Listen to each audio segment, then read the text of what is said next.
So from here onwards, 5 more games to make it out of the upper bracket. You're not going to play it safe, are you? No, we're not. I can't wait to see even more eliminations from you guys. Do you own the high ground now? Do you own it? Of course. I own every kind of ground. Well, these guys, they found that Victory Royale a little bit too easy. So let's see if any of the duos can make it tricky after the break.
That's crazy. The weather change here in Germany. Suddenly a cold front's coming in. That's right. It happened. I cannot believe this just happened. Game number 1. Cold and Rapid come out swinging. Come out swinging, man. A big change in strategy, too. We look up, it's like, what the heck? Cold and Rapid are up on the high ground. For anybody that doesn't typically watch NA, man, usually you can find these guys mid-ground, low-ground, kind of feeling comfortable down there. But you heard them after that game. They were like, yeah, man, kind of just sent it. Yeah, and he said it was free too, which is the most interesting part. I mean, if we looked before that, there were so many height retakes. They just took it at that perfect moment. And I mean, it was just playing it by the book after that. But not only did they secure a nice clean win, look at the amount of eliminations that Cold is just picking up back to back to back. These AR shots do not miss. Yeah, I mean, it's got to be all about the refreshes. You can see them continually picking up all of those eliminations. And when we were kind of jumping around from POV to POV, when we were watching Height kind of get crazy, right? When we saw like 4 different teams kind of find themselves up on the high ground over the course of, what was that, like 60 seconds? The material counts for all of those teams were just so shambles that they had no chance to actually hold it for the rest of the game. So when you tune into a team like Cold and Rapid, and they are picking up those eliminations, they are picking up those refreshes, they're picking up those extra materials, they are in a healthy enough spot to actually go for the high ground and hold it, and that is exactly what they did. Absolutely crazy stuff out of Cold and Rapid. Remember, we just need to be in the top 25 to secure ourselves a spot in on Sunday for finals. And after this game, I feel like we are looking really, really good. I can't wait to see the standings as well, because remember, all of these dudes are thinking the same thing. We just need that good game. We need to make sure we're keeping up in the top 25. But seriously, Cold and Rapid, what the heck? I love that you kind of call out. What are they doing on high ground? What's crazy too is even looking in for a moment there, Clix and Higgs decide, hey, we're gonna go for this height, and everyone in the lobby was like, hey, don't let that happen up there. What are we doing? No, Clix and Higgs actually had a very good approach to that high ground. Ritter was like, oh my gosh, they're getting a free chop. They get the chop. The high ground team's kind of falling down. They had no mats. They were just like that close from actually stealing away the high ground. But unfortunately, yeah, the lobby was like, well, no, we're not going to let that happen. Not today. Well, look, guys, after that last win, guess what? We've got a listen in from that moment. Take a look. Okay. Yeah, I'm gonna talk to you in a sec. You're not really connected by much. Should be guy. I should have probably connected to you nice. Look side, that's like a high team. If you see a map, make sure you comment. You literally just gotta make sure we're like, you know, rougher. Okay, miss this. We could jump down to the side of the hill and get a little bit closer to them. I think we should. Think that Yeah, do it. yeah, I'm missing this, so I'm gonna go down. Top You don't have, you can stay up if you want, you can stay up. I like that. Yeah. 51, 51. Yeah, I'm gonna try. Nice. Baby, Let's come fucking on go, now, baby, boy. come on, let's go. Calm, cold, collected is how this duo was feeling. And I mean, look, they were excited, but it looked like it was just another day in the battle bus. I mean, it just looked like a normal day for this duo. The confidence is there. We heard it in the pre-game interview, and now closing it out. Look, there is one thing I do want to bring up here. It's not my EU bias, I promise. Okay? Not my EU bias, but all the top 3 teams that were in that final zone land at the northeast side of the map. We had a northeast zone. Whoa, Put that out- 6, put that 7 out in there. this. All right, let's take a look at standings real fast. We got to take a look at how everything else is shaping up for the rest of the lobby already. Look at the points, aren't crazy, but want to highlight here for you, second place, Yapko and Panzer. Showing up in this 2v2 NA versus you, I'm sorry, being unbiased. This was crazy, right? We even saw some shots out of Yapko and Panzer taking down Rate and Cooper, just crazy. Yeah, I mean, shout out to the 3 duos here, right? You had Cold and Rapid, obviously, you know, full chilling up on the higher gun. And then you had Yapko and Panzer, one of the only 3 duos left. And the other duo that was kind of alive in the mix once we got into the top 10 was Rate and Cooper. But as soon as Yapko and Panzer kind of had an opportunity to take it to Rate and Cooper on the low ground, I'm not gonna lie, it happened so fast. Panzer and Yapko just hit some clean shots. Watch this kind of phase in right here. Clean shots from both of them to go ahead and secure the second place. And in the mix, we also see Hero off in the distance. Hold up, Hold up, Hero. 8x FNCS Shams as a duo. But yeah, Yapko Panzer, they were out of match. They made the aggressive play, and it worked. I was getting a little nervous for Cold there when the initial shot from Panzer came through, but in the end, Cold Rapid did take the win. But hey, second place, kicking things off as a reminder, it is top 25 to move on to Sunday. So all of these teams we just saw are looking incredibly strong. That's right, man. Every single interaction is going to matter, right? We only have 6 games to end in the top 25. And as you kind of called out, we saw Hero from Middle East in that moment, top 3 as a solo, mind you. In the chaoticness that is this crazily stacked lobby, Hero shows up big and clutches. Yeah, I mean, you got to be feeling good after a game like that for all of these teams that are picking up just so many points. Be curious to do some math over the course of the day to kind of get some expectations for what top 25 will actually look like. But yeah, game 1 right here coming out of the gate swinging. It might just be the only game some of these teams really need to actually pick up enough points. Yeah, a lot of the pressure is lifted after that for these teams Absolutely. that got not only top 3, even top 5. I know FKS Hero, they're happy they switched to South Latte Yeah. Landing for this day. The question is, I mean, FKS Hero aren't contested, but for example, Cold Rapid are. So now they have kind of that freedom, that lifted pressure to play a bit more aggressive now. I will say, though, Cold and Rapid were kind of expected, like you said, to be contested. I don't think they were that game. They did actually take advantage of some of the contestation that's kind of going on towards Sandy. That's where they picked up some of their early elims, picked up some of that early surge that they could kind of, snowball into the end game. So keep an eye on the early game towards that way. And I do just have to wonder, obviously this being the first game in this environment for many of these teams, maybe it's their first time. There's a lot of jitters, right? When you kind of get put in this situation, you're not at home in the comfort of your home, the comfort of your setup. You don't have your shoes kicked off. You don't have your desk a certain way, right? Your monitors. This is a completely different environment. So, this being game number 1, I'm just going to chalk this up to hey, just let's get game number 1 out of the way. Now we can kick things off crazily, right? Look, a big team that I'm looking at in terms of the pressure, the nerves perhaps, it's Sharkantini. They were contested at Wonky Land by Clix and Higgs, and this is a team that they have what it takes. They've proven that they have what it takes, but I'm sensing a bit of that pressure. I'm sensing a bit of those LAN nerves. Now, the good news for Sharkantini is that they have all, upper bracket to play out, get top 25, and then if they make it through, they have a whole other 8 matches on Sunday to truly show what they're capable of. Yeah, I mean, one of the big talking points over towards Wonky Lane was confidence levels. I mean, Clix and Higgs, for whatever reason, played this long game, kind of talking about, hey, we're not even going to be land wonky. And then, boom, surprise, they're here. And now Sharkantini might be kind of caught off guard because we could see in that early game how much respect they actually gave towards the way of Clix and Higgs. Like, at one point, we were kind of looking around and it was like, wait, whoa. Are Sharkantini even land in Wonky? They did eventually land, but they took, such little loot that Clix and Higgs were kind of given almost the entire POI for free. It's crazy too how long I felt like that fight went on, right?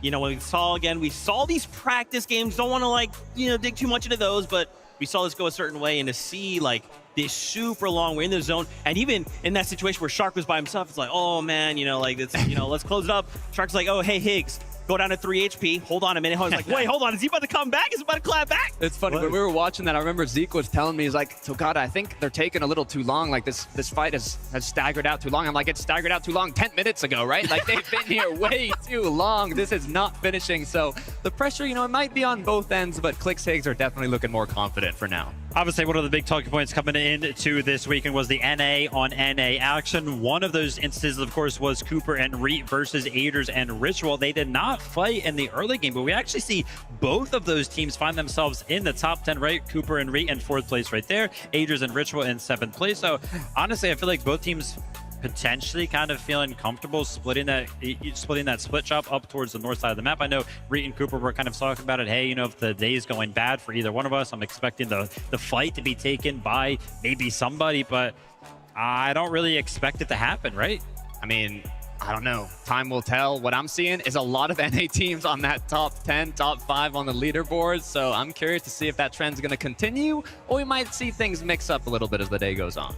Absolutely. And I wanted to focus here on Cammy and Hari, right? We saw them for a little bit, right? Back on height. Tokata, you were saying, wait a minute, is this a blast of the past or what? Look, if I was a couple years ago and I'm, sitting down and I hear you come and tell me, hey, 2026, we're at an international event. It's Cammy Hari. They win the first game on high ground. I mean, there's a duo. Cammy has already been ahead of the meta, but it was more a low ground team you would expect. But now recently in 2026, especially going to duos, we have seen them play a bit more high ground. We have seen them play a bit more aggressive. If you think back to Cammy and Seti, they haven't been the strongest fighters. And now I am seeing a lot more confidence with this duo. Yeah, you're talking about kind of controlling the high ground, but any single time we see one of our duos kind of take high ground around 8th zone, anytime we kind of tune into their POV, immediately turn your eyes to their material account, which is exactly what I did right here when it was the case of Cammy and Hari, because yeah, they had high ground. They had 30 builds to work with. You're in 8th zone. You got so much more Fortnite to play after that. There's no way you can kind of continue throughout the rest of the end game with that material count. You're going to have to make something happen, which is why I'm always a big fan of judging any of those type of plays where the early high ground takes kind of happen. Yeah, I mean, when you take height with that low math, it's kind of an all or nothing. You got to get a refresh then and there because you're not going to be able to keep building out. You're not going to get forward height. You are all or nothing in those moments. And the amount of teams that tried taking height after that, not only Clix Higgs, it was just back-to-back until eventually Cold and Rapid at the perfect moment took it, and they had a good amount of materials. So it was a pretty, by-the-book cleanup. Yeah, what's interesting too is remember, like, obviously when we launch these things, there is an overarching meta, right? But then the moment we not even just summit, right? It doesn't matter what stage of the competition is, there's always a meta within that meta that develops. And so it's interesting that, like, even in this game one, that high ground really, no one was willing to just let it go. How many times have we seen just like, oh, hey, a team just showed up and on high ground and they've just been up there. We keep saying the same thing. Hey guys, let's look up, but hit the summit. Everyone's like, whoa, whoa, whoa. I'm just going to peek up. Someone's up there. Let me just help that out. Yeah, I mean, the end games obviously are going to play out extremely differently from game to game. I do want to kind of turn our conversation over to the early game. Obviously, we did talk a little bit about Wonky Lane, right? We got Clix and Higgs versus Sharkatini.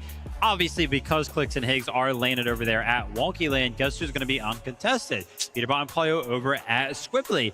With that being said, right, they want to be uncontested. They don't want to take that early fight off spawn, that is. Early fights are kind of their bread and butter. You can see they're kind of pushing around the map, but I feel like they kind of got humbled a little bit that game. Look, I'm going to shout out my man, Levin2K here, because we were talking to Pete yesterday, and there's this thing that, happens every now and then. Pete gets really confident. He goes in quickly to try and get a quick finish, but either he takes a big loss of shield and HP, and then he has to heal up. Pollo makes it there, they take the fight again, and they win it. That's pretty standard. They get a bunch of eliminations over time, but you're in an international event. I mean, if you go down, you can see it kind of just sets you up for a staggered situation. Zone pulled, east from them after that. I think you got to kind of just, focus up, take the competition a bit more seriously. Interesting stuff. I'm actually curious. You guys kind of talked about this early game and, Clix and Higgs versus Sharkatini. We actually have elicited from the beginning of the game. Let's take a look. It's a keyboard player. We're double scroll wheel. Yeah. They have to sidekick us so they guarantee lose. Yeah. I'm trying to think, bro. Why are they doing this? Bro, because they want to have a good game one. I don't We're think they kinging landed them. here, bro. I didn't see them, bro. Oh, God, I didn't. I saw one short, but it could have been for jungle. I'm going to throw a fake shock. Okay. Ready? Yeah, go. Stay crouched. 40, cracked. No, Go not crouching, cracked, go not cracked. crouching. Gotta make a noise. Nice, coming. Teeny, come King Shark. Just so crazy. I love, again, this is like what's the best part of the lane is immediately getting to hear directly from the players. Even in that moment, right? Like, what a crazy play. Hey, I'm setting up a fake shot. And you even saw it there. Shark's like, oh, I heard it. Oh, Yeah. oh, wait. And you got to think, right, for Sharkatini, over the course of the rest of the weekend, they're going to be thinking about the moment. Any single time they hear one of those overdrives go, they're like, wait a minute, I don't know if they're I'm not actually... buying it. Yeah, exactly. I think it's also pretty cool that we kind of listen in at a pretty pivotal part of that early game in the sense that Clix and Higgs were kind of confused as well. They were like, wait a minute, like, did they land here? Like, where they was like, oh, I think one landed short. I think one was like over there. So they actually didn't even kind of know what was going on. I mentioned that. I was like, wait a minute, are they even going to land there on them? So Clix and Higgs are kind of feeling the same sentiment. I was just as confused because Sharktini had a very similar drop to Demish and Darm, who are, I mean, they're close to Wonky Land, but it's a completely different drop. And they were like on the same height. And I'm like, what's going on here? Like, where are they? It was the same confusion that Clix and Higgs were having. But then the fight ended up staggering a lot. But as we saw, that overdrive play, I mean, that worked incredibly well. It got them a pick. They were put in a 2v1, and Higgs did get dropped to maybe like 5-10 HP, but in the end, they won the fight, and that's truly what matters. Absolutely. So, guys, what do you think? Again, we're just trying to be the top 25. We're trying to be the upper half of the lobby after these 6 games, 5 more. What do we need to change for game number 2? I mean, for a lot of these teams, it's got to be the early game. Obviously, we've talked a lot about the teams who kind of found success during that game. But I feel like when we jumped into the game and watched for like a minute, there was like 90 players alive super, super fast, which means that basically 5 teams instantly went down, which is kind of to be expected because we know that there is a lot of teams that are kind of contesting each other around the map. The approach to the early game is going to be the difference for a lot of these teams. Well, it's time to see if they can make those adaptations. Again, this is game number 2. Nobody freak out. I'll do it for you. Casters, over to you. Hey, game one did not disappoint. That is for sure, Jacob. I mean, I know that we were definitely expecting to see a little bit of those drawn-out fights, the original starting points getting a little shaky, but it's going to be an uphill battle for some of these teams already. Yeah, you kind of look at the Clix and Shark fight over at Wonky Land. Even though Clix didn't have the most phenomenal performance, they outplayed Shark and Teeny. Can that repeat? Game 2 is here, so let's jump right in.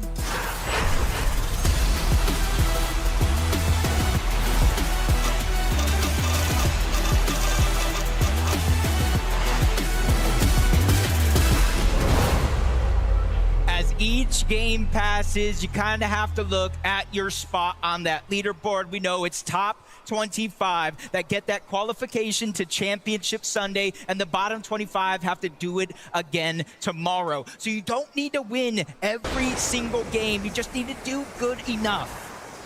For Muzz Sphinx, all they really want to win right now is the off-spawn contention. Nebs, Nathan, though, a little bit faster to the punch, but not going to be able to connect the shots. No lineup. Muzz skirting off into the building. We'll be able to gather some resources, so these two are going to have to meet head-on at a later point. Yep. For now, it's just kind of load up, give ourselves a little bit of a fair fight.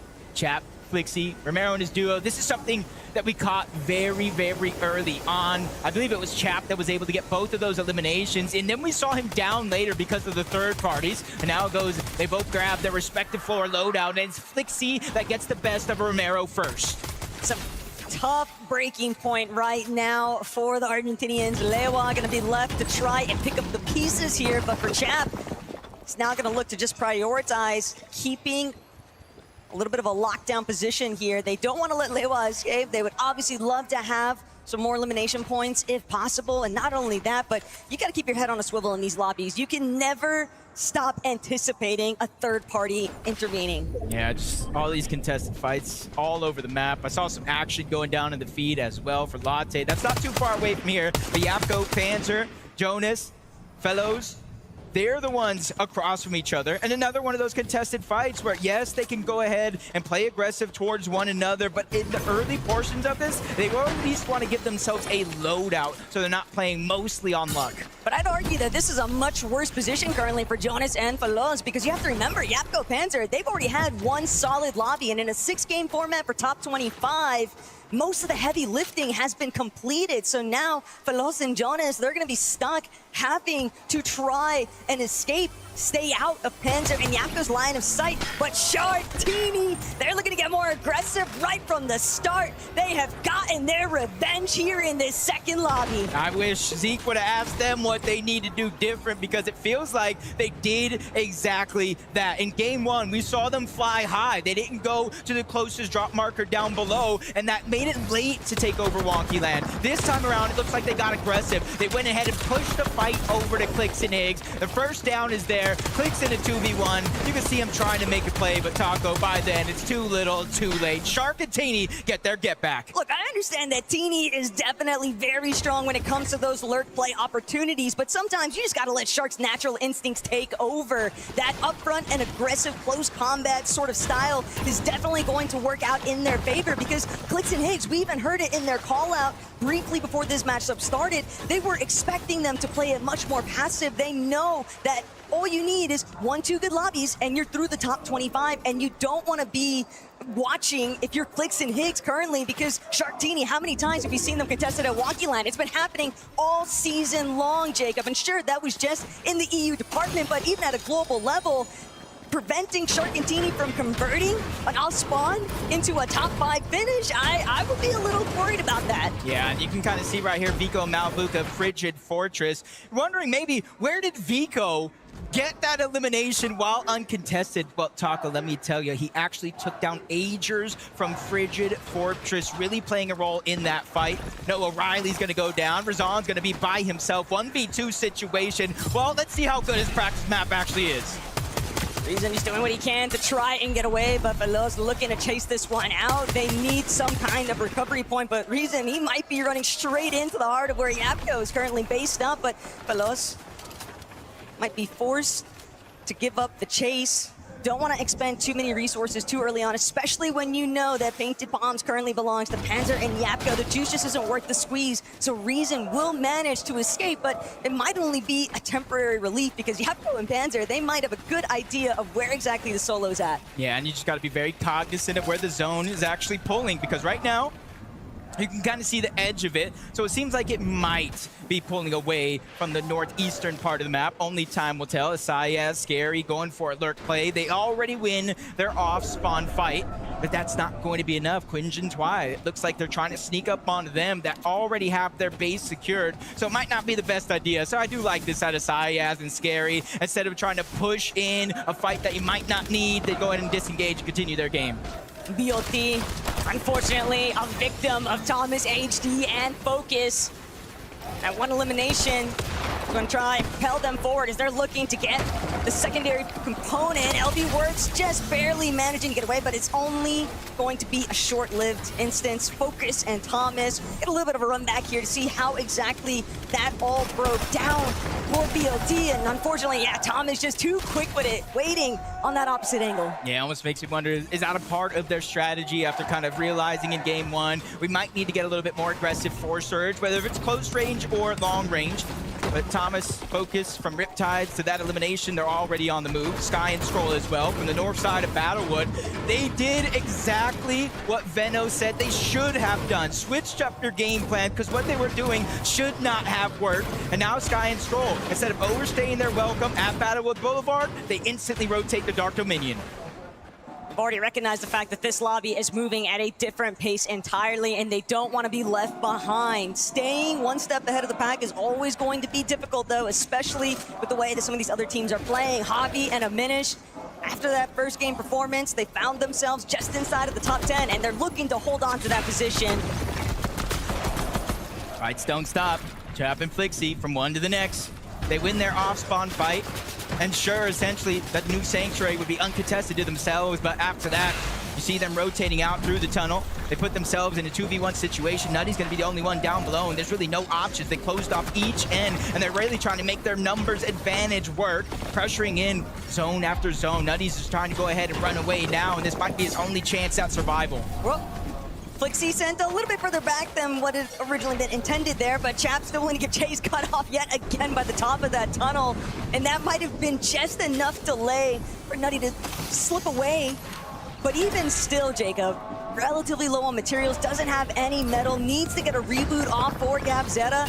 And there are other teams still looking to try and enter new Sanctuary. And whether or not they're also a team that's hurting for some hard material, looking to try and refarm some of those elements, it's not going to be very easy for Nutty to find this reboot anytime soon. Yeah, for Chap and Flixie, though, I like that lack of desperation for that elimination. They say, hey, he's going in new Sanctuary. He's going to have to come out eventually, and they're just going to wait instead of waiting and moving in and possibly getting lurked, just like you see Janus and Cheatin doing here to Controller. Haman, I'm not sure if he's there anywhere nearby, but he desperately needs to get some sort of a signal because they are gearing up right now to break through the wood, land a good shot on a Controller, but he got the signal just a little too late. He's in the box. They're not trying to let him out, and they do not let it happen. That first knock, that one's going to be easy. Haman is almost nowhere in sight. So for Cheat and Janus, that was a free elimination. They definitely need to start establishing some territory pretty soon here. Haman, though, stuck inside of their Surge base, but if he's that high up, Jacob, you have to wonder how exactly were Cheatin and Janus able to slip by the Watchtower, and now Haman forced to try and figure out, do I stick around? Am I going to be able to disengage? Or will I just be lit up the moment that I try to escape my position? I will say the saving grace, though, for him is the zone is pulling away from that spot. So eventually, everybody will have to go, and he'll get at least a chance at that reboot card. But you can kind of see in Cheatin's inventory, literally seconds before, he had bandages in there. So you can see they're lacking a ton of loot, and that elimination's got to help them tenfold. Let's jump on our winners of game one, 101 points, Cold and Rapid. They said, hey, this one for them was a little easy. They got high ground. I don't think anybody had a chance to look up. They were playing that first lobby as if it was an Opens, Jacob. It did not seem like it was a Summit Major LAN appearance because they just had so much control and they never once hesitated with any of their decisions. So the composure very clearly matching their mentality right now. But Yuma, Koyota, scenes over by Frigid Fortress. Could be heating up pretty soon here. Toyota doing what he can to try and stay out of the line of sight there from Vico and Malibuca. You know, they're likely to be lurking. Rapid Cold, though, they might have just caught Minibio and Pupu completely off guard, completely sandwiching this duo. They're both so low on HP, and Rapid, he knows there's only one good pump shot left to make this elimination happen. Yeah, Cold, Rapid. It almost feels like they chased these guys down in game one. That's how they're able to get their early surge and eliminations, and they're trying to stick to the game plan. Zone is moving over towards the northwestern part of the map, so as soon as they can find this elimination here and clear a path, they won't have much to worry about outside Reed and Cooper. We're at Latte Landing. They know they have their long launch pad then, so they're not in a rush either. And this has kind of been the meta this season. With the shockwaves, with the gauntlets, you can go ahead and travel a long distance in a short time. So you're seeing with the surge changes coming in, more and more teams staying inside of the zone early on. But the bigger issue that was building there was where Cooper was actually based at. He had the full cutoff point there for Minibio. He's forcing them to rotate through Painted Palms, and eventually they're going to run straight into where Yapko and Panzer were at just to try and evade two other duos. So it's not like they have a clear-cut path in front of them. Meanwhile, Peterbot and Pollo, they're also taking a little bit more of a scenic tour. They definitely want to start trying to build a little bit more cushion zone in the points department, because 8 is not where we would anticipate to see this duo after that first lobby. Yeah, and underneath, Veno Curve just rotating on by. I thought for a second maybe they're just lurking around, but nope, you just can't freely pass Peterbot and Pollo when they're that high in the sky. They got a huge vision advantage over everybody else, but Veno and Curve sneaking by, making sure they don't take a single shot of damage. Up top, Peterbot and Pollo, they're gonna use the Fizz, the Shockwave, that's how they're going to make it to zone. Alex and Reckless, they moved in from the far eastern side of the map over towards Sandy Strip, and typically for teams that do land on the outskirts, they do rotate into POIs just like Sandy Strip to go ahead and replenish what they're missing from their drop spot. One above, one below. Reckless on the rooftop. Alex now starting to rotate back through his duo's building as Reed, Cooper checking back in on them. And what's been brewing here at Latte Landing, recognizing the fact that they haven't been taking that immediate engage with Agers and Ritual. These two teams from NAC kind of just recognizing the fact that maybe we play to our own strengths before we look to try and take out the other. Yeah, and this is one of those spots I've been talking about, Latte Landing. There's a launch pad back here that takes you higher and further than most of the other launch pads on the map. And then you mix it with the Flowberry Fizz like you see Reet and Cooper doing there. You almost fly so high you're out of render distance, but Peterbot and Pollo, they didn't get that same chance. It didn't work out in the same manner. They end up in a scuffle underneath, but it's not just them. It's not just Curve and Veno who are also nearby. There are 3 teams directly here with 2 more on the outskirts. But this isn't the first time that we've seen Pete and Pollo essentially getting cut off by Veno and Curve. I don't know what Veno's been getting up to, but it really feels like he's got a lot of cutoff points set up specifically to engage with Pete and Pollo. Could be pre-firing that. We are only in game 2 after all, Jacob, but Veno, Curve, they got their damage and now they're getting out. Yep. Go into the tunnel where they have that secret porta potty to go ahead and teleport themselves through as Peterbot and Pollo continuing to try to move towards the west. But that's Hari and Cammy there on the other side. And they were honestly disruptors of that last game, probably being a huge focal point of why Peterbot and Pollo got down. I'm not sure if this is an act of revenge or just maybe early damage for Storm Surge. Either way, Peterbot looks to not slow down here.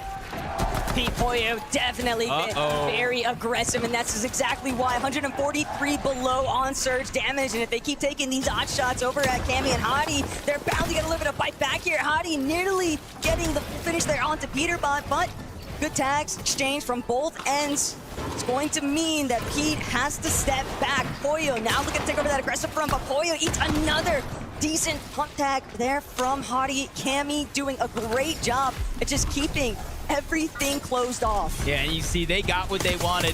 They won the exchange for the most part, but they get caught lacking. Peterbot not missing a shot, getting that first down on the Hari. But you see, Taco, they're still 27 below the damage threshold. They needed more than just a full elimination worth of damage, so they have to continue to be on the hunt. Right now, it looks like they're looking for Cammy as a solo, but you see there's plenty of opportunities right in front of them. That went from being the dream scenario for Cammy and Hadi to an absolute nightmare. And now Cammy trying to see if he can enact his own revenge here, but Pete, quick with the cutoff. Pete here to to remind everybody exactly who he is in this moment, but he'll be forced to just keep things moving forward. He got the damage he was after. He doesn't want to spend any more time here on Cammy, and he's left Cammy in the dust, stuck dealing with Surge and everything else in between. It's a 5-tick zone. There's no more heals. He has to make it in now. The timing has never been perfect. He gets into the zone. The elimination to Cammy. The Siphon comes in, and now they have a Fizz. They are above the damage threshold, Taco, but when you look after their loadout,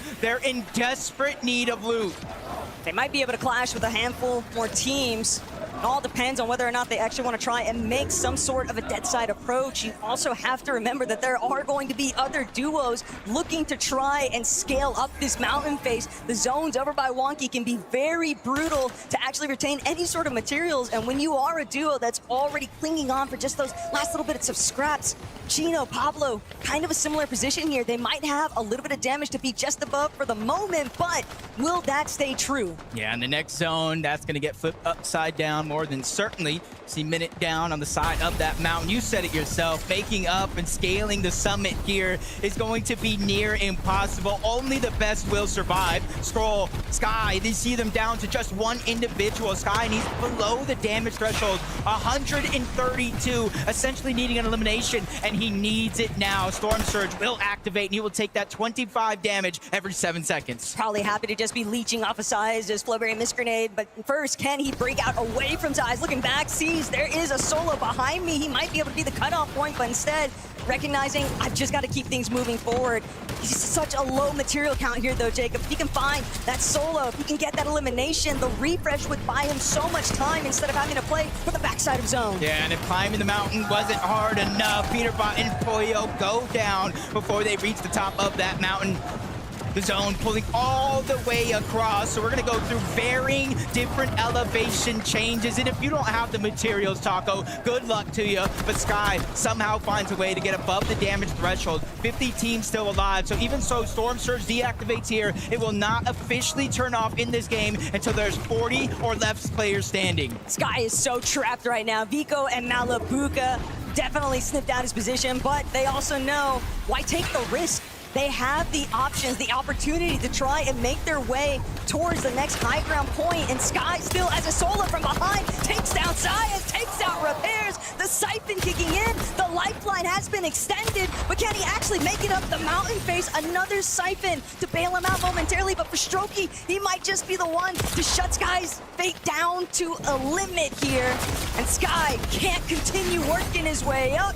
He's out of this one, but at least got 3 eliminations. Yeah, even though those eliminations were good, he just got no mobility from it, and that's what eventually caused his downfall. But you can see they're not going down without a fight. Our top 25 teams left in this game. That means placement points are starting to play a role. And with every team that falls, they'll cascade further and further until you get that victory royale. And obviously, eliminations make the difference throughout the test of time in FNCS. We've seen it play a role multiple times. Guess who's on the high ground currently? It's Acorn and Bolt, and this is practically their backyard. Starting off over by Storm Station, they haven't really had to move too far away from home, and almost 1,300 damage above. They are completely smothering this lobby and not allowing anybody to even remotely consider trying to challenge them on height. All they've got to do is keep spraying out that secondary height layer, and even the duos that are trying to see if they can overdrive their way forward, they're just getting cut off entirely. Bolt and Acorn, along with the rest of the lobby, the catastrophe is taking place. No one can survive. Yeah, as we see, going off the side of the mountain again, going down. Maybe a little bit of hills in the way for Pablo. Chino, you see they have very little materials, no extra heals. Even though Storm Surge is no longer a worry in this game, it's about where they're going to get the elimination. And Kiduo from the flank is able to get one. He gets back to back by himself to make miracles happen. Hey, better than a last-minute fill. And what else could you possibly ask for than getting those points delivered at your front door, man? But Vico, Malabuka, now looking to see if they can have possible challenge here on height. Malabuka still looking. They're going to drop, but it's momentary. They see Tyler, Matt and Cole, too many duos. A little bit too close for comfort here. Malabuka without any material. He's waiting to see if Vico can actually play catch-up, but Vico left behind.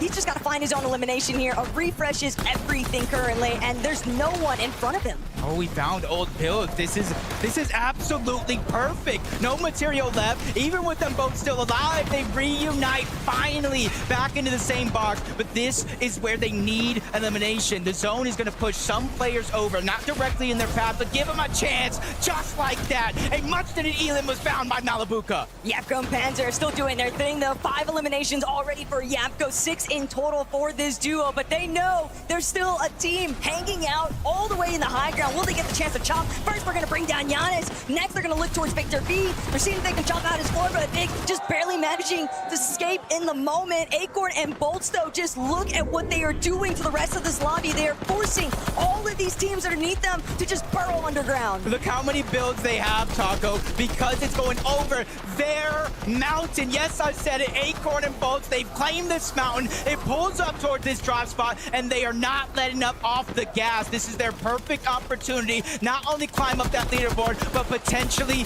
take first. But there's still so many waiting in the wings. You see Shark, Teeny still alive. Vico fighting for every inch in this game. He gets the down on a Darn. The Siphon is needed by Vico, but the onslaught won't stop. Demus is there, trying to get revenge, but he falls as well. Vico stands tall. Vico's right at home, finding that fragger opportunity, and now playing catch up to the rest of the lobby. But Shark, he's been taken out. Yapko and Panzer are going to be the first to catch up to him. Bolts, Acorn still causing so much of a delay, though, in terms of where Yapko goes next. He's forced to drop, trying to just stay out of their line of sight, trying to see if he can huddle underneath some of these leftover builds. But Bolts, Acorn, they're taking their sweet time. They know that there's a handful of solos underneath them, so why rush it as Vico's clearing out the lobby all by himself?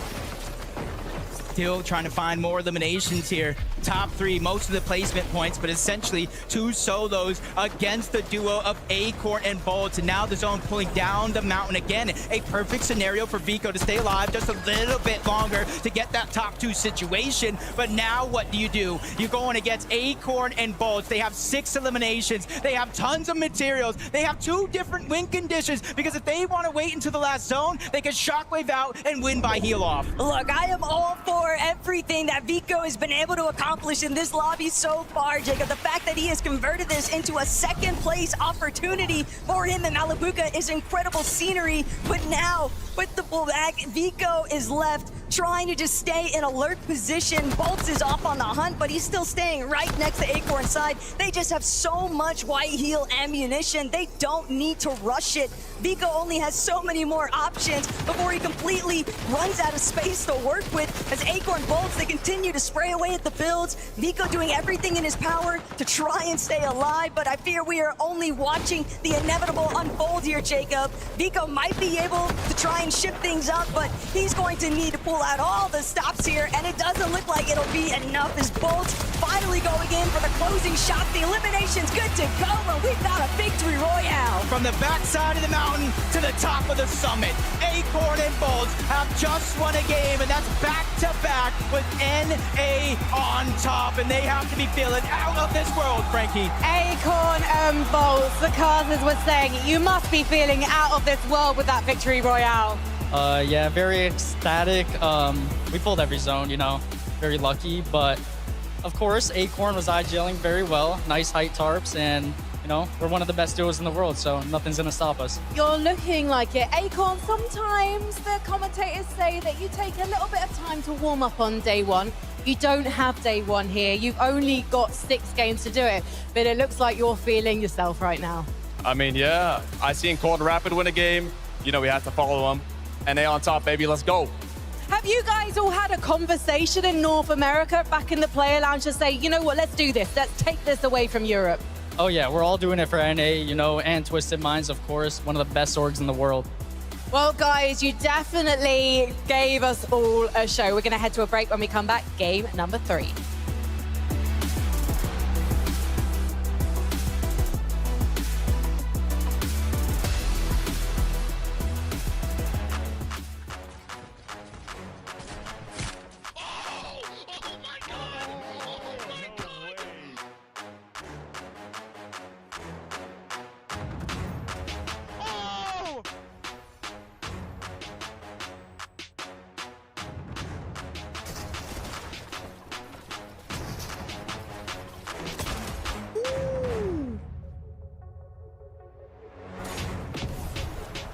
100. I'll go here. I'm popping in that bit. Wait, short. Got 6 builds. No. Wait, if you're mid, wait. 100.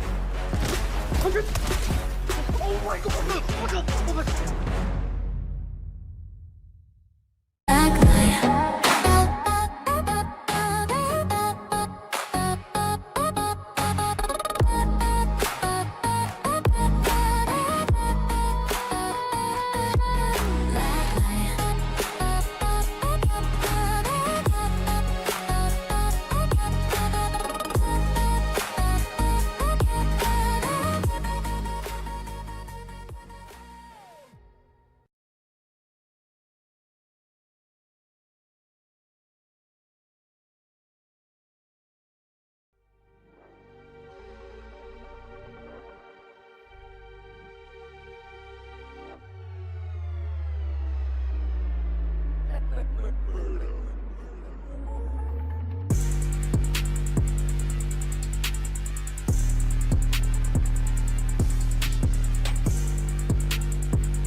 Fortnite fam, welcome back to the FNCS Summit. We got Mini Miner, we got Levin 2K, and for a moment, I'm gonna put my NA bias mask on. NA on top, baby! NA on top! I got you. All right, sorry about that. I'm gonna take my NA bias mask off. Crazy stuff. Big W here. Mini help. Big W here for... Look, I'm happy for my boys because it's a great win. Yep. It's great, and they needed that, especially with all the question marks around them being NA's last hope. It's a good sign of what's to come, I think, for those two. Yeah, really nicely played from these guys as well. I think they identified, of course, that the zone was going up on this absolutely gigantic hill. They took height really early, and I think if we've watched a lot, if you guys at home have watched a lot of Fortnite at the higher level, we've seen that if you take height early, Levin, it doesn't usually go too well. But because these guys still had so many of those builds, and more importantly, all the teams down below spent so many builds trying to get up that hill, they could just ride out for success here and did really well at it. Yeah, and ultimately a comfortable game for these two, right? It's a very favorable zone. They didn't have to spend much of the game sort of running about all over the map, and it sort of gives them that sort of momentum as they get into the end game to play for height. We know it's something that Acorn can do, even if it isn't what his go-to strategy is. And, you know, Bolt said it in my interview with him. He believes Acorn is the best IGL in the world. That confidence to follow him and then deliver with the fragging, it's a great combination. Dude, so sick to see this, right? Like, again, and what's tough, right, is there are so many incredible, like any duo in this lobby could win, and I'd be just amped, right? Because this is kind of like a sneak peek at what like a Globals could look like. So to see them come out on top, massive stuff. Take a look at these beautiful standings. Yapko and Pans are currently sitting in that #1 spot. What's interesting as well, the teams just in front and just behind them fall early on, right? This is a huge window for them to make a move. And man, with duos like this, Mini, the moment you give them that opportunity, they will strike. Yeah, that's absolutely right. I mean, they're making the most of those games, those early 2 games, right? There's 17 eliminations for them as well, Evan. This is a duo we've seen on EU performing very well here as well. I think Zeke might have pulled the trigger on the whole NA on top thing a bit too soon, better, because that was an EU team on top, broski. What's going on? No, my NA bias mask is currently off. Okay, Right, that's right. It's fallen off quite quickly, actually. What happened Hey, there? let me come back to EU. It's all good. I'll come back over.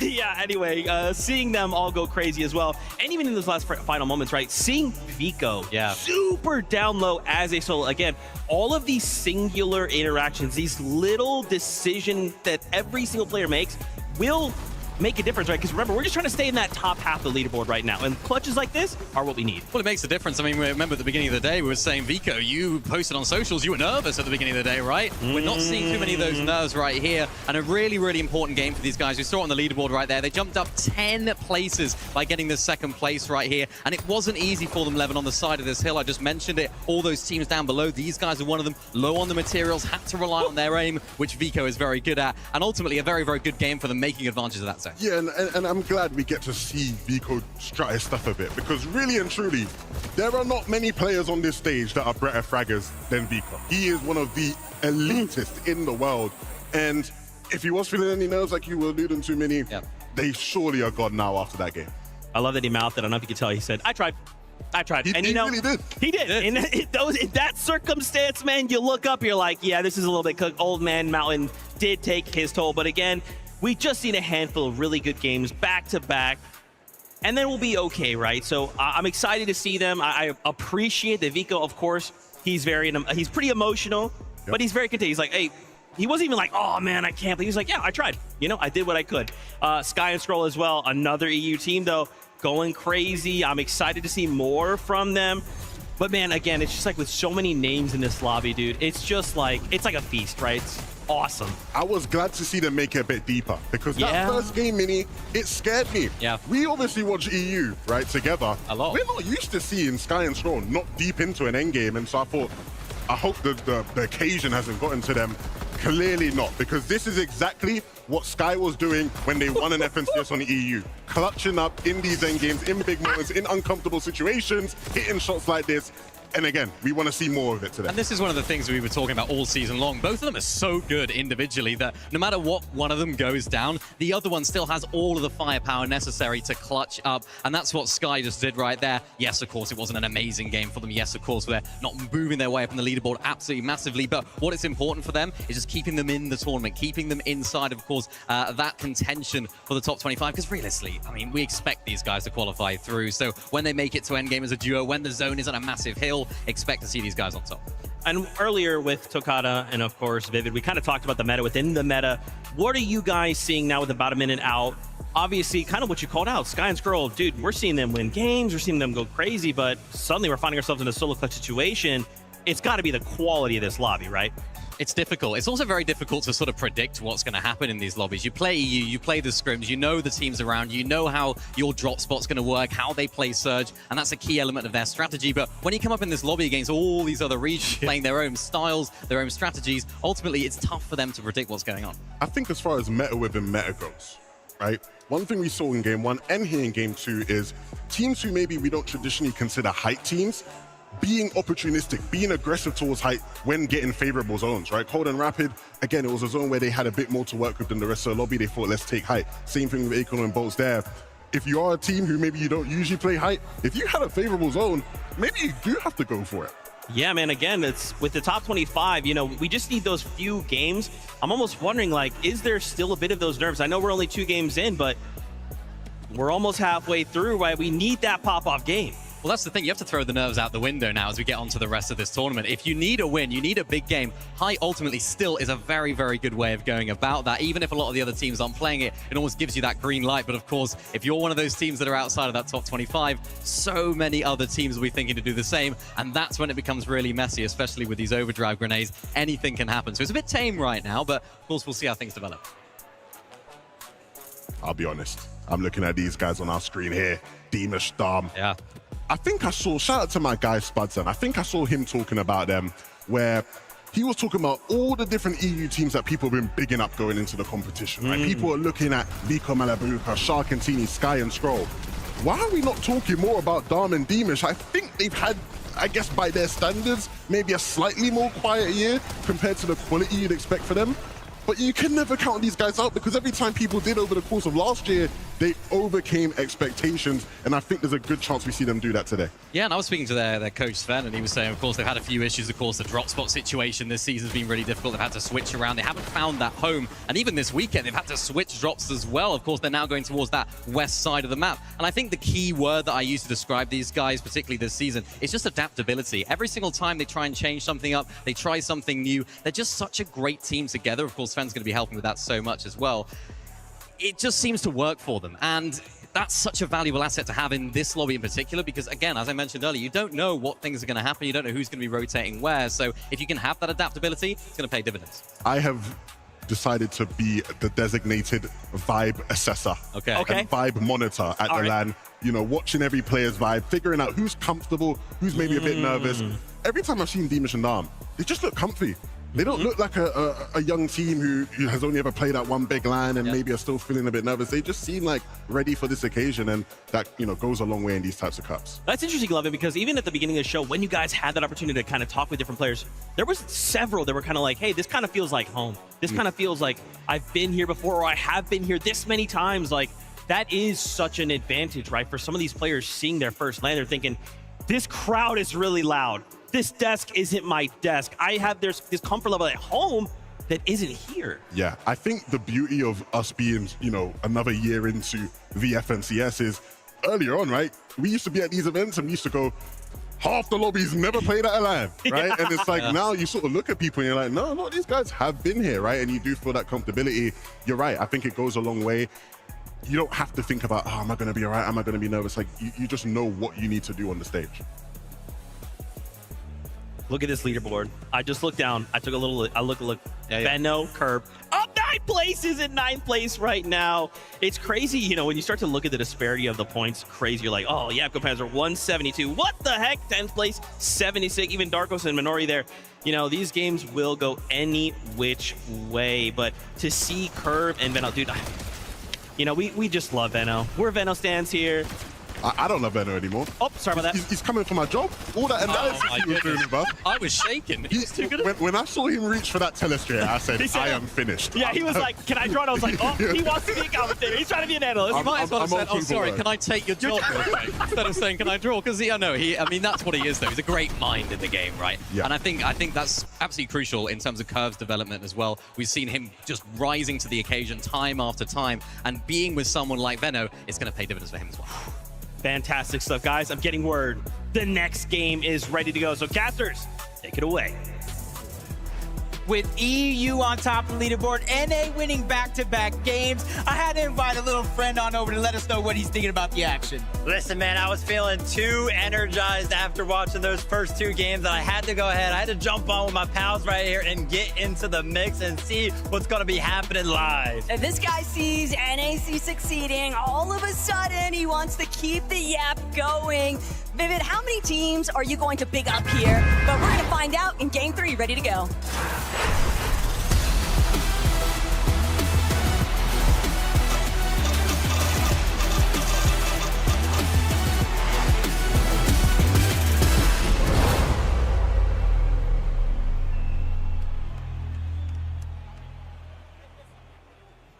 I'm going to be hyping all of the teams while I'm up here, taking the opportunity to call out all of the boys. But we know kind of where the focus has been in the early game. I feel like Wonky Land, we got to go ahead and mention that. We got to go ahead and take a little peek that way, because if we take a look at the score overall, it's got to be 1-1. But a quick moment before we jump over there, Chaps and Flixie on the other side of the map. Yep, 2-0 off spawn at the new Sanctuary. There was a couple of scares in game 1 where after those eliminations, Chap did go down, but Flixie picked him right back on up. He said, no, not ready to have you go down just yet. But they get beat. They get beat by a long shot by Romero and Lewa. Lewa and Romero have been waiting for the opportunity to strike back. They've really got to get some points building on the board, and they need it to start now before we're done with the halfway point. But Trouble is still striking everywhere else. Agers and Ritual, they are chasing down Cooper, Reed, Higgs, Clicks, being absolutely ran down by Teeny and Shark. There is no escape. Vivid, you might have picked the wrong opportunity to jump on here. Trouble in paradise. If you take a look over how good Clicks and Higgs have been doing all spawn over the past couple of days, the confidence is probably what led them to actually make the final decision to land at Wonky Land. But I can't lie, when the stakes matter, when everything matters here on the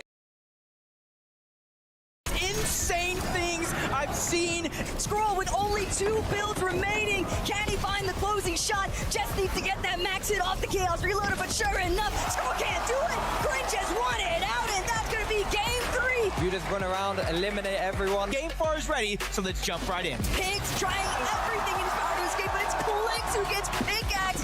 He's trying to cause chaos. It's going to be damaged, but he cannot find the shot. Sky's going to pick him up, but not before falling down. And it's going to be scary up on the high ground to find the final elimination. And let's hop in 5 already. Acorn goes up, trying to chop out high, but that is his demise. It's all solos left alive here, and this is Kern.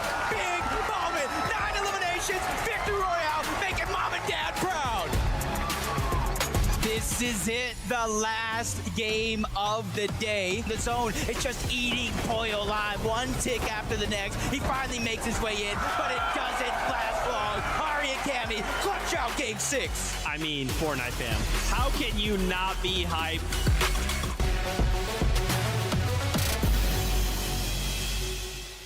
Welcome to the FNCS Major Summit. Yesterday, we sent 25 teams through to Championship Sunday, and 25 fell into the lower bracket, and no one wants to go home today. And they won't be fighting it out alone, because they're joined by this incredible crowd here in Düsseldorf! And they definitely don't want to miss out on the chance to compete for the first ever FNCS Major Summit title, and of course, this incredible Thomas Light trophy. This crown, my friends, is detachable, but we don't know who is going to be wearing it. Yesterday was such incredibly tough competition, and today is going to be all about heartbreak. So let's head to the desk to see what Zeke has to say. The only thing I have to say, Frankie, is I am excited, but equal parts nervous. This is the lower bracket of the summit. This is it for many of these duos. Not only we have the bottom 25 drop down into this lower bracket, but there's already 25 duos waiting for them to show up, and they've watched everything from yesterday and thought one thing: now we know what you're gonna do, but you have no idea what we plan to do. Welcome to the FNCS Summit. This is the lower bracket. That's Vivid. That's Levin 2K, boys. I'm nervous.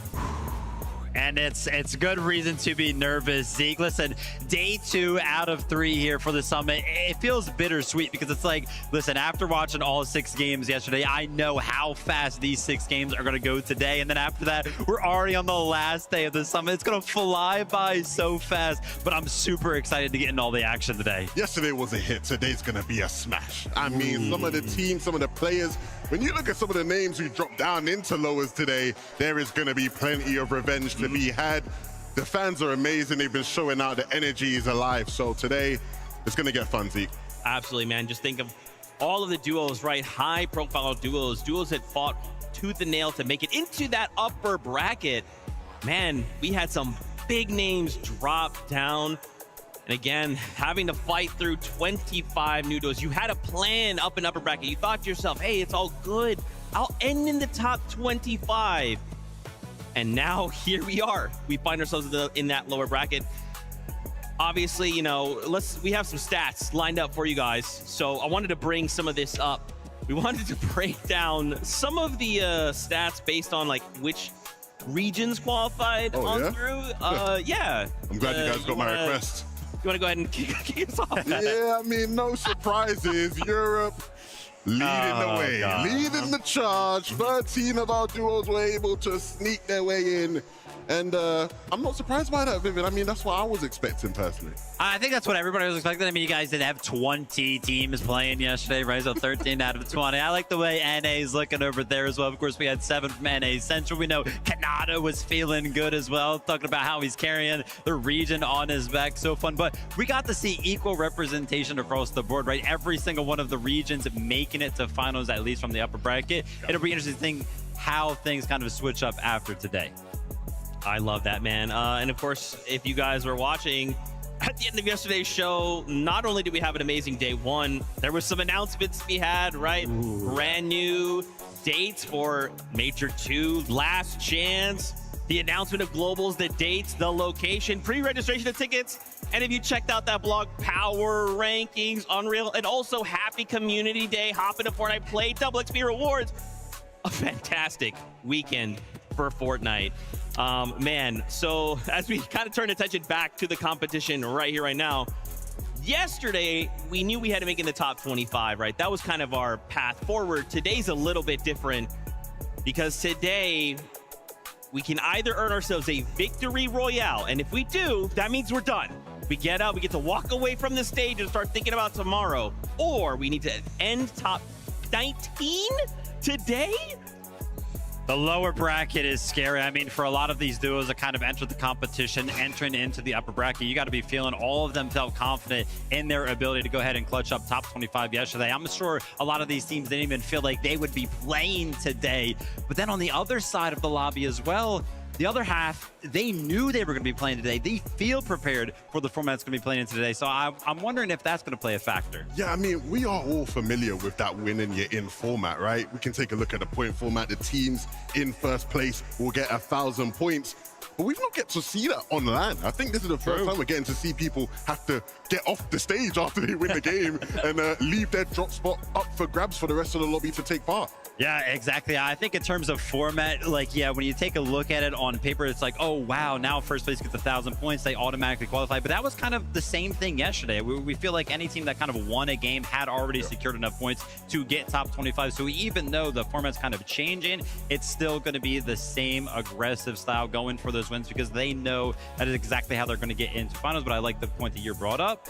Those teams are going to be removed from the lobby, which means that there are going to be opportunities for everybody else playing to land where they were landing.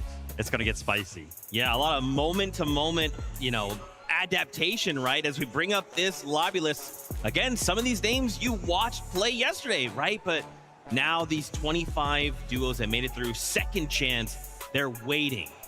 I mean, I think the fun thing about looking at this list is there's so many surprises, but for different reasons, right? You have in the bottom left a team like Chino and Pablo. They're surprised because you'd never expect the second place EU team to actually fall down into lowers. There's guys who actually didn't even make it through the major qualifiers and had to do it in the second chance qualifier that you'd never have expected to have to go through that route, right? All these different teams, all these different players, even at some of the other regions, right?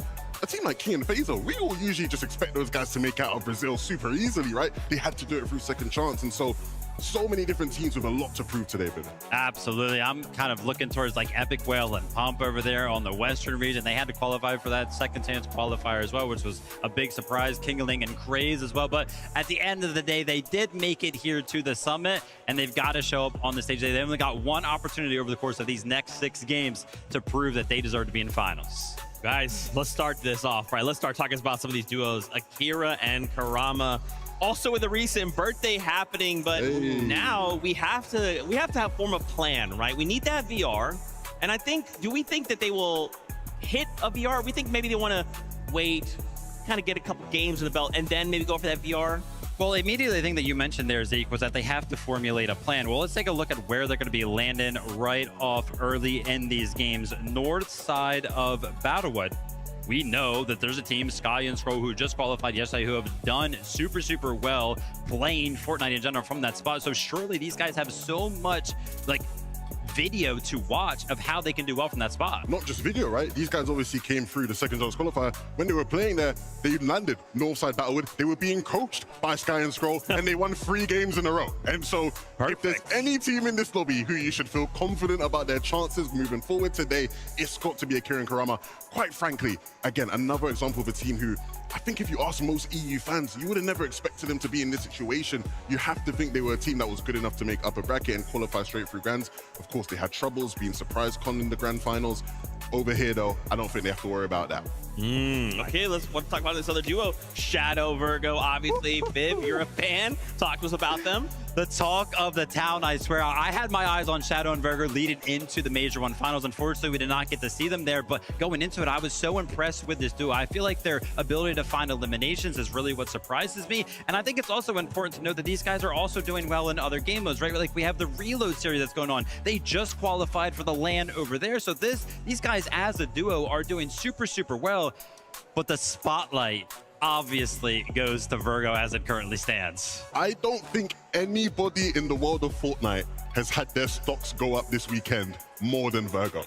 I mean, everybody is giving him his props, and rightfully so, because he has been the creative demon this weekend. He's been destroying people all over the place.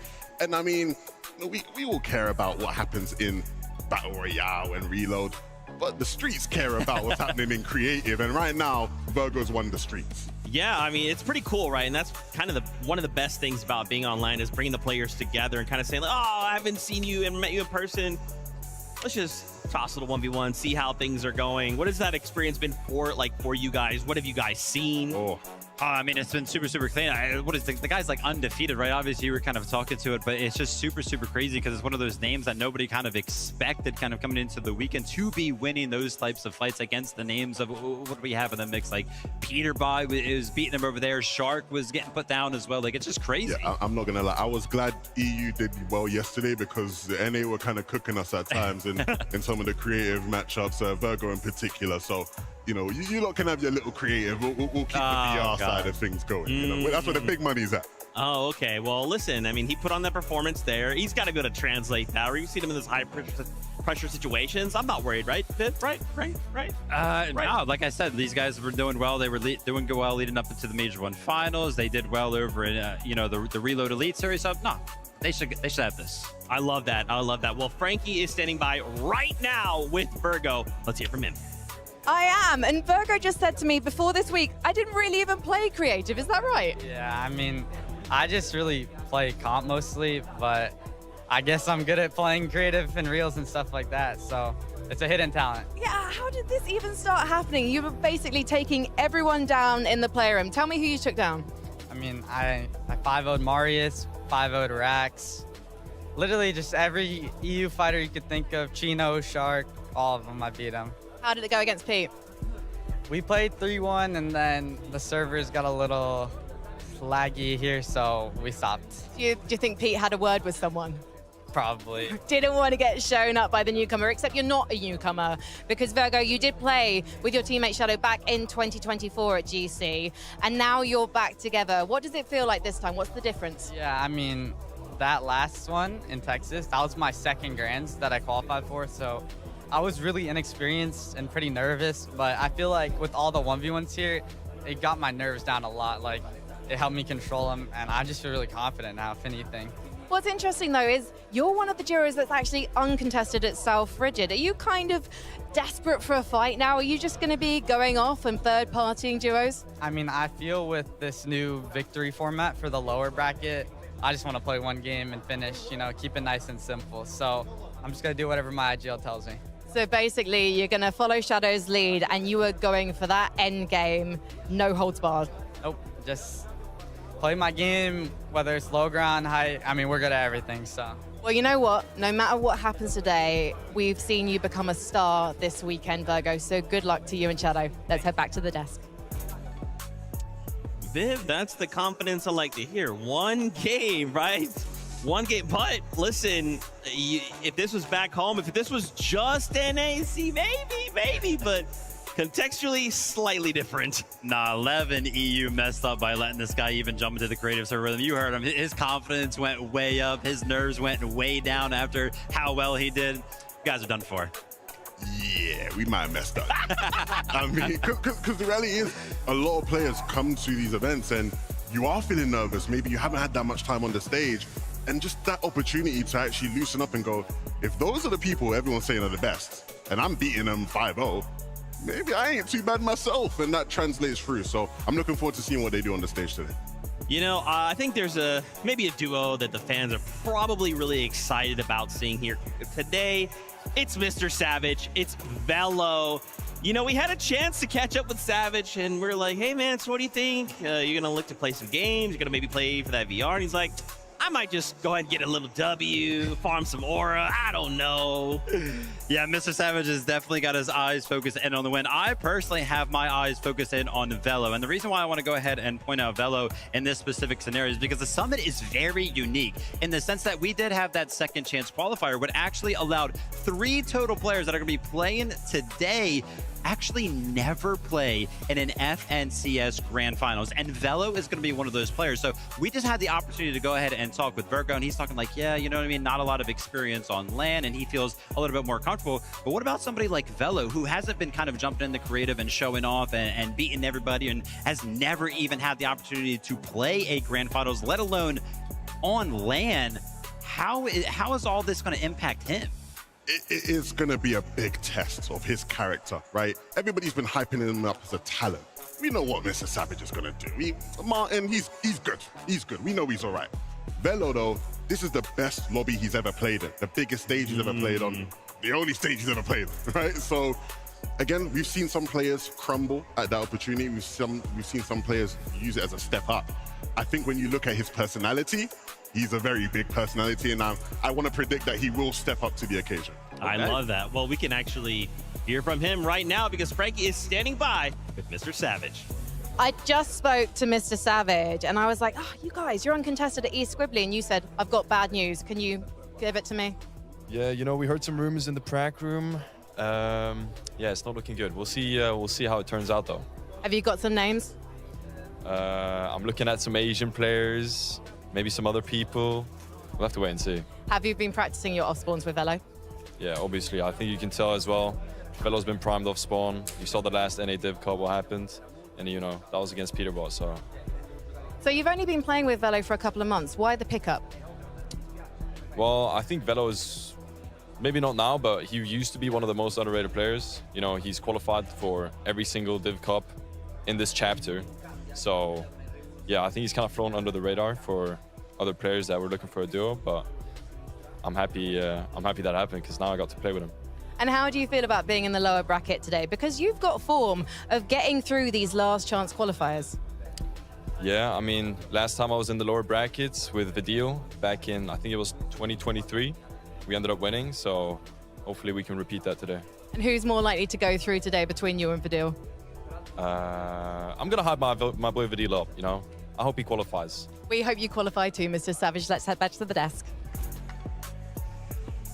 I'm not worried. This is Mr. Savage we're talking about. I'm sure we'll see that VR. I mean, and again, top 19 still going to be difficult to make it through, but this is Savage. Come on. I mean, listen, I'm a little bit worried now, Red. I don't think he 100% knows what's going to be happening off spawn either, but it sounds like he's going to be prepared for it. Yeah, but we've seen how quickly these games run out. We've seen people who were way more prepared have their own struggles. And so, again, I hope the experience of Mr. Savage can allow him to guide himself through. And hopefully Velo, again, just has the performance of his life. And, you know, they get it done quickly. One and done, out of the lobby. Then big focus on tomorrow, right? But another big player in the lobby yesterday was Vico, and we're going to stand by right now to get his thoughts on what led him to be successful. That's right, I'm here with the big Vico, the #1 eliminator from yesterday, the best fragger from yesterday. Vico, you tweeted yesterday that you were nervous going into the day. Are you sure? Well, I mean, I was kind of nervous going into the games, right? I was kind of nervous I will underperform and stuff like that, right? But like going into game 1, you know, everything calmed down. You know, my teammate was giving me some nice ASMR in my ear. And yeah, I was just ready to dominate, you know, I was feeling it, you know? Yeah, I want to show a clip as well from yesterday. You were singing. You were singing to go into game 5. Yeah. What were you singing? Well, it's a song called My Chest Is Hurting. It's like I love. It's like a song I have in my Spotify playlist, you know. It's a fire song, you know, I enjoy it. Was Malibuka not singing? Is this why you're mad at he him? was hating on me. Oh, he was why? hating on my song. What's going on? Weird. So let's have a look at your best game from yesterday. This is your second place. Now, I want to talk about this sort of 7th zone you had right here. You guys were down at the bottom of the map in this absolute mess. You get a max pull 7th zone. What's going through your mind at this point as a fragger in this team? Well, as from my POV, right, I was just thinking like, okay, what's Mali gonna think here? What we can do, you know? Because like, if you look at it like up here, right, it's like this is pretty much a dead site right now, right? And then like there's a dead site right here, right? Yeah. But like we can't go through this, right? Because this is all congested. Like the middle area is like all congested. Everyone's gonna go through there. So we had like I had like a Medmis in my inventory, and I was like talking to Mali like, what do you think we can do, you know? And like I just realized I had a Medmis, so I comped that Medmis, and we had chugs, you know? Yeah. So we built out one floor, we popped the Medmis, popped some chugs, and then, you know, we hit the little dead side rotation, you know? I went all the way around, you know? Got a nice little position. Boom. Well, let's see what you did, because of course it was a really difficult rotate. There's this massive hill in the way. Yeah, it's so annoying. How do you sort of navigate that now? Of course, I suppose you're looking for an elimination, you're looking for a refresh, which you get here as well. Yeah, we got to kill a nice little one pump on Pixie right there for me. You know, sadly we didn't get Swizzy spotted though. Would have been nice because, you know, you see after the kill, I don't get any of the loot, you know. Mali got everything. But yeah, I mean, we got the nice little Medmis there, you know, played some nice chugs here. And now you can see, you know, I do the dead side rotate that I just said, you know, go through all the way right. You know, get a nice little bunny hop here as well, a little 50 tag here for the kin stats. Shout out for that as well, you know. That's important, right? Yeah, hey. Now, you get to a point here, end games are about problem solving. At this situation, you've got 16 builds. If we take a look at Malibuka's POV, he's got 27. You're not hard zero, but you still need to find something. You look down here. What are you actually looking at this point as a sort of fragger here? Well, I mean, I was looking at like 2 POVs, right? I had like Cooper right here that I saw was like a solo or a duo, you know. I was thinking like, okay, maybe we can shoot those kids. But then we also had like these guys all over here, right? We had like Reason, Maris, iDrop, King Cringe, all those guys over there, right? So we had like a choice. So either we like focus on the middle more, and then we can like shoot Minori, Darkos, Janice, Cooper, and all of them, right? Maybe get an elimination there, right? Or like we focus on the right side, but you know, as a fragger, I always go with the easiest picks. I decided to focus on Cooper and didn't work out. Yeah, it didn't work out in the end, but you still managed to make the rotate work. And again, you guys are really, really good in these end games. You're always trying to stick together as much as possible, right? This situation, though, you kind of were a little bit split. You're a little bit solo. You had to make a solo play. Is that important in this meta in these end games, right? 100%, especially with the meta how it is right now, right? With the impulses, like pizza boxes, chug splashes, all that, you know. You gotta be able to solo cut, you know, trusting your teammates sometimes. And I mean, yeah, I mean, we got a lot of practice for that you know? Yeah, you had 0 builds at this point, right? So, like, how do you manage this? Are you just trying to go in old build? Yeah, I mean, I was just trying to, like, you know, figure out where I am. You know, I saw the zone pull back as well, so I was like, wait, we got old builds, you know? Everything, you know, like, you can see folks have pizzas, chug, everything. Mali just plays solo here as well, because we had, like, no mats, right? So we were just doing anything to stay alive at that point. And yeah, I mean, now, you know, it's up to my soul clutching abilities. Damage tries to kill me as well. You know, boom, little 110 tag, get the elimination right there, get everything, you know. Now I'm in a top 3 situation, you know, kill Madden there. And now it's just like, yeah, I mean, rough, you know, it's rough out there. I used all my mats, they're just high ground. I could have won that maybe if that's a 200 on bolts, but it just wasn't. Well, it worked out for you overall. 3rd place, of course, qualifying through now to tomorrow's grand finals. What does today look like for you? You're here, of course, watching the game. What are you actually going to be doing today? Well, I mean, we're going to be voting a lot. You know, we're going to be looking at all the teams in lower bracket, especially the good teams like Flixie, Clicks, all them that didn't qualify from uppers yesterday. You know, we're going to be taking a close look at them. But also some other teams like Mr. Savage and Velo, you know, we just talked about them, you know. I'm going to be taking a look at all those teams, you know, see what they're doing, what I can steal from them on strats for end games especially, you know. I'm going to be voting uppers with Mali. And yeah, otherwise, you know, I'm going to keep a lookout for my teams that I'm coaching. I'm coaching Liam and Jace, you know. They're conning Alex and Reckless at the gas station right south of Sandy Strip. So yeah. Yeah, well, best of luck with those guys. Of course, enjoy watching the games today. I will. Can't wait to see you play tomorrow in the grand final. Can't wait as well. Can't as well. Thank you so much, Vico. But for now, we'll go back to the desk. Hi, guys. 50 tag for the Kinstats. It's a crazy line.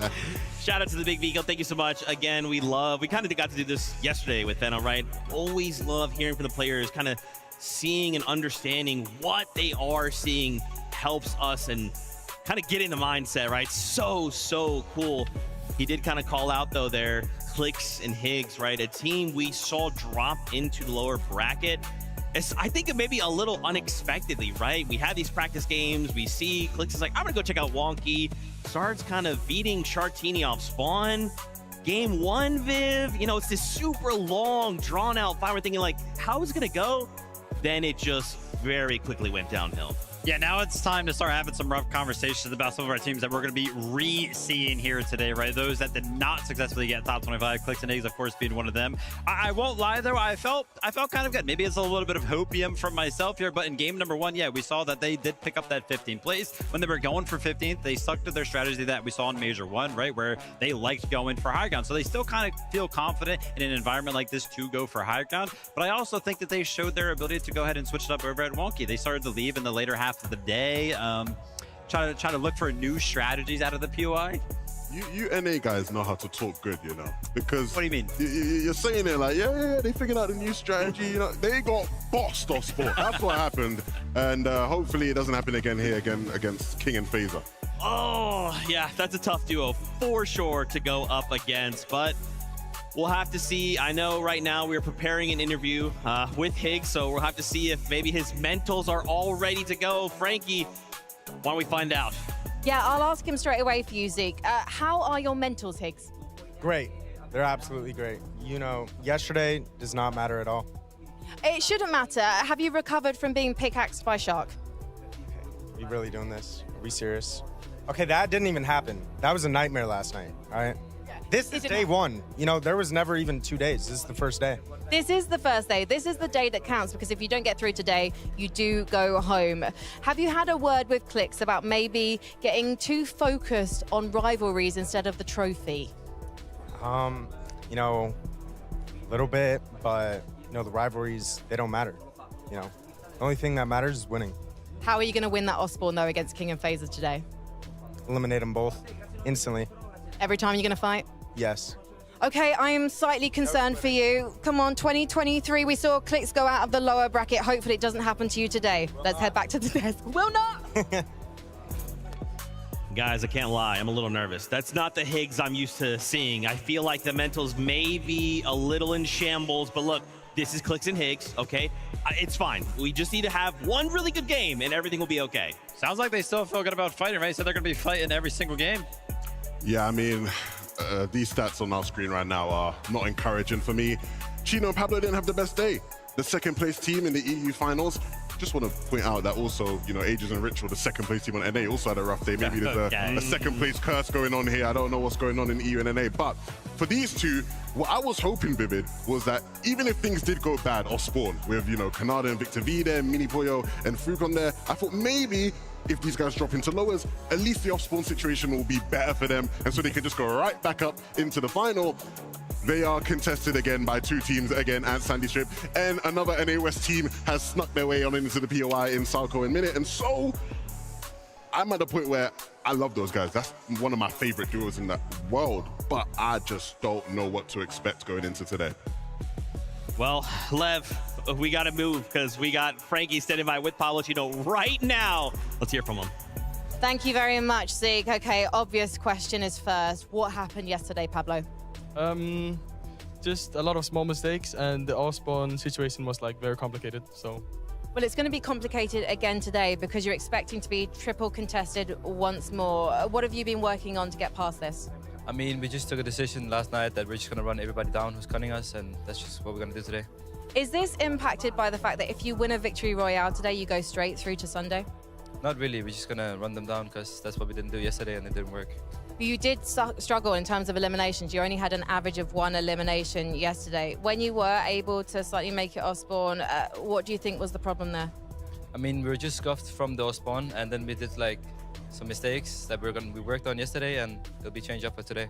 Have you been studying the lobby at all and just looking at the other duos and ranking yourself against them?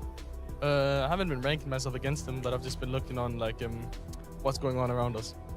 So, failure is not an option for you guys today. You're going to be running it down. What is the one thing you learned from yesterday?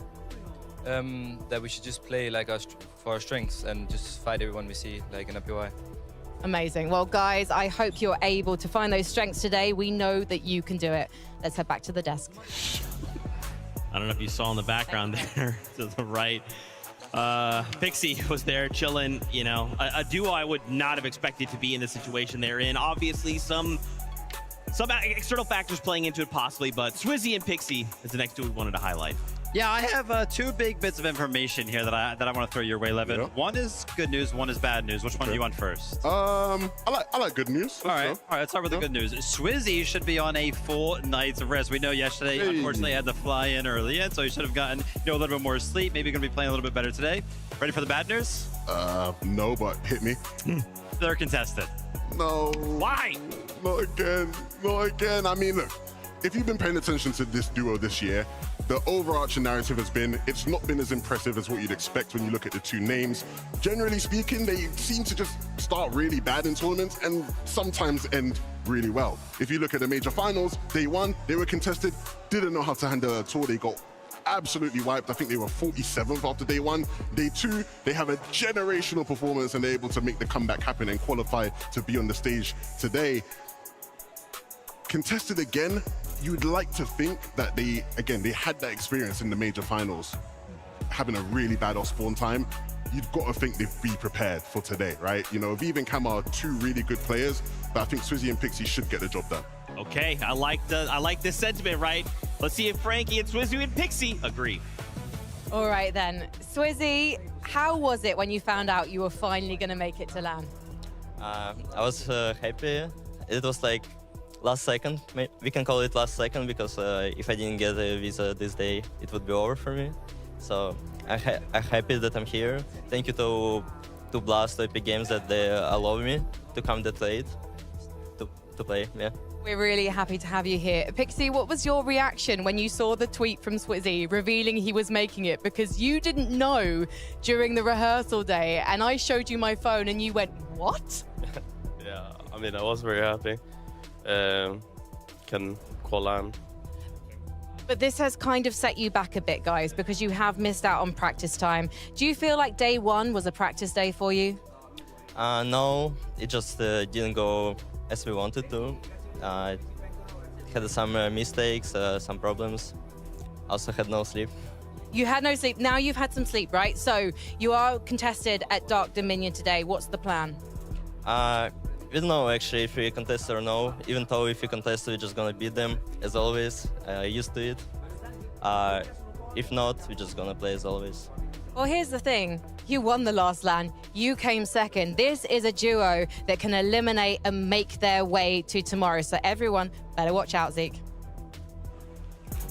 I couldn't agree more, Frankie, right? That resume looks really good. And again, based on the format, we either need a victory royale or end in the top 19 through consistency. I think that's doable. They just need a couple off-spawn wins. And you know, Swizzy sort of talked about it. They're used to it. They know what to do when contested. They know to take the fights to the opponents. I think they got a good shot today. We need Swizzy in the finals. A finals at Summit without the reigning global champions from trios. It just wouldn't feel right. Well, we'll have to see, man. It's going to definitely be an uphill battle, not only for them, but for so many other duos. It's going to be close. Now, we are going to do something a little fun here. We got a bingo card lined up. I know. Okay. Let's take a look at this bingo card. We'll see how this all kind of plays out. 10 plus Elim, over 1,500 damage in a game, 40 points solo clutch. Interesting stuff. All right. I can see some people doing that. A non-EU NAC team wins a game. Okay. You think you got a team in mind for that one, maybe? I know you're a big King and Phaser guy. I think I'm going to go with Yuma and Koyote. We were watching some of those practice games. They won game number 1 of those, so I feel like they got to be feeling pretty good in that regard. I'm sticking with my boy, man. Vamos, King Olita. I'm sticking with my boy. Hilofia. Yeah, these are the standards. I mean, the one I'm excited about the most from that list is seeing the M8 fans do the Poznan. That's coming today at some point. Oh, shoot. M8 fans, I don't know if you guys want to give us a freebie right now. Yeah, no, maybe. I think they need to see the teams on the stage. Okay, all right. That's fair. That's fair. We'll let that happen. Guys, you know, we're getting closer. We're getting closer even to bringing the players in and starting to have them board that battle bus. How do you think they got to be feeling? You know, like, I'm sure for some of them, they're thinking, it's fine, not worried. Others are thinking, dude, what do I have left in the tank? Yeah, exactly. And that's what it's all about for 25 of these duos that are going to be coming from the upper bracket. What do they have left in the tank? Are they going to be feeling a little bit disgruntled, a little bit down mentally? But I feel like the lower bracket players who are already kind of expecting to play today for sure, I feel like they're just coming into this. They have a game plan that's going to be set. They got to be well rested. I feel like they're going to be the favorites here.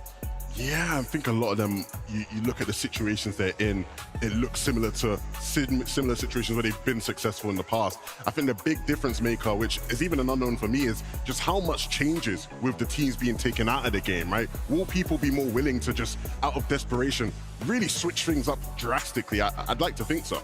Yeah, you got to think, right? Tomorrow we're playing for $250,000 to do that walks away in the first place. A beautiful trophy. Dude, I'm going to take every single advantage I have, right? Oh, shoot, this POI was on-con, triple-con, whatever. Someone made it through VR. Maybe that's my in, right? Especially for some of these teams that maybe don't have the points that they need to be in top 19. It's super scary, though. We know Fortnite players, they love to feel comfortable, and landing at a different spot than you're used to, that's got to be feeling like a big risk. Even if it does feel like it's guaranteed to be uncontested, you don't really know the area. It's just going to be all that a little bit more uncomfortable. Yeah, I mean, a lot of question marks. I think the big thing for me is making sure you are in a position to just compete regardless, right?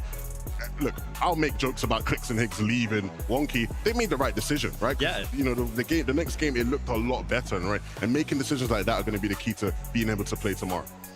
Woo! Stress levels going up again. It's fine. I'm trying to contain myself. But for now, it's time to bring on our players. So, Frankie, over to you. Thank you very much, Zeke. Yes, 25 duos will be going home today. They're playing with a trophy in the center, a constant reminder of what is at stake. They've come from around the world to Düsseldorf to fight it out on this stage, some of them playing for the first time today after qualifying through the last chance qualifier. And this is the most stressful last chance qualifier of all. So Düsseldorf, if you want to bring these players on, if you want to see them fight for their place in this competition, make some noise!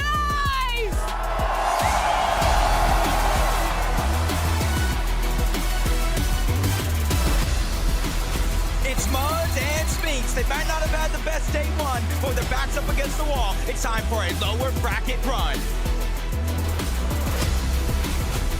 A big hello to Pigs and Ghosts. They're newly teamed up, but their synergy's so strong, they look like they've been here before. So can they keep it up?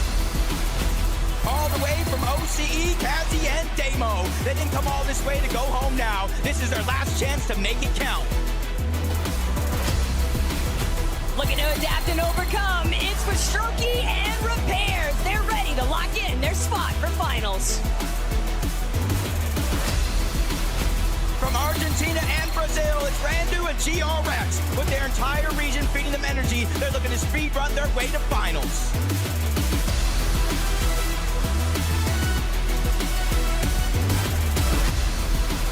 A French delight, Podesai and Zato. They fought their way on a Summit's Battle Bus, but will their next stop be finals?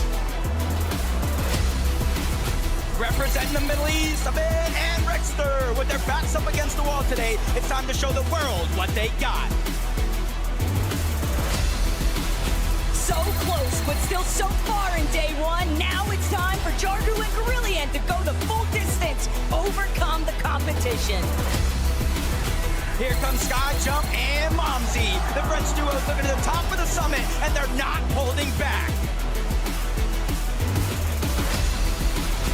Better late than never, and for Swizzy and Pixie, yesterday really was just the warm-up. Now the real show can begin.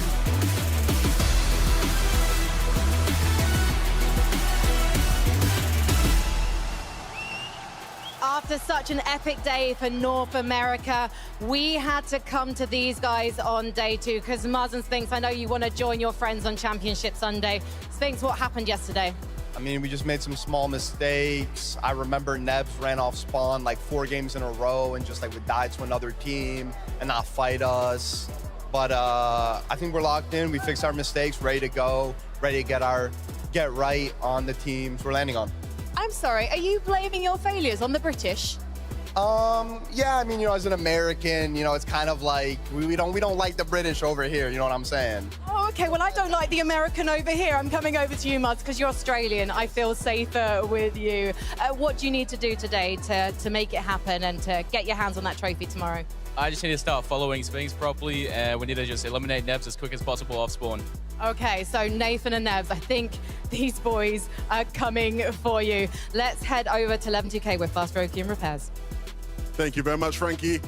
For Strokey, Repairs, it's good to see you guys on the stage. Repairs, you have had a fantastic year in Fortnite. After your Grand's performance, you have been put on the map. A lot of people know how good you are. What's been the key to your success this year and your rapid improvement? I mean, I think looking at the game differently, like bodying, having a coach, taking it seriously made me like good. And the preparation for this event, what's that been like so far? Have you found it a lot more difficult than preparing for EU Grands? I mean, of course, it's been difficult because I'm with a backup player. I only got to find out like 3 days before, but we've been preparing, so I'm ready. And let's speak to that very experienced backup player for Strokey. Every time I see you today, you have the biggest smile in your face. You have a lot of experience in Grands, a lot more than a lot of the people on this stage. Do you think that helps you in this lobby today? Yeah, definitely helps me. I mean, I'm like experienced. I played those lobbies before. I'm not really that nervous right now. Like, I'm confident and I think we can do it. Well, good luck up Spawn, boys. I'm going to send it back to Frankie. Merci beaucoup, Levin. I'm joined by Saito and Podesai. Very quickly, Saito, vous êtes prêt? Yes, sir. Bien sûr. He is ready. Saito, tell me about teaming up. Sorry, Podesai, tell me about teaming up with Saito just one day before the last chance qualifier. So it was after the grand final, we both did bad. So obviously, Saito and me was the obvious choice. And we're teaming up one day before, and we did well since today. Are you worried about being contested off spawn by Marius and iDrop today? Not at all. Not at all. Interesting. Well, let's bring out some more teams, I think.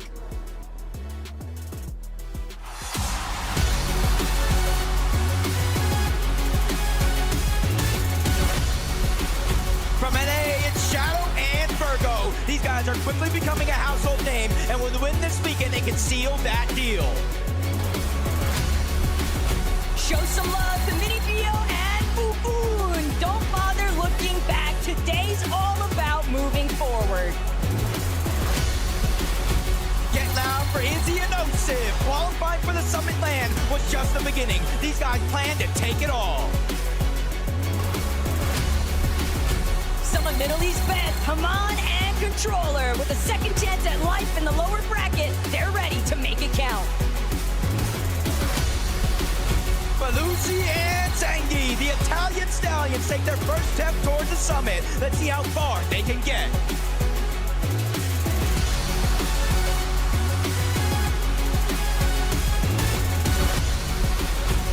Second chances are earned, not given. And for Savage and Velo, they're ready to climb the ranks to redemption with no remorse.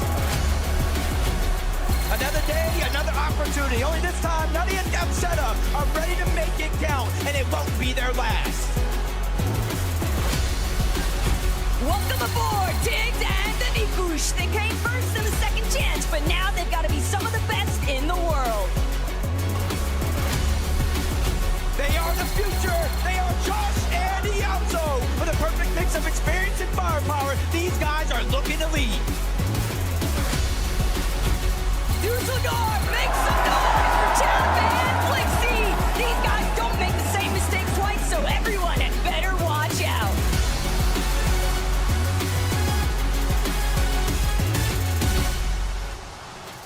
All right, then. I had to get Tiggs and Danikush because you guys qualified in the last chance qualifier in the Middle East on 100 ping. Just how hard was that? That was pretty hard, but I mean, coming into here from 100 ping to 0, that's a quite upgrade. And we are glad that we have the opportunity to come and prove the world what we have got in us and all the things we have practiced in the couple of months. So do you think that that was your hardest challenge, or is getting through the lower bracket today going to be your hardest challenge? I don't think it will be that hard, but we'll see. And what do these other teams need to know about you guys, as this is your first LAN? What should they watch out for? That we came here to win, that's our job, and that's what we're gonna do. I can't wait to see you try. Let's head to Levin. Thank you very much, Frank. And with the Italian Stallions, are they ready for the challenge Will there be a challenge? You guys might be contested, you might not be. Are you ready regardless, Zanky? Yeah, we're ready. If we're gonna get contested, we're gonna 6-0 them, and we're gonna win today. 6-0, I like that prediction, but Lucy, I feel like people always underrate Italian Fortnite players. Do you have something to prove today? Yeah, I think it would be easy for us, no problem. What happens in a scenario where you do get contested? Have you prepared for that eventuality? Well, we're prepared for everything. We prepared since we qualified for 1 month straight, so I think it will go fine. Well, if it does go that way, good luck off spawn, my friends. Back to you, Frankie. Of Brigada 11, I am joined by Nuti and GabZera. Nuti, you are uncontested right now. Is that how you like to play things? Yes, it is. So I feel like, you know, we stereotype the Brazilian teams as being people who like to fight. Are you going to play it safe today, or are you going for one of those victory royale passes to Championship Sunday? No, we're winning. We're winning again today, 100%. Oh, we've got to watch out for these guys. And you know what? GabZera, I know you've got loads of Brazilian fans watching back home. Have you got a message for them? GabZera, eu sei que você tem muitos fãs em casa. Tem uma mensagem para eles? Tenho sim. Peço para geral aí que tá torcendo no Brasil. Não torça só para mim e pro Nuti, mas torça para geral. Manda energias positivas e pode ter certeza que a gente tá dando nosso melhor aqui. So they say to all the Brazilians, not to cheer just for them, but for all the Brazilians, that they're gonna try to do their best in dominating. Well, I'm afraid I don't know much Brazilian Portuguese, but I do know vamos. Let's bring out more teams.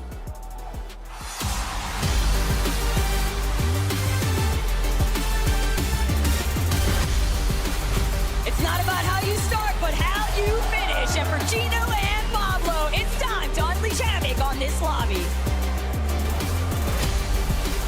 Say hello to Scare and Osig with a chance for finals on the line. They're not looking to say goodbye anytime soon. From EU, it's Nathan and Nebs. Being contested is never easy, but with a fresh start and some surprises, they're ready to put in work. Vigils and Braids have weathered enough plans to know things can change at a moment's notice. Now it's their time to flip that script. It might be their first land, but Caesars and Xavier are throwing punches to make the whole lobby see stars tonight.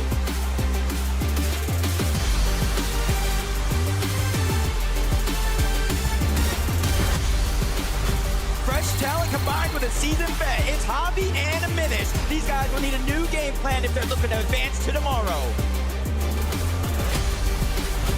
Welcome in, Taya and Bobby. After getting first in the second chance major, they've proven they won't go down without a fight. Who needs the grand finals when you can qualify to land instead? The lights are bright, but Liam and Chase are looking to dim out anytime soon. Today they bring the fire. It's Giannis and Gian. With one last chance to make the summit, it's now or never.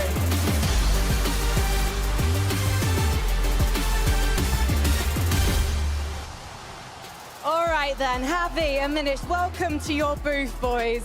Javi, this is your first FNCS LAN. How did you find day one?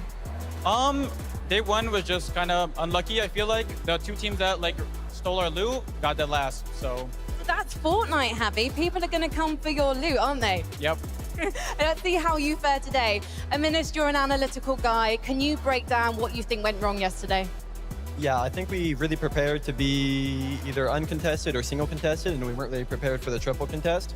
But I think we should be in a good situation today no matter what happens. So are you expecting to be uncontested, or have you just been practicing those off spawns all night?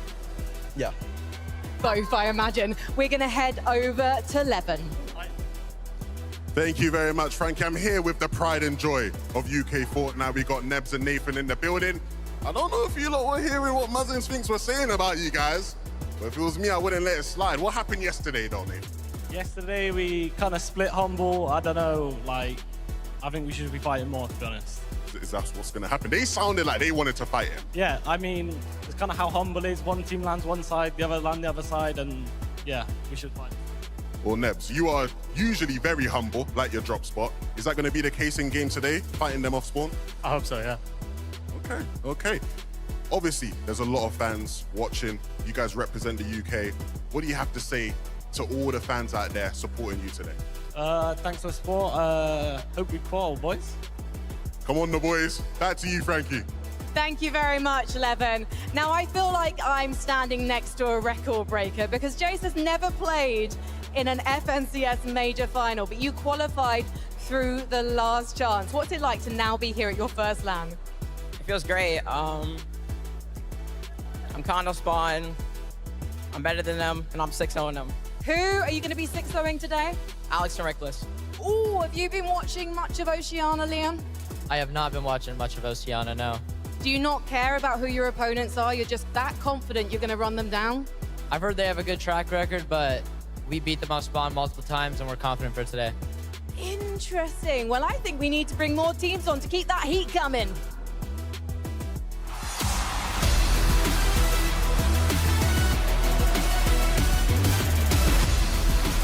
All the way from South America, it's King and Phaser, one of the most dominant duos in their region, and now they're ready to test it against the global. This duo's looking to challenge the throne. Teus and King against all odds. You can never count these guys out. Asia's never been one to back down from a fight, and Yuma and Koyoto will need to come out swinging if they want to survive today's matches. It's Faloz and Jonas. 4 points separated these guys from finals and the lower bracket. Today, they look to close the gap and take it all. You can't appreciate the highs without first surviving the lows. iDrop and Marius, it's time to show the world what you're made of.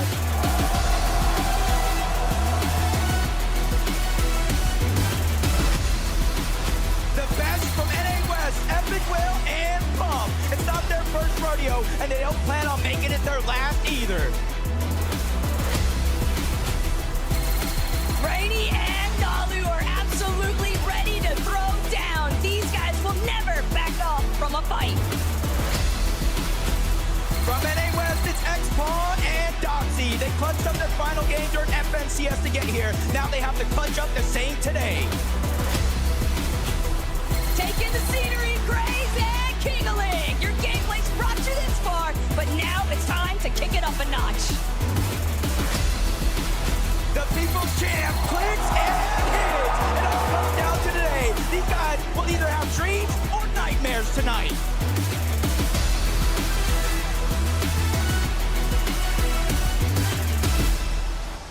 X-Pun, Doxy, it's so exciting to have you here with us on LAN, qualifying through NA West. And tell us how you qualified, because it was epic. Okay, so we got griefed at the 11th game, so we dropped all the way from 3rd to 9th, and then we won the last game. And this is the thing, guys, in this format, if you can pull off a victory royale like you did in the NA West finals, potentially you book yourself a spot in Championship Sunday. So is that what you're playing for today, X-Pun? Just the victory royale? I mean, yesterday I was feeling under the weather. Today I'm just going to go out and show what I could do. Yeah, so feeling 100% now? Yeah. Okay, and I just want to ask you one last thing before I let you go, because your dad is the reason you're here. Yeah. So tell me about your dad quick. What did he do to get you through? He drove us 30 hours to San Jose for 0 ping. And that is parenting. Let's head over to Levin.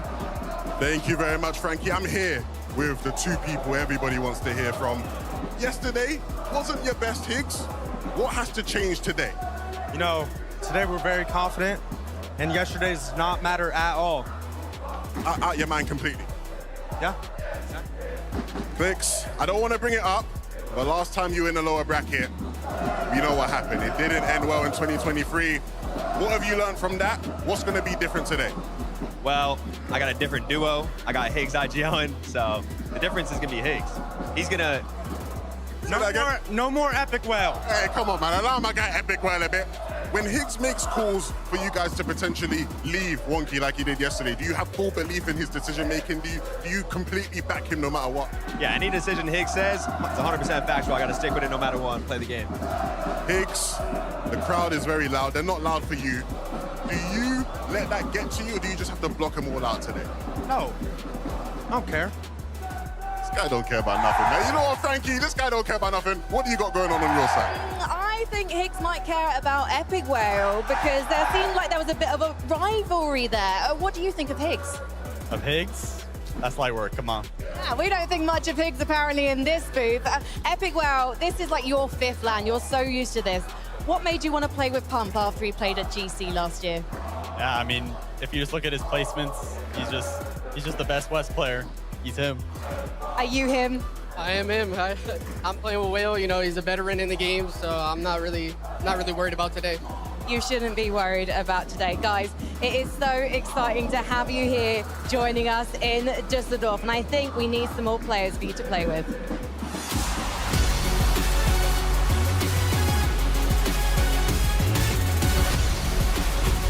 They're here. It's QNDX and Phantom. This might be a Fortnite competition, but they're not here to play around.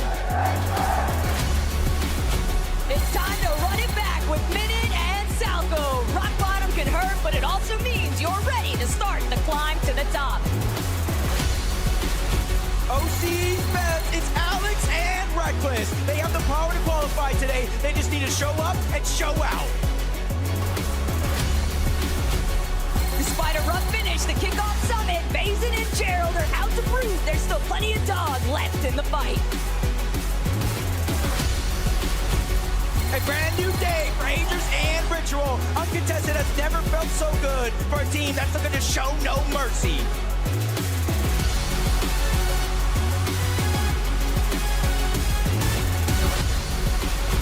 Let the drum sound off for Akira and Kurama. The gentlemates are in the building and they mean business.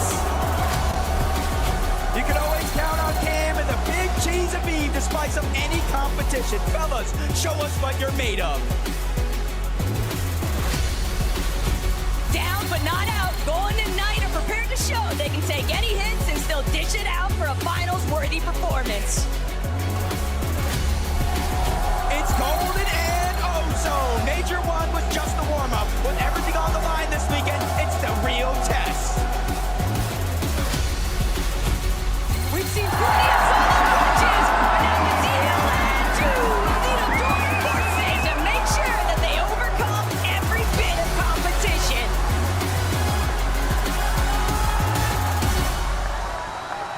I had to grab some of our newest representatives from Oceania. Unfortunately, boys, you found yourselves in the lower bracket. And Gerald, I spoke to you before the competition kicked off.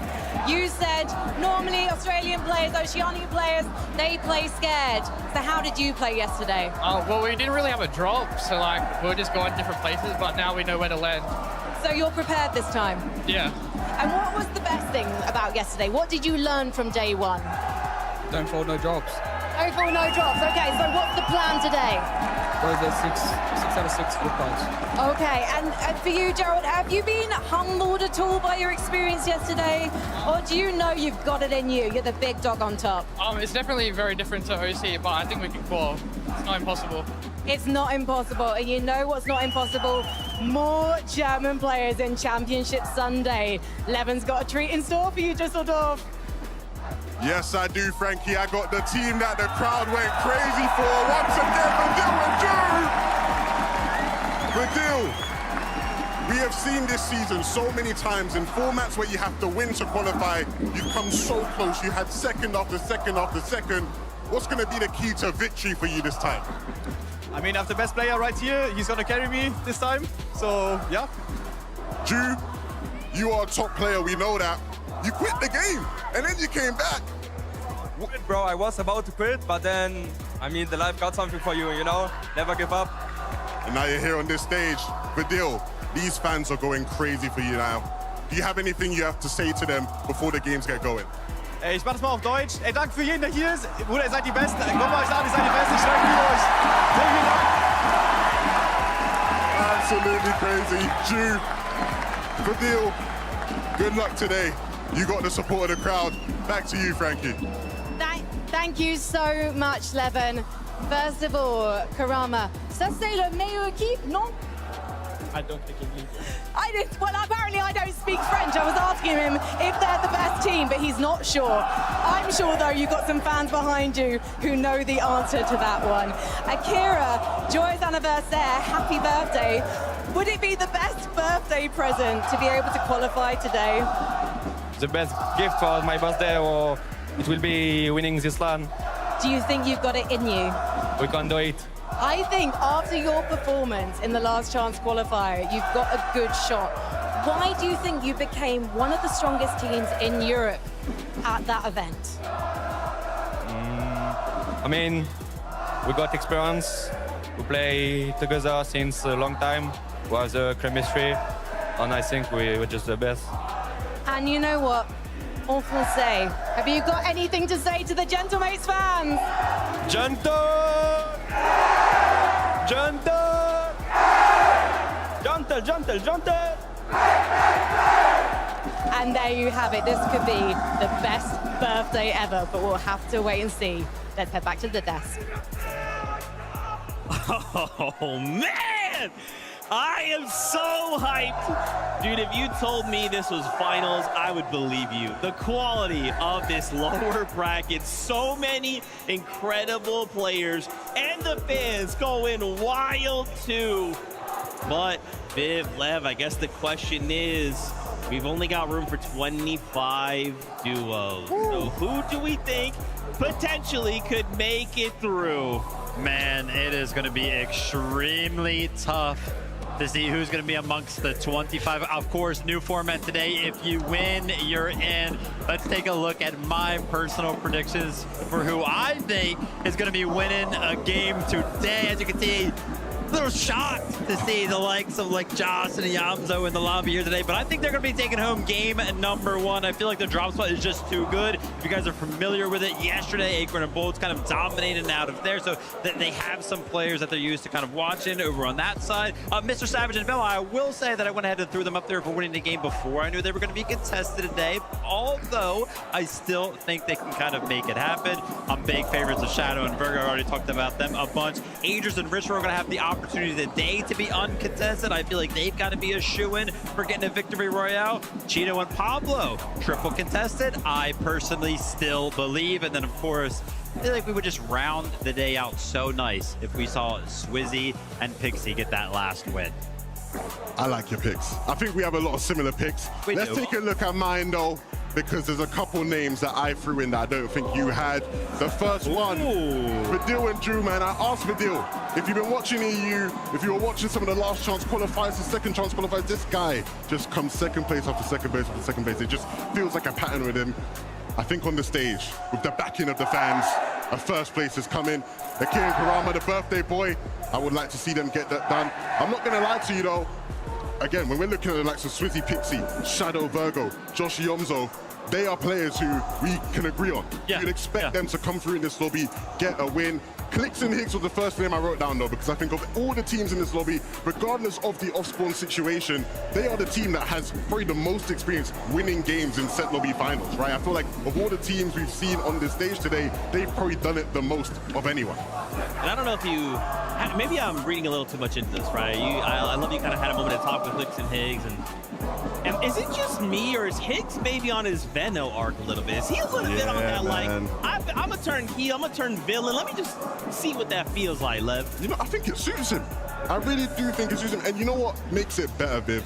It's believable. Like, I believe him. When he says he don't care, and when he says it's over, it's up for anybody, I really do believe him.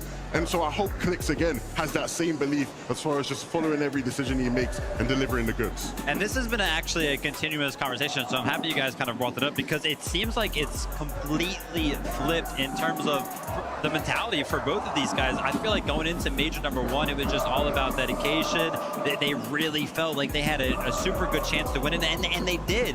Then after that, I feel like, you know, hitting the socials and hitting the streams for these two, it kind of feels like they got a little bit more lax and lost a little bit of that, hey, listen, we're just the best. We don't care what's going to happen today. So I'm not entirely sure. I talked about it yesterday. I'm not entirely sure that's a good thing for how the kind of performance can happen in the server. It's going to be a bad thing. They're in the lower bracket, so I feel like so far it hasn't worked out, but maybe today we'll see them a little bit reformed. I want to see I got to see a VR out of Zoe. Josh. Yeah, I mean, man. come on, man. You know, that would just up that confidence through the roof, set him up nicely for tomorrow. This is so right, man. This can happen. Dude, I would be super, super stoked to see Yamzo and Josh in the finals. I mean, obviously, Yamzo, a veteran of the game. He knows exactly what to do in a lobby like this, but picking up those players that are a little bit less experienced than Josh. We were talking to Yamzo just a little bit earlier. He's very, very confident in Josh's ability, right? He's like, yeah, maybe he's a little bit nervous, but I did see on socials that the first player in the practice room this morning was Josh himself. So he's been getting ready all day. Dang, I like the sound of that. It looks so good, sounds so good. Hey, Fortnite fans, don't forget though, venue, we do have that bingo card. I wanted to see if you guys would maybe help us out. Before we even get into game number 1, fans, I mean, look, we're looking for the buzz in here. What do we think? Can we maybe get some help from the crowds? I would like to hit an early bingo. Lev, I mean, you're the only one that can make this happen, right? I mean, look, the M8 fans, they were just bouncing right now. I think if Akira and Karama win a game, there is no doubt in my mind that they will be stood there celebrating, jumping up and down, doing the Poznan. I would like to see so much from Akira and Karama. I think they will win a game, and so we might not get to see the most from them today. Oh, man, Fortnite fam, I'm getting word. The games are ready. This is the lower bracket. Casters, take it away. Thank you guys, everybody out there, for joining us. This is day number 2, and our analysts broke it down perfect. What is truly at stake? They even have our predictions there on the table. I know I have some favorites that I want to see, but they're going to have to earn it, Taco. It's just the fact that win and you're in. You can chase that victory royale. You can focus exclusively on it, but just in case you don't, top 19, the consistency metric still playing a key part. So let's see what happens here in game 1.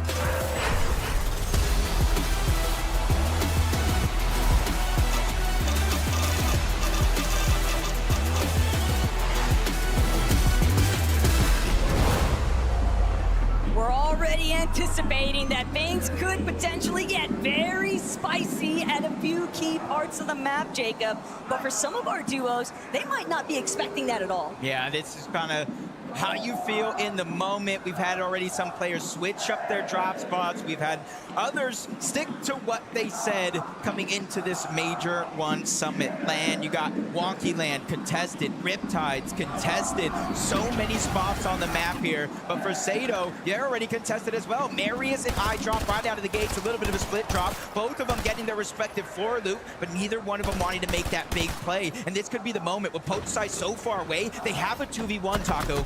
Let's see how much of that Verdoxy coach assistance for iDrop and Medius in the player lounge pans out this week, because now it's their opportunity to showcase exactly what they've learned. But Potasai, Sado, they're not trying to fold over anytime soon here. Medius, iDrop still applying a bit of steady pressure. It's all about finding the first opening shots. Both of these duos don't really have much shield, but it's going to be iDrop who actually exchanges the elimination onto Potasai. Sado is left scrambling. He's got to try and bail out. Man, that's just so unfortunate. Potasai moved on over to try to help Sado take the 2v1, but Sado had different plans. He immediately shockwaves out just to try to survive. And now he's going to be stuck in this game as a solo. And it's not only Marius and iDrop that he has to worry about. It's Shadow and Virgo. It's Osid and Scare. It's Josh and Yamzo, Golden and Ozone towards the top of the mountain. There's so many threats around this lobby. But it's definitely got to feel great to put into practice or real-time application what you've been practicing all week. And for Sado, though, he has had the opportunity to at least try and build up his shields. He's looking to try and escape it, but action's always taking place on the map, and Yanis takes down Randu, waiting for the finish to come through, and it's just that easy. Yeah, another player kind of just getting stuck as a solo here early on, but at least it's not over for them yet. Chap Flixie, they kind of know that to be true, and playing in the upper bracket yesterday, even though things don't go your way, you gotta look at the flip side of things. You gotta realize that now you have more experience in person, playing in front of a crowd, playing with those nerves, and for Chap and Flixie, I feel like they gotta be one of our teams in that top 19 consistency. Tough break there, though, if you're a controller and Haman, but at the same time, Flixie and Chap probably very happy knowing that they're not gonna be as contested for this starting point. They were dealing with Lewa and Romero, I believe, who already had their success in the upper bracket. So here today, it's time to stand out. Yeah, and that's the interesting thing about, you know, the upper bracket and the lower bracket. You have teams just like that, Lewa and Romero, they win the fight, right? They're going into Championship Sunday. As of now, they might be uncontested, but it's going to be up to these guys to really prove that they belong there. Gino and Pablo Ingu, probably one of them as well. Sandy's trip, it went from double contested, triple contested, and at one point we saw the whole lobby, but Sato trying to run away, and this is what I thought. You have to worry about so many, but Josh is down. Iamzo's in the 1v1. Sato is not going down without a fight, but Iamzo with a huge HP advantage, has some extra shields and the quick heals. He's going to disengage, try to get the revive back onto Josh. That's going to force Sato to make a decision. Do you pressure, not let him get the revive, or disengage and survive? Sato just didn't want to take the risk. The fact that he was even able to bring down Josh Riley in the first place is incredible scenes, and you can see already what took place. The lurk, the playmaking opportunities that Sato's trying to bring to fruition. But of course, Gino, Pablo, right back to it for Strokey repairs, trying to see if they can hold out. Pablo's ready though, just smacks repairs straight for the first elimination, and now it's all up to Chino to see whether he can close things out. But Paulo, he's not finished. He wants to see if he can take out for Strokey with it, and sure enough, 2 big eliminations to start the day. Perfectly played by Chino and Pablo there in that situation. They realize that fast Roki lands over towards 4 fields, which is a contested fight. They've been staying alive. They just went on over for loot, and they just got caught out of position so many times on almost every region. That Sandy strip jump that surprises so many people, catching them off guard. As you jump on board King and Phaser over towards the side of the mountain, they already have that first elimination, and it looks like they're trying to chase down the second. Get a chance to actually look back and see what took place. King and Phaser just running straight into where Sato was hoping that he could have yet another success shot to bring things down, but unfortunately it all crumbles right underneath his feet. Phaser, King, that's just their loop path. They're pushing north. They're not directly fighting Clix and Higgs just yet, but that might change later on today. Yeah, it definitely will as the games go on. Where you're at on the leaderboard will really play a role in how you get to play out the rest of your games. But it sounds like the fan favorite Vidil and Ju rotating in the second zone relatively early, but if you look at their loadout, they're maxed up on materials. Their loadout in terms of heals is as best as it could be, minus maybe a Chug, so they have nothing to worry about for the next couple of zones. Meanwhile, on the whole southern side of the map, Randu's already down. GRX is trying to decide what loot he needs to bring with him, and it's a 1v1 against Chap. And the problem right now for Chap is that he was not expecting to be without Felixi, but everyone is just creeping around these building corners. It's as if everyone's just playing a horror game of Fortnite right now. Yeah, you kind of saw it in the beginning of the game in the feed that Yanis did take down Randu in that exchange in their off-spawn fight. GRX is trying to stay alive, just like anybody else. If you have at least 500 gold, you don't even need to pick up that reboot card. You go straight to the reboot van and you can buy your teammate back. And that's why you see so many players shockwaving away from the fight before their teammate even goes down to try to give them a chance.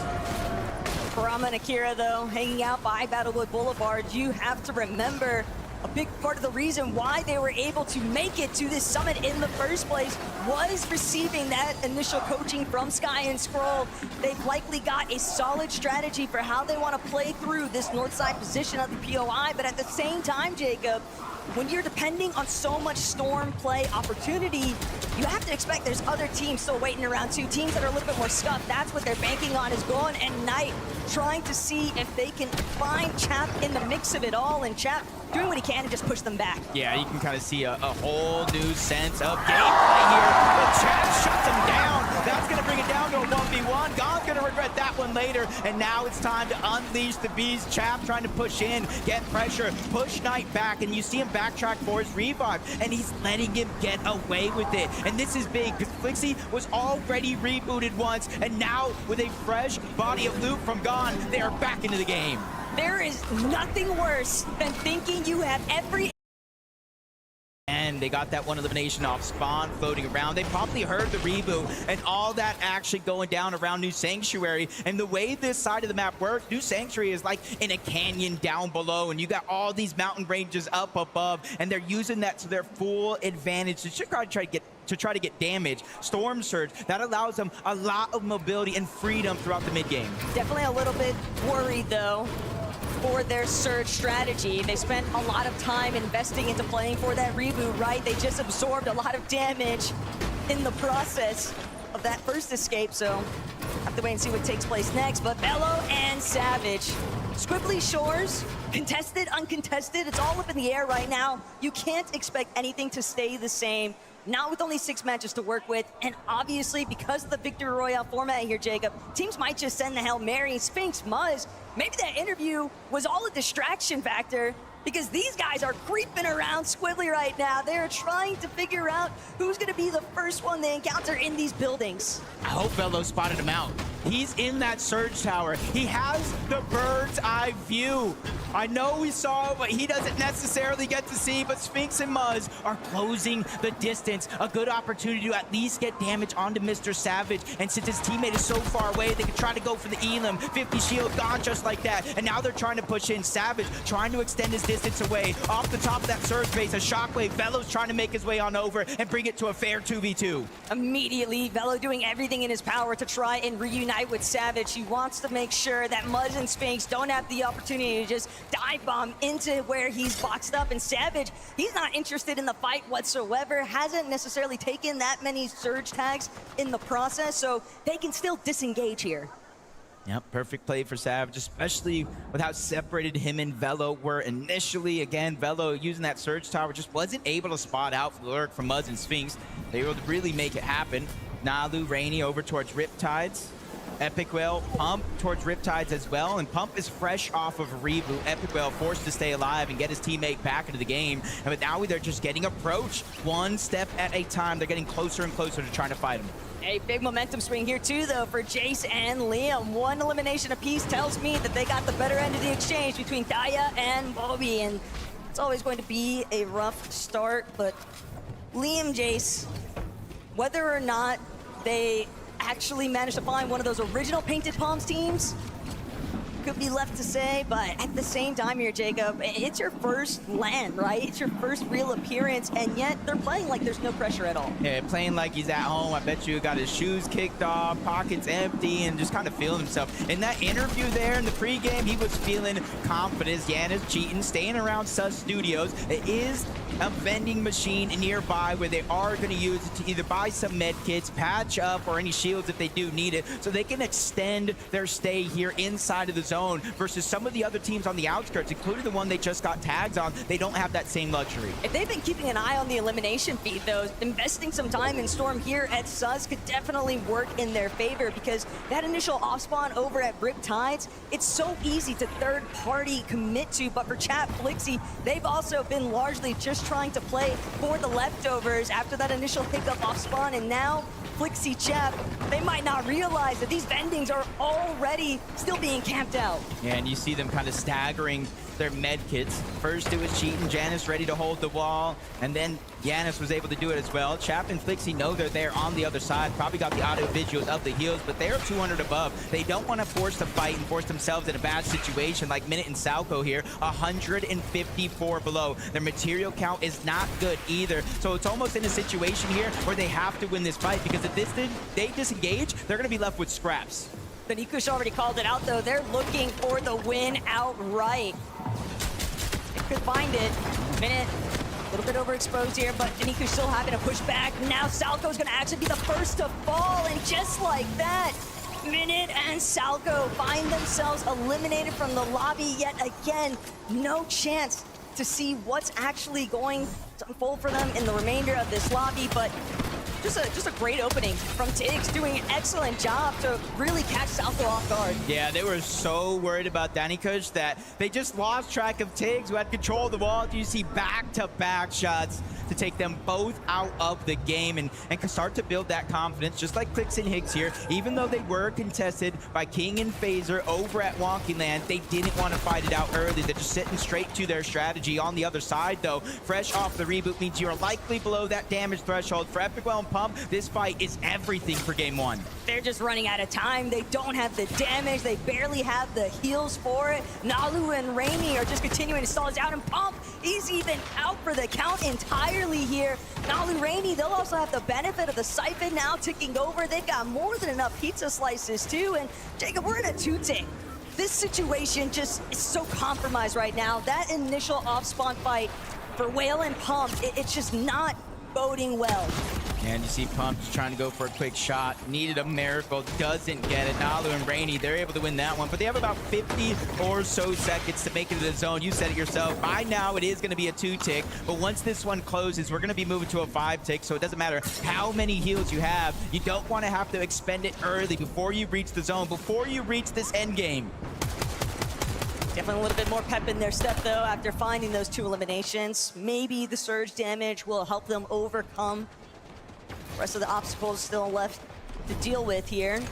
Skyjump and Momsy, a very scrappy French duo. They've got Spinx and Muzz in their sights currently, but Clipface will cut that line of sight. Still, maybe a little bit caught if they decide to clash with the Kira and Karama. There's no guarantees, but the way that they were kind of trying to set up against Muzz and Spinx, it almost seems like they need the damage, and sure enough, 42 below on Surge. Just one tap. Yeah, you don't want that surge to activate, really forcing your hand, but Momsy does more than that. Hits a nice shot on Akira and Karama. Now they're below the damage threshold, and this is the back and forth we see, whether if it's rotating through zones or in box fights like this. It's just a tough way to kind of go out, and Higgs is feeling the pressure as well. They were over 100 above the damage threshold last time we seen him, and now he's fallen 157 below. Clix is gone, and now Higgs forced to clutch up here in game number 1.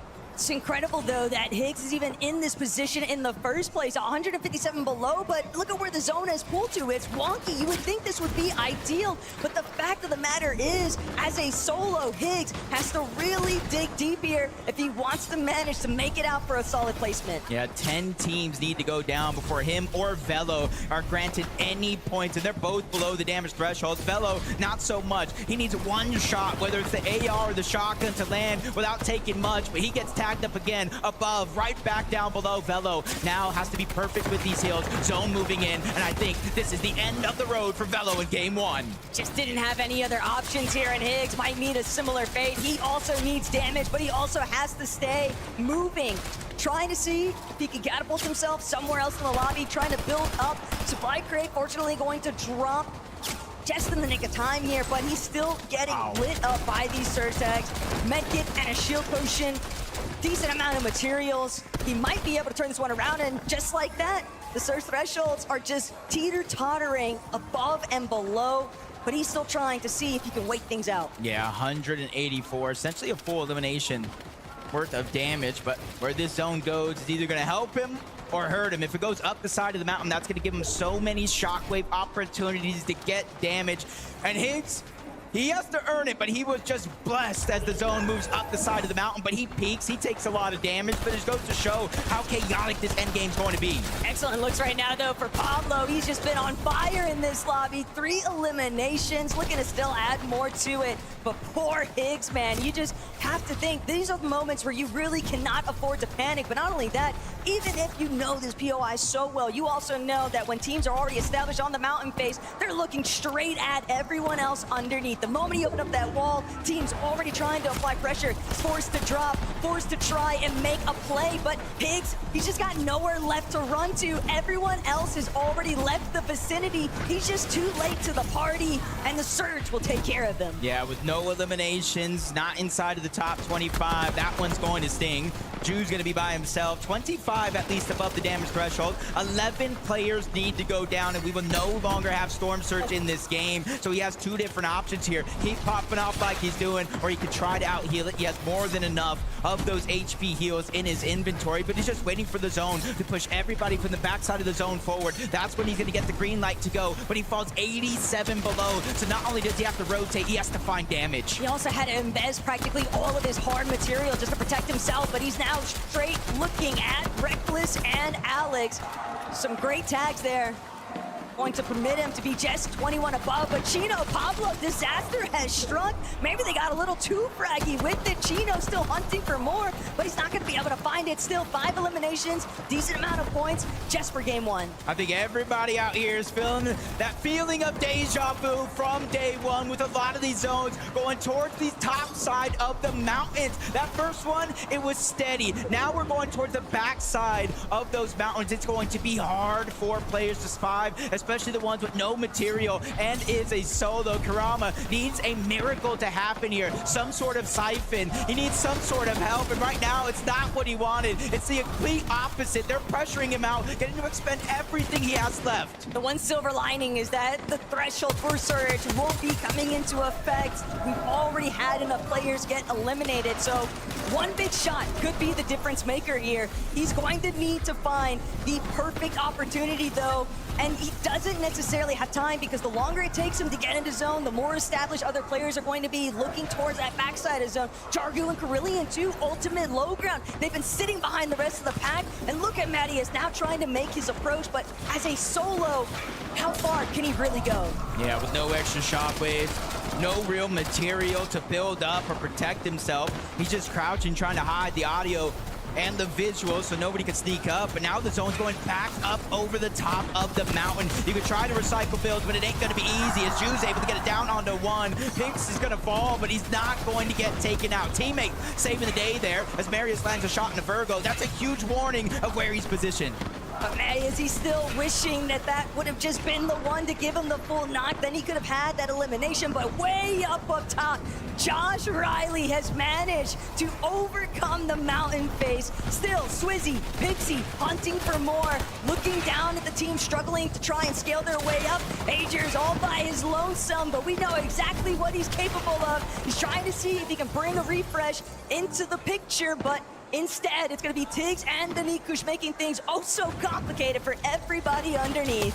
1 of 5 solos left down below. Dannykush and Tiggs all the way from OCE. This could be their moment to shine on the big stage, but they still got to go through Pixie, Swizzy. These guys are here to make a name for themselves on the international stage like they haven't already. Pixie, Swizzy, they're still being challenged into the box. Ghost gets taken out. They are part of the global champions for a reason. Not only that, but they're one of the only fully intact duos left in this lobby. Virgo, Agers, solos underneath them. Josh is fallen, but with 4 eliminations, decent placement to boot. Tiggs, the Nikush, they start dropping. They needed to get those siphon materials. Now they're gonna ramp back up. Tiggs trying to see if he can provide a little bit of air coverage here, but Pixie and Swizzy are 2 men on a mission. Pixie trying to see if he can connect. Needs one more, needs the siphon match. He knows that he can't afford to keep taking those peaks. He knows that the angles aren't in his favor, but Agers cut off in the process. Virgo's still falling to Swizzy. Pixie gets Agers. A 2 versus 2 to try and round things out. 9 eliminations already. This is the chance to get your spot on the bingo board secured, but that one gets ripped away. Tiggs from up top, taking down half of the global champion, but it is going to be a 1v1. Pixie gets his get back. It's him versus Tiggs. No shields at the current moment for each of our players, and he's trying to put pressure down from above, but Pixie is able to go to the sidelines, finds a crevice, gets the shields off, and this is it, Taco. It comes down to who wins this game is going to finals. Tiggs knows he's got to get up close and personal. Pixie doing his best to try and mantle up, mantle forward. Pixie nearly connected. Tiggs is out of here. Swizzy and Pixie, maybe that night of rest was all they really needed because they are done with today. There's one thing I've learned. You don't poke the bear, Frankie. Don't poke the bear, indeed. My word, Pixie, you as a solo up against Tiggs in the 1v1. What was going through your head there? It was a cat and mouse game. I mean, it's a 1v1. It's a win for me. You are known as one of the best fraggers in EU, and for you, Swizzy, watching this man make things quick and easy for you in the lower bracket, what was that like? That was really easy. Got my rest, we win. I said like we're gonna reset tomorrow. We also wanted to go high, but this zone we couldn't. I was going to say that was such a difficult mountain zone for you. How did you manage to make it to the top and get out of that sticky situation? I mean, we learned from our mistakes yesterday and we took priority on our rotates. So we just fixed everything that did wrong yesterday and now we won the game. Well, you get to leave the stage in just a moment, boys. What's the plan now to get ready for tomorrow? Get on con, get our sewers, and probably take high and don't die. Don't get eliminated. It's really something we can all live by. Let's head to the break, and after that, more Fortnite.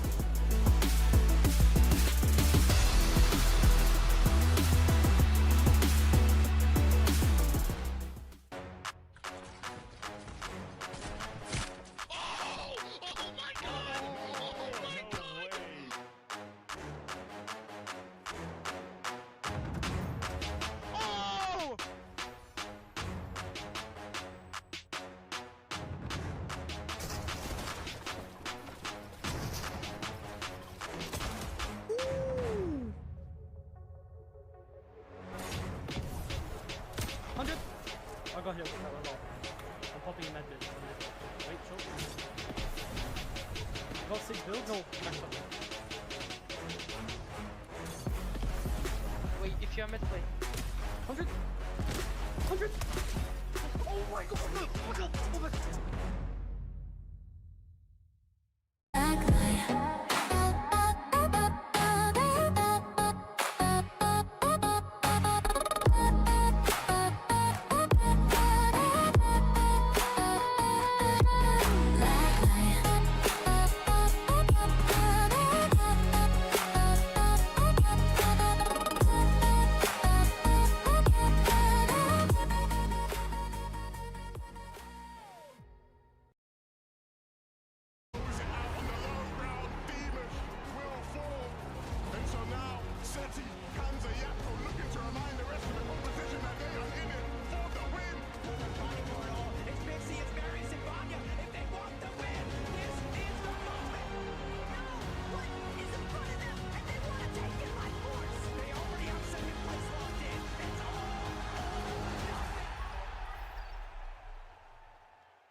Absolute cinema!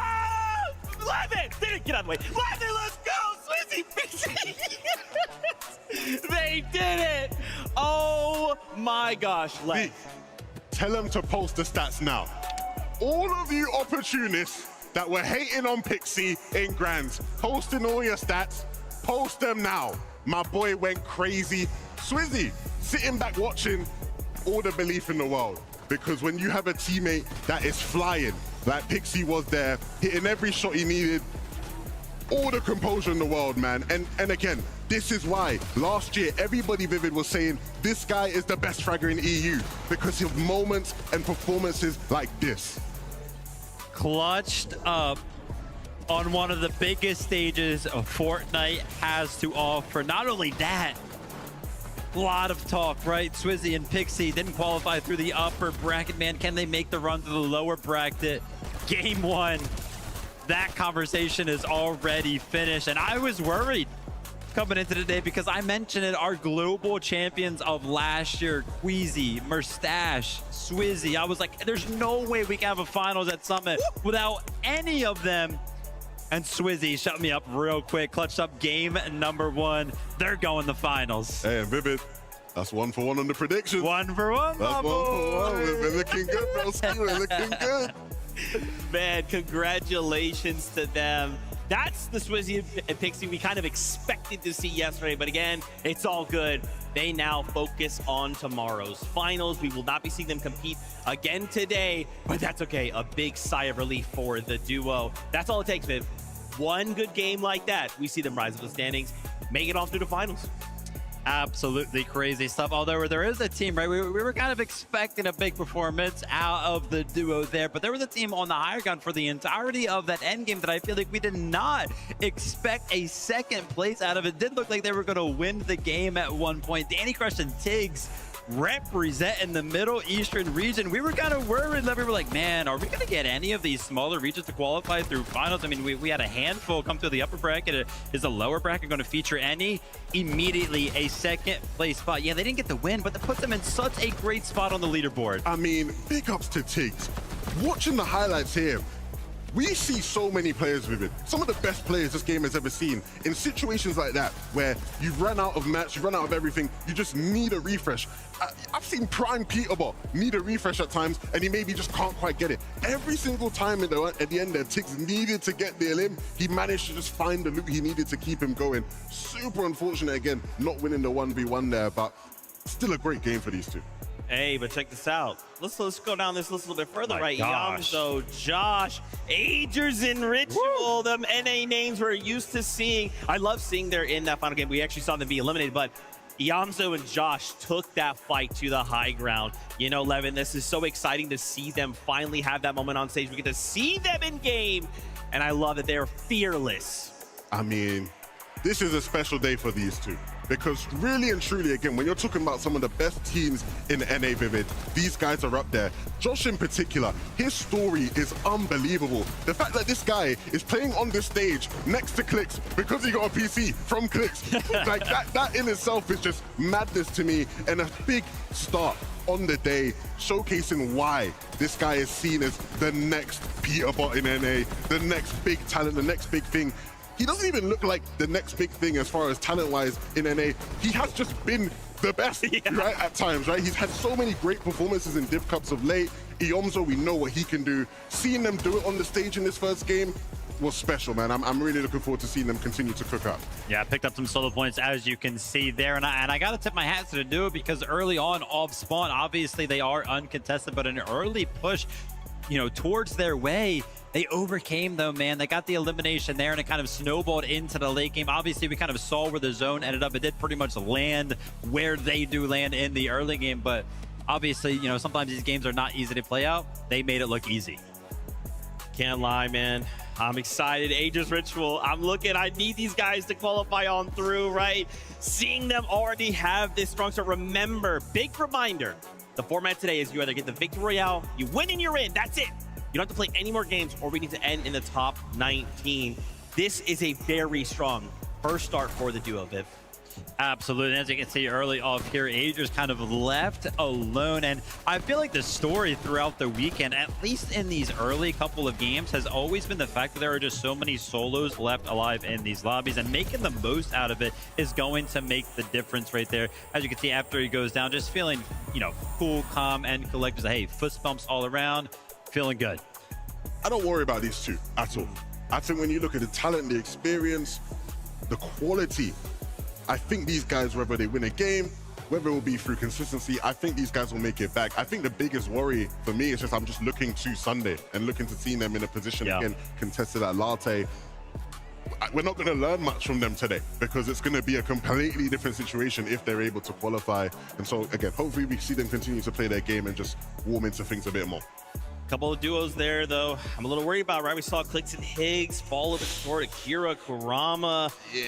I mean, you know, look, again, it's just game one. I don't want to worry too much, but boys, we only have 5 more games, right? We need that VR. We need to be in top 19. Very, very tough, but it's all good because we've got game number 2 ready to go. Whatever happened in game number 1 doesn't matter. Every game can be a new game for these duos. So let's get ready to hop into game number 2. One thing I can't help but notice here, though, Jacob, is the fact that some of our duos that weren't able to actually have that standout performance in game day number 1 have managed to succeed here in game day 2. So the best benefit of that, you know, a duo like Ritual, Agers, I think that you have to remember they're already high up on the leaderboard. Now, if you want to put through on consistency, one more performance like that, and they're in it to win it. Yeah, basically locked and loaded. And typically at this point in time, I'd be like, if a team wins, their drop spot is open. I'll tell you more about that in a second, because game 2 is ready.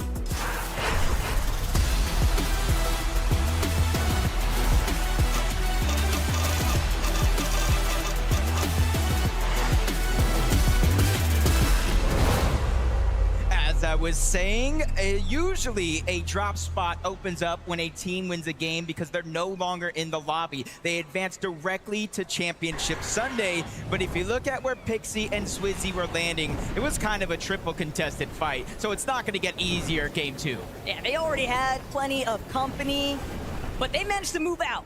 They left everyone else behind. They'll worry about that for tomorrow. Vazen and Gerald, though, intent on contesting Epic Whale and Pump here at Riptides. But all that's going to do is extend an open invitation for the third-party scenario.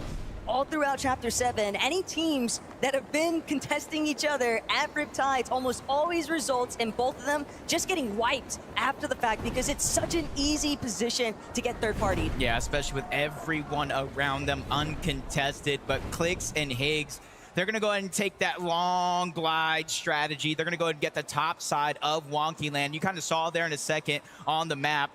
King and Phaser are already down there on the south side of Wonky Land, already trying to loot up. That gives them a little bit of a timing advantage over Clix and Higgs. So if they get a loadout, in theory, Taco, we can see them play aggressive. But iDrop with 1 elimination. But y'all will notice Marius is down.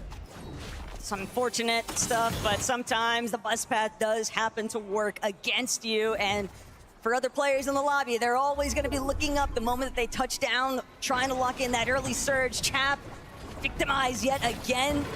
Gon and Knight are really trying to deliver a lot of fight here at New Sanctuary. This southeast portion of the map just so active because even over towards the southwest, Epic Whale Pump, they're still trying to see whether or not they can even start this engagement with Gerald and Vazen. Yeah, and you're talking about other players moving on over. That's going to be Nathan on the top side of Riptides. He's forced out because Muzz and Sphinx were able to get that first elimination onto Nebs, but that just kind of puts Epic Whale and Pump in the middle, distracted by 2 different opportunities. The main focus is going to be the OCE town down below of Vazen and Gerald, where they have to watch out for any lurk plays. If they lose sight of them, that could be the end. It's always hard to keep track of where exactly the lobby is moving towards, but for Giannis Cheatin, anytime you see that Flowberry Mist Grenade, you know there's a duo surrounding it, Xavier and Cazers. First time on the big stage, but they are still looking to try and pop off, really make a name for themselves. But those gray loadouts, not exactly what you want to be rocking up against some of EU's finest. Yeah, we're already seeing some teams switch up drop spots, not necessarily going toward Dark Dominion where Swizzy and Pixie just qualified out of. We're seeing them drop at little points all around the map. Even Giannis Cheatin taking a different approach to this game. Instead of staying at studios to get their elims, they immediately are moving on out. Skyjump, Momsy, they find themselves in a pickle against Xpawn and Doxy. 2v2 situation, and Xpawn's gonna get that first knock onto Skyjump. Needs the elimination for the Siphon. HP is dwindling, but he has a couple of seconds. He has his teammate by his side. Momsy's gonna spray through the builds. He's gonna pre-fire to get that elim, leaving Momsy with no choice. He has to run and disengage for a second chance at life. Normally when you see players lose like all of their HP, you expect them to just pull back. Xpawn was having none of it. He said, "You want to step up to me?"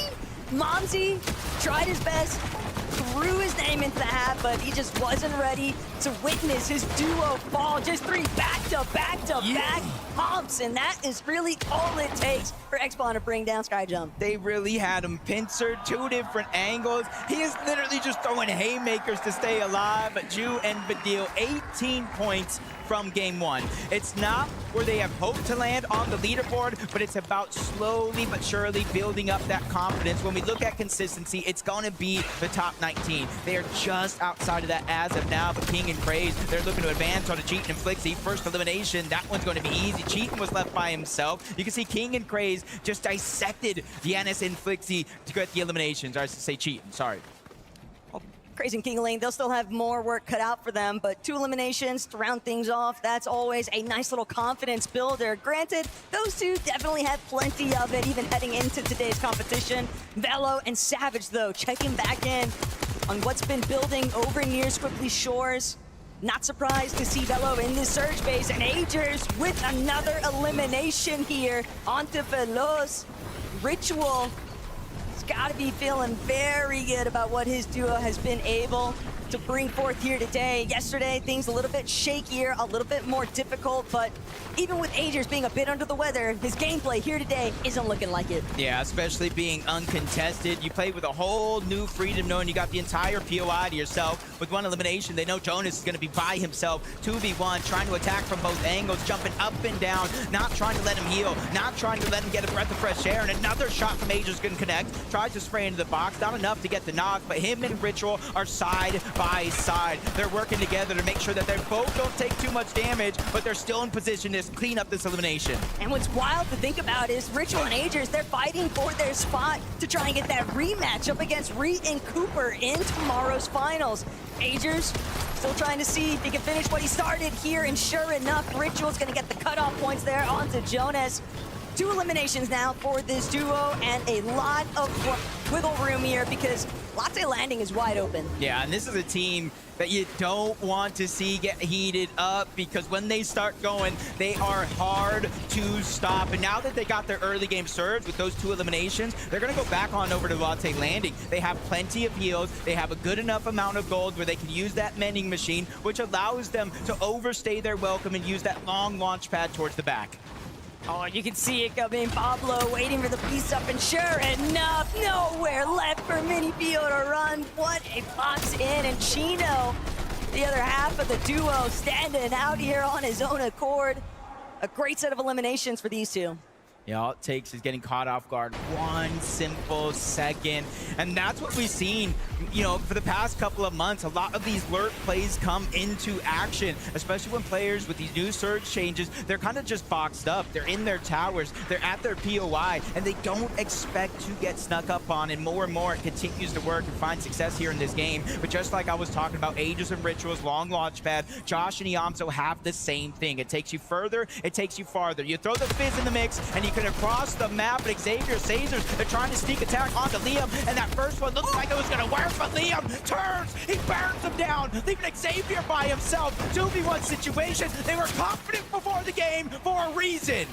This is the nightmare scenario now, because that should have been it. Liam, though, he might still wind up being knocked here if he's not careful. Xavier is still just fighting, maybe even to restore a little bit of pride after that one. You think that you get the sneak attack, instead it's 180. Jace instantly dropping that Fizz bomb. They're not in the zone just yet, so HP, you can see them trying to get the elimination, save it for the Siphon, but it's getting a little bit too risky. Liam 1 shot away from going down by Xavier, so he's instantly trying to pop that Chug Jug, and they're not necessarily pressed right now to move quick.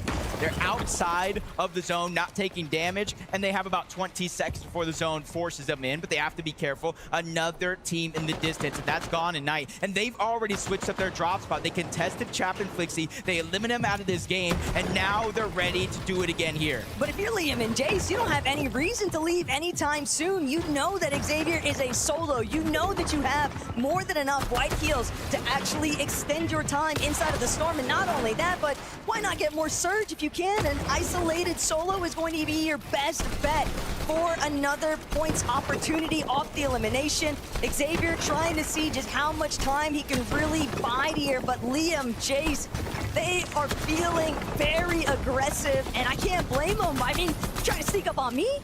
Yeah, for Liam and Jace, though, I agree with you.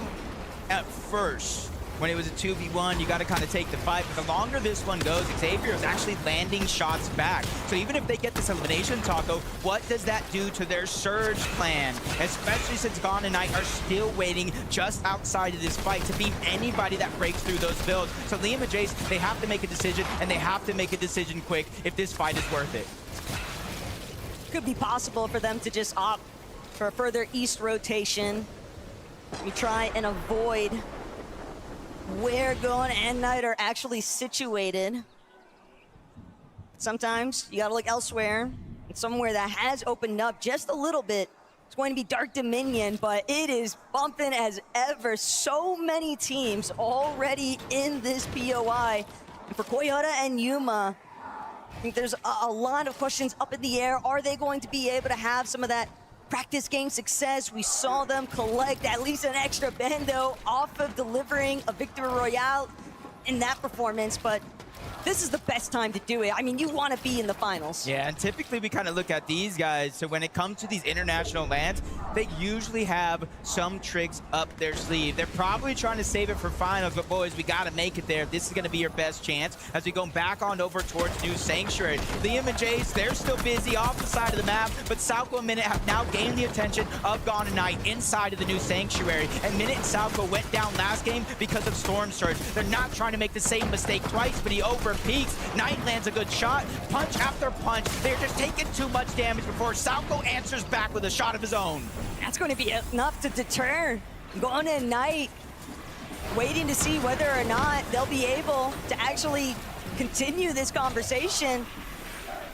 But there's still a decent amount of fighting left to be done here at New Sanctuary, because even the situation a little bit further southeast has seemingly cleared up. And I have to expect that that was very likely Liam and Jace finally finishing that elimination onto Xavier.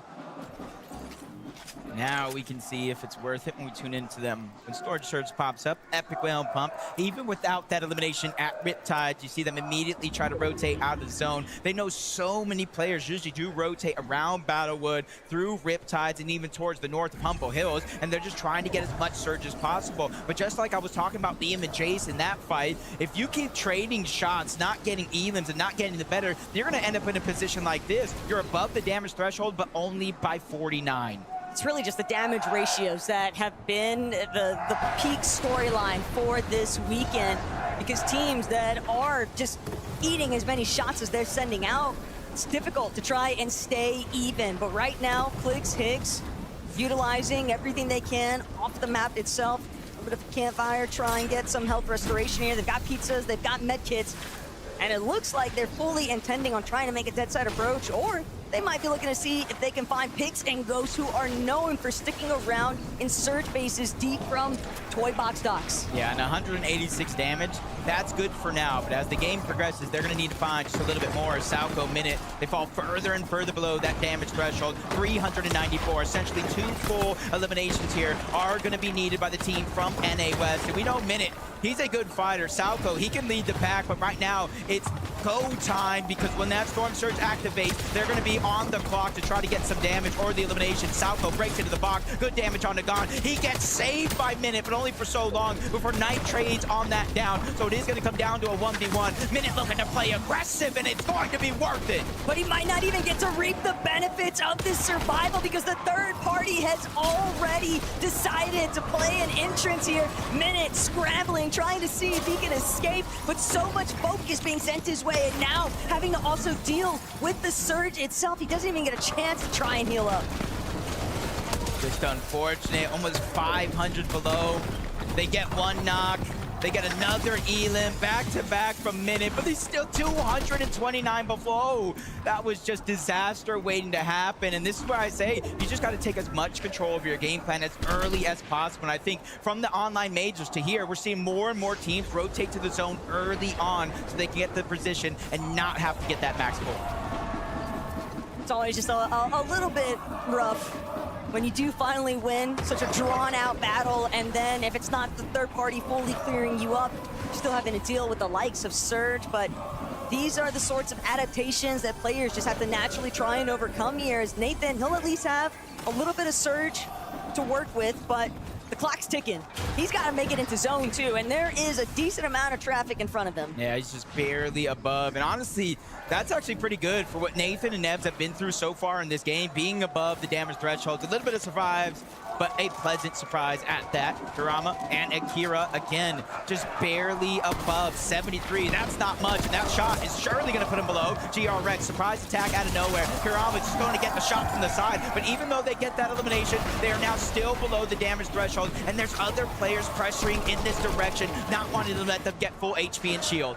They want to see whether or not they'll have an opportunity to try and take out Hamed too, but instead they're fully aware of the fact that there is some action taking place just a little bit right from where they're currently faced up. Josh and Yamzo, though, find their first elimination onto Golden. They are above on Surge. It's really just about finding the perfect moment. You don't want to get lobbied on your next rotate in. Yeah, this team right here is a little bit of a full circle moment of Josh and Iamzo. Years ago, Iamzo kind of being that fragger for Rise in the mix, getting close to the FNCS championship. And now Iamzo is that IGL, picking up the young fragger in Josh, who honestly has Clix to thanks for popping his career, because it was Clix who got on the PC and really started his whole trajectory. So for Iamzo and Josh, this needs to be a big day. Pablo and Chino trailing just a little bit behind. Basin and Gerald were just spotted here at Battlewood Boulevard. They're gonna opt for a more low ground position currently. Definitely doing a great job at avoiding a lot of folks in the rest of the lobby. That is until Basin and Gerald finally spot them out inside. A little sewer opening here, and now that's an open invitation. Everyone else in the lobby looking their way. Yeah, kind of going from uncontested in the EU finals to here. Pablo and Chino just having a little bit of a struggle here in day one, and kind of breaking through the mold in day two. They just need a little bit more consistency. Badil and Ju, same thing, 26 points, 118 above the damage threshold. Relatively close to it turning off, but a couple of quick tags there is going to put them right on the line. 32 damage above. They're making their way in towards zone. It's not going to be hard to find a spot there, but the next zone is really going to be everything, because if they get a max pull, good luck to them and their search clan. Good luck to everybody in this lobby just about. There is so much congestion that is already pooled on this edge of the zone, but Badil, he'll have to find his own way forward here. Clix and Higgs, they took the scenic route to make it into zone, but they're having to deal with so many surge issues, and Clix, he won't be able to make it out. A big day.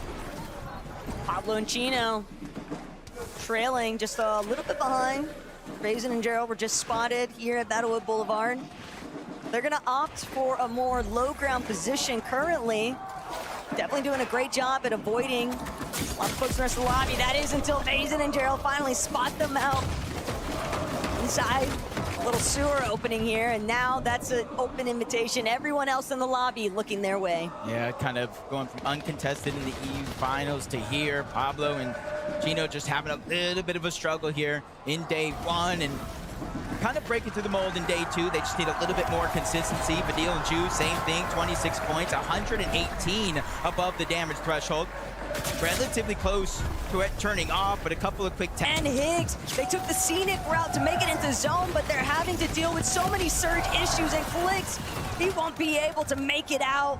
That is just another sour ending here in game two. Yep, but luckily for the format of today, it doesn't matter where you're at on the leaderboard. All you need to do is win a game, and as Frankie said, that's your golden ticket directly to Championship Sunday. But the pressure could be felt all around the arena today. When these players go down, you can feel it, Taco. The passion kind of playing out as Mary's and I drop. They're feeling it as well. 12 below. It isn't much. It's impossible, but it basically was, Jacob. At least he did the best with what he... It's impossible, but it basically was, Jacob. At least he did the best with what he could.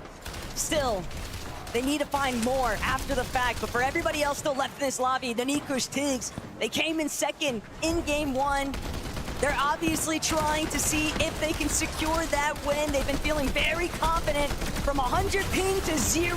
Now is their best chance to strike. Is Velo working his way in?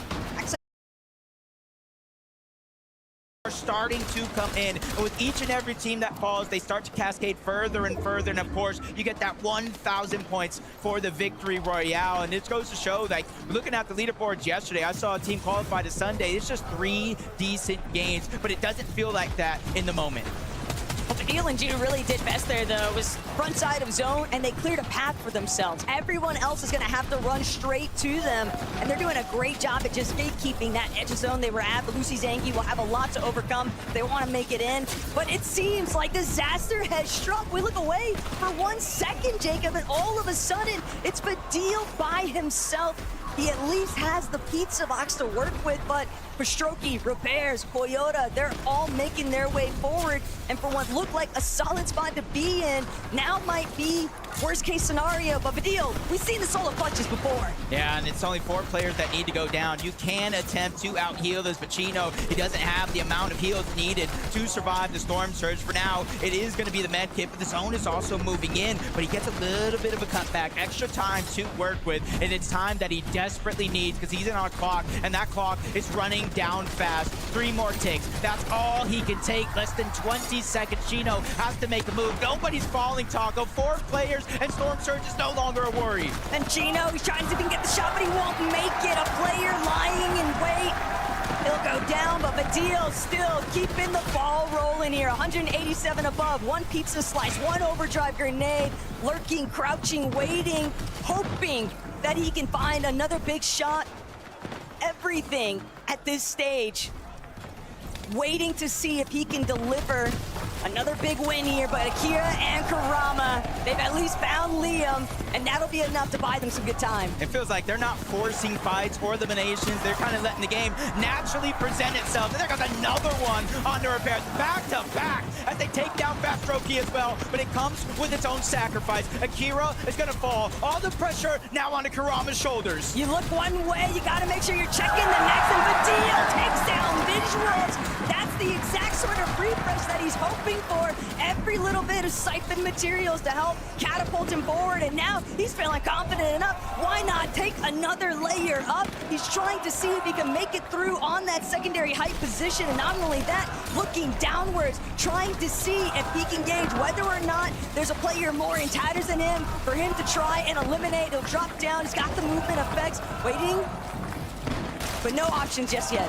And all that's going down below. Podeside's gonna fall. Nutty and Gabzetta, they went ahead and Shockwave to take the high ground. There's a new team high up in the clouds that everybody has to worry about. Cut through the middle is gonna be King and Praise. Just trying to take position on the front side of the zone. Meanwhile, Badil and Karama are doing their best as solos here. They're one of few solos actually left in this game. As long as they can stay towards the front side, they might be able to make it out, but Ritual and Ager is now front side low. They'll have the best opportunity out of everyone to see who is more scraps than them.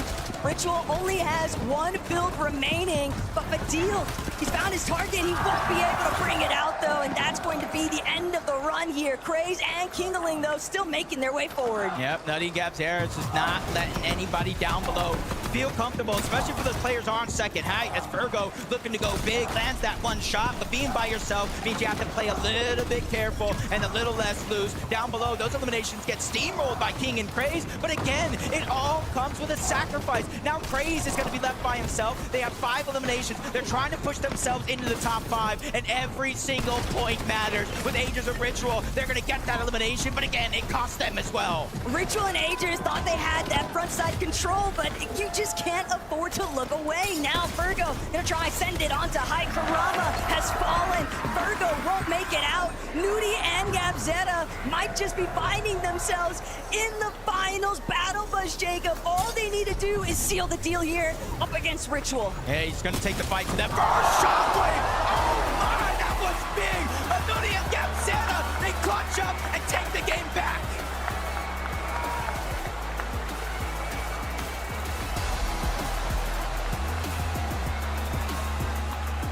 Nuti, Gabzetta, please stand up. Let's celebrate this win. What an incredible performance from you, Nuti. Talk to me about those last moments. You did it as a duo. Yes, I said that we're going to win, and we did it. You absolutely did. You had so much confidence when you spoke to me earlier, and you only told me the truth. Gabzetta, you're going to Championship Sunday. You're representing Brazil. How does it feel? Gabzetta, vocês ganharam. Vão representar o Brasil na final. Como você se sente? Me sinto realizado novamente, estar representando o Brasil novamente num palco gigantesco que é a FNCS. E é isso, vamos Brasil! I'm so happy. I'm so accomplished right now, and just let's go Brazil. Let's go, Brazil. Would you like to hear the crowd in Düsseldorf, Nuti? What? Would you like to hear the crowd, what they think of you here? All right then, Düsseldorf. What do you say? Do you like these guys? We can see the Brazilian flags above. We've got Brazilian fans behind us, and we've got Brazilian fans watching around the world. Congratulations, new team GabZero. We'll see you tomorrow, and we'll see you after the break.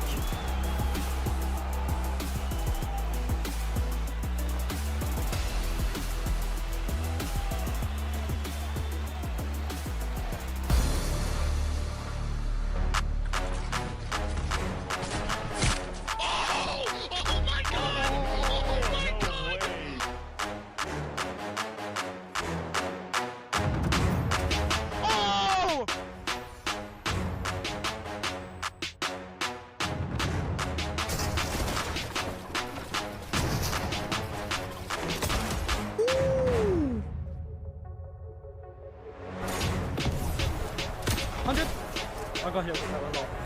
I'm popping a med bit. Wait, short. Got 6 builds? No, maxed up. Wait, if you are mid play. 100! 100! Oh my god, look! Oh my god! Oh my god!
Fortnite fam, welcome back to the summit. Big game here in game number 2. Congratulations to new team GabZero and Vamos Brazil! We got a big victory royale. We got the co-streamers losing their minds over here after that big W. And of course, for the duo Viv, this is such a big moment. And this is why this format is just so great. Coming from the upper bracket, of course, yesterday, it's incredible. When you take a look at their match history yesterday, they had one good game, which was a 6th place, which of course was not enough to kind of break them into that top 25. Outside of that 6th place game, they didn't even break the top 20. Like it was a complete fumble from them yesterday. And then you come into today, the first game from them was pretty good. They got 10th place. Obviously, the highlight for them is going to be the second game where they held the higher ground, won the game. Yeah, I really like the way they took height as well. A typical height take for this meta. They, of course, went into the storm, used those overdrive grenades, combined with that miss, easily took height off Podesai and Saito, who just had to give it up at that point. And it's not easy from here on out, especially when the zone pulls back through these old builds. It can be really difficult for that height team to not get caught out, but some really nice shots from these guys. Absolutely, and I'm not going to lie, Ritual obviously gets one knock right there in the 1v2. I got to be careful because I almost lost my voice. Absolutely screamed there. Made it scary for GabZero and Nuti, but they obviously ended up clutching up. Super, super excited to see them go straight into finals. Yeah, man. And you got to think about that interview super early on at the start of the show, right? GabZero saying, hey, look, I'm looking to represent Brazil. I'm going to do my best. And sure enough, Game 2 victory royale.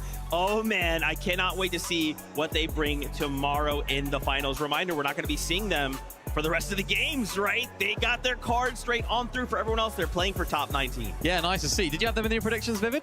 Okay, Minnie, really? No, I did not. You were like, yeah, 1 for 1, we're looking good. Yeah. I actually had them in my predictions, we just didn't show it. Oh, yeah, we didn't show it. Yeah, sorry, mate. Me too. Yeah, I like this format, though. I really like the way that, of course, they can walk off the stage, all the fans right next to the co-streamers. They were showing them so much love, so that feeling they must have had right there is unreal. Excited to see what happens at their drop spot right now, because that leaves that area down towards the south uncontested. Fellow Brazilian team, Gone and Knight, maybe they move over there. Will they have that same success? Because, of course, they land just next door that are contested, so maybe they'll make the switch. I'm happy that you're still kind of talking about those smaller region teams. I remember yesterday we saw a stat that flown. It was like in game number 5, it was like, oh yeah, like 64% of the time an NA team has held the high ground. The other 36% of the time an EU team has held the high ground. Yeah. We need to run that stat again right now because it's completely flipped for sure. I mean, we saw Tiggs from the Middle Eastern region kind of control the higher ground in the first game. Right here, we got Nudie and GabZera, both small region teams controlling the higher ground. I got to see that stat. I agree, dude. You know what? In that last game, obviously, Ritual placing second. Dude, Richie was schmoving at the end. I really thought, yo, wait, Richie, hold on. You're in your flow state. You're going to make it happen. Obviously, just didn't have the HP to work with, but they're doing so well in consistency right now. Yeah, they are. Really important game for these guys. Yeah, they didn't win. Yeah, of course, it was a second place. But in terms of consistency, they're going to be looking really, really good on that leaderboard. I feel like Richie doesn't get enough credit for his ability, Vivid. I feel like a lot of NA doesn't give him enough of that credit for his fragging ability because he's solid. I mean, making these plays really, really consistently in the end game, finding those eliminations, 1v2 against Hype right here. He gave it a good go, though. Super, super close. It's the clean shot right there. Unfortunately, the return shot just made all of the difference right there. And look at him, he's upset. He's like, dude, I was so close. But yeah, after Agers goes down, who is often coined as kind of like the fragger of this duo, he was able to pick up those 1v1 situations on the low gun. Super, super clean. I'm not going to lie, as we were watching the game and both of these guys were kind of healthy on the low gun, I was like, oh yeah, they won. Agers gets knocked there. Ritual still puts up a great performance. They pick up second place. Well, I want to take a look at these standings, man. Remember, we're trying to be top 19 in consistency or walk away the victory royale. Look at this. Wow. What once started is mostly EU dominated. Not no more. Shadow Virgo jumping up right there, but look, not that far behind, right? Akira Kurama up 10 placements. Guys, it's starting to heat up. Great game for Akira and Kurama to kind of come back there. As you can see, they went up 10 placements. I think so some crazy stuff kind of happening off spawn for them, unfortunately. So, I mean, obviously, it's not, you know, haltering them too much. They're making it to the end games as it currently stands. Dropping down. Remember, at the end of the day, Minnie, we have to be top 19 because we already have 6 teams going through Victory Royale. Yeah, that's absolutely right. I'm looking at Chino and Pablo Wingu just on that border right now. A team that a lot of people would have looked at, potential champions at the end of the weekend. Difficult off-spawn situation for them. That whole POI, so many teams coming on in, trying to get some refarming, trying to get to those vending machines. It's just a little bit awkward for them off-spawn right now. I'm sure they'll be navigating that in different ways. Podesai and Sato there on that leaderboard, just breaking into that top 10. They went up, was it 38 places there? Unbelievable stuff from them, and that's what one game can do. One game, that is all it takes. But right now, game 3 is ready. So casters, over to you.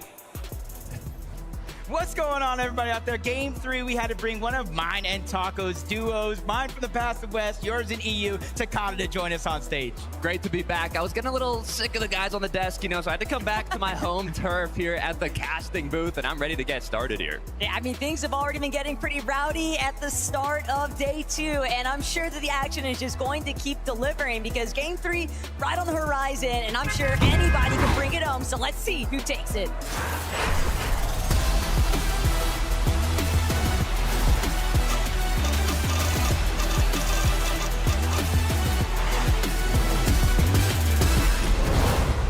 These games are moving quick. 2 of them already down. 3rd game of the day. After this one, we'll be at the halfway point of day 2, where it really shows where you're at on the leaderboard and what you have to do.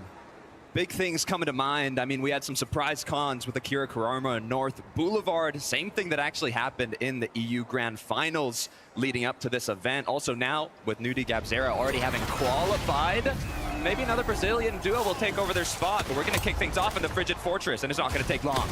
No, Podesai just barely managed to escape, but he ran straight into Marius, who finishes the job for iDrop. Sato and Podesai this side just cannot withstand. The practice is really paying off big time here. Yeah, these fights just getting wild. Yanis again returning back. It's not going over towards Sus Studio this time around, contesting on top of the rock. That's what you got to do sometimes, but it is going to be a 1v1, and one that Yanis won't win. ERX clutching up big. Great way to close it out. Gonna pick up his teammate there as we move on over to the other side of the map. It's gonna be Muzz, Nathan, Nebs. There's a long battle going. Muzz and Spinx were looking for the fight. They made that very clear, but when you tell your opponent the game plan, Nebs, Nathan, they might have actually cooked something up for it. And at least for right now, even with Spinx having gone down, it seems like Muzz is going to at least be able to play for the revive, and Nathan, Nebs, they'd rather play a little bit more passive and prioritize controlling the actual POI. Yeah, it almost makes you feel like they're not even the ones that got the knock. You'd almost be certainly sure that they would chase over, try to get that elim, but hey, when the dust settles, at least Muzz and Spinx get a second chance here. So go back on over towards Riptide, something that we saw in that last game. We saw a little bit in the first game between Epicwell and Pump, and Vazen and Gerald on the other side. It starts off as a little bit of a split, but as the game goes on, we typically see third parties come in. It's not peaceful for Vives though, with Visuals and Braids on their backs. Quick eliminations getting picked up. Not a fun start. This is a duo that originally was going to contest Pixie and Swizzy. Dark Dominion, we saw how that ended in game one. Now getting elimed off spawn, they're going to have to pick things up for the second half of this tournament. And it's not too surprising to see teams willing to try and mix it up, especially since we are technically at the halfway point for the day. If you don't find yourself with a victory royale, you can still try and bank on at least being in that consistency metric for top 19. See so many early game fights. A couple players just trying to disengage, using the shockwaves or the gauntlets to try to create space, but it doesn't work. Craze actually chases somebody underneath. He not only gets the elim, but you saw that little kind of new thing you don't see very often, the unstable molecule. Now he's going to get access to a rare chest in the middle of that. Good deal. I already hear the excitement from the crowd, and he's just looting. Hold that thought, though, because Gino, he's just getting started. Quick knock. Pablo now disengaging as he's almost cracked. Has to be careful. His teammate, though, completely locked in. Going to give him a bit of time to heal on up. Salco, it is not looking good for you, my friend, as Chino continues with the push. But Chino and Pablo, they are just a powerful duo to contend with, and knowing that you've already lost on the initial exchange, and with another duo crouch creeping up behind, it's Shadow and Virgo looking to take full advantage of what's been kicking off here. Salco is finished. No opportunities left in this match for that team, but Shadow, Virgo, they still want more. They want to see if they can take out Chino and Pablo with it. Yeah, especially with that elimination on the Salco. Probably didn't net them much surge in that exchange. They're going to continue to get aggressive. One up below, one on the wall, but Pablo can be the X factor here in this fight, lurking around, trying to get a shot from above, and there he goes! A massive haymaker onto Shadow. Pablo, Gino, they have a chance to turn the fight as Pablo gets back-to-back shots to change the tides of this fight. There's a reason Pablo and Chino are some of the best on EU, as they do have to be careful, though, with the third party coming through. I mean, Shadow, Virgo, some of the most confident fighters in North America, but the tables, they just turn too quickly. The problem with that, though, Chino and Pablo, they didn't have a whole lot of materials, and yet they just got an absolute loot llama because Shadow and Virgo were stacked. So even with one of them escaping, you still gave plenty of a refresh for Chino and Pablo after the fact, but now Clix, Higgs, a little bit of a rough time to kick off the day. But the scenes can change at any moment. And when you know that there are duos fighting against each other like Mumsy and Skyjump, well, Higgs and Clix, they're willing to try and send some shots their way. Yeah, especially since you kind of realize what caused their downfall in that last game. And throughout the day one as well, it's just a lack of surge, lack of that early game damage. And I think Veno kind of spoke about it when he was doing the Telestrator. When you're sitting in the same spot month after month, tournament after tournament, teams start to take notice. They don't traverse through that side of the map anymore, making it harder for teams like Clix and Higgs to find their early game surge. Really forces them to go on the hunt for it, even though it's Higgs trying to third party this fight, just get any damage. He's not necessarily looking for a full elimination. He's just looking to see what he can get. Yeah, the issue is, if we look back yesterday at the upper bracket, Shark Teeny, they won 3-1 in the off spawns against Clix, Higgs. And it's interesting because all the fights that Shark and Teeny were doing, they were finishing them incredibly fast, whereas the one clicks to come took a while. But let's take a quick look at what Denny Kush and Tiggs are up to. It's Shadow ultimately falling. I think it's great to be more proactive. Shadow and Virgo had the right idea. It's really just about the execution. When they found that first component of the elimination onto Salco, they just got a little too greedy with it. They didn't fully know what kind of position Chino and Pablo were in terms of HP differences, but that might have been enough to at least thwart him for Mini Theo to try and pick up after the fact, because that elimination feed showed Chino in it. Yeah, it's just a tough way to things boil down to we're seeing in that last game multiple wipes of full duos. We've seen full eliminations, and it kind of led to teams still being below the damage threshold. The longer and longer fights go, sometimes when you continue to trade shots, it's not necessarily the best of the situation, even if you get the eliminations. But see how it all played out. Chino trying to lurk underneath. The Cocoon was able to get that elimination, catches him sneaking, and now a whole nother team, Repairs and Fast Strokey, are going to take down Pablo next. This is not what you like to see if you're a European fan for Pablo and Chino. On the other end, I mean, Repairs is actually playing with a backup player for Strokey, so they haven't had as much time to kind of build that chemistry as a duo, but I mean, looks like so far this match might be that turning point for them. But even as a newer pairing, Strokey is still a veteran at the game. He has so much experience in these kinds of environments specifically, and that sort of leadership can definitely extend himself into a positive direction. They've had a decent day already, and they're just looking to try and see whether or not they can circumvent the rest of these games, find that victory royale and close things out, make it to finals.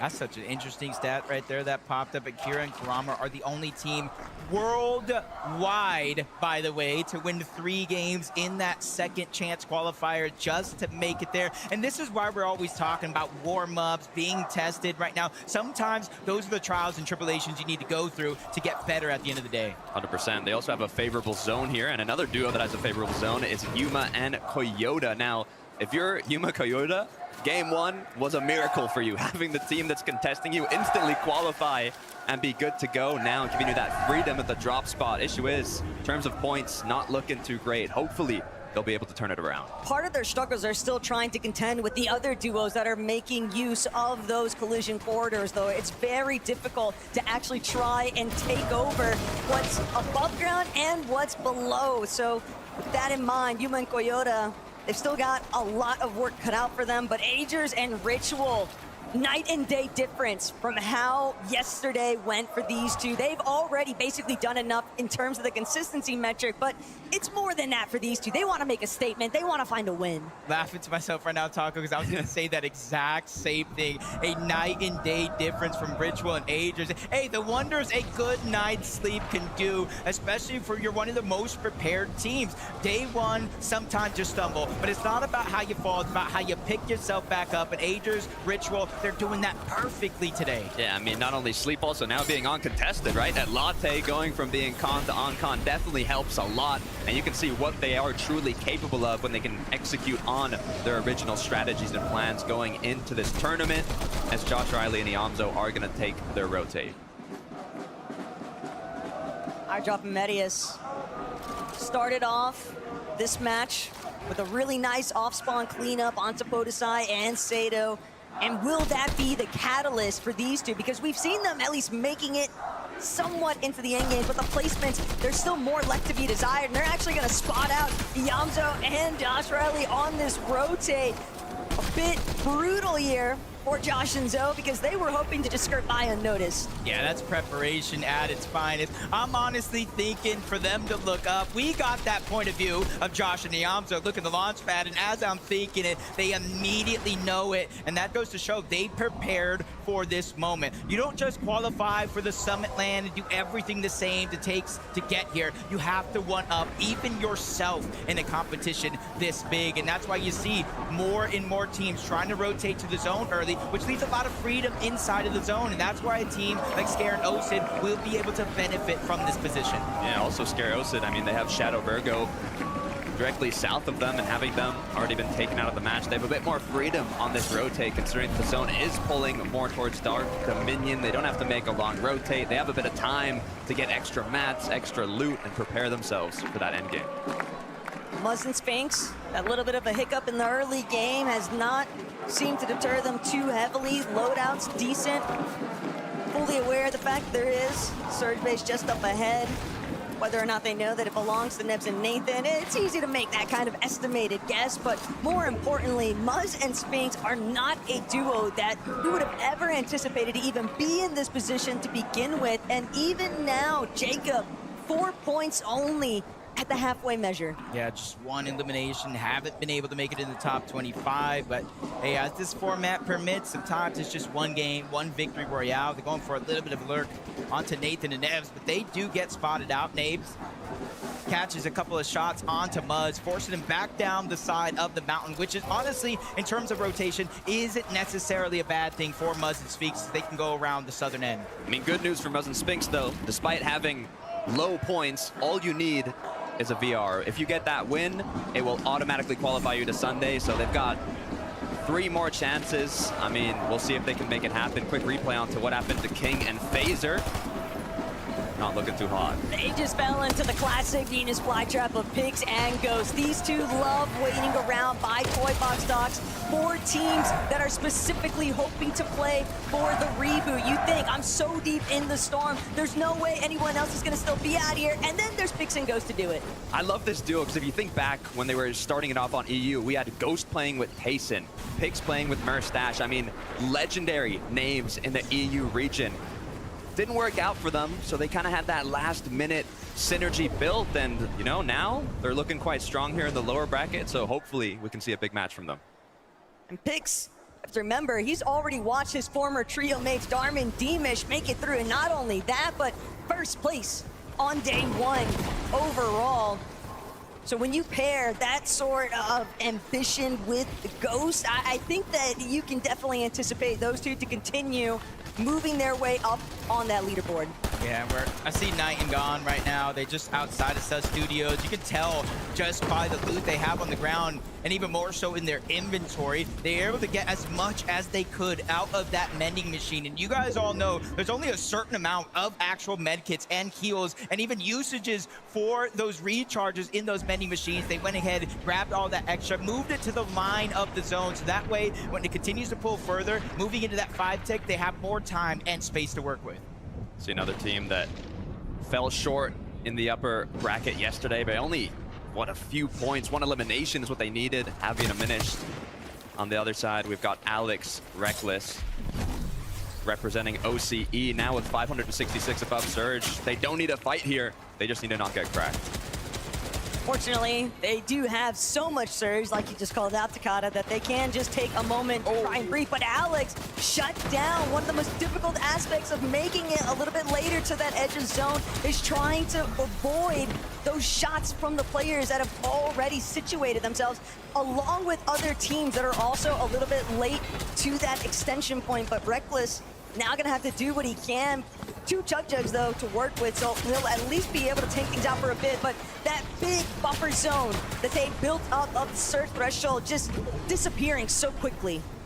And they're not the only ones going through struggles, though. You see on the other side, Clix and Higgs below the damage threshold again. They don't really get to play out the game in which they wanted to. Time and time again, when you're below, you kind of have to force whatever situation presents itself. Clix and Higgs jumping on Eyedrop and Marius. It's now or never. They need damage, not necessarily the eliminations, but you could take what you can get. Now out of heals, Higgs on a timer here, 25 damage, 1 more tick. He goes in trying to sacrifice himself for damage. A much needed one for Clix. He disengages. This was not a win for them, but instead a win for Marius and Eyedrop.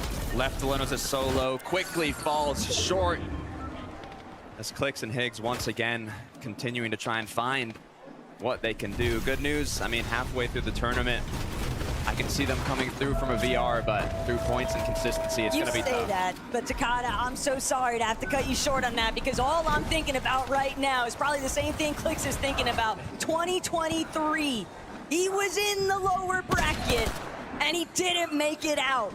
And yes, I understand there's 3 games left to work with as Zoe finds himself exiting this lobby with Josh, but Takada, it is difficult to overcome some of the mental battles here. And I was talking to Levin Vivid, they think if anyone's going to be able to win a game, it's going to be Clix and Higgs, but it hasn't been looking good to kick things off.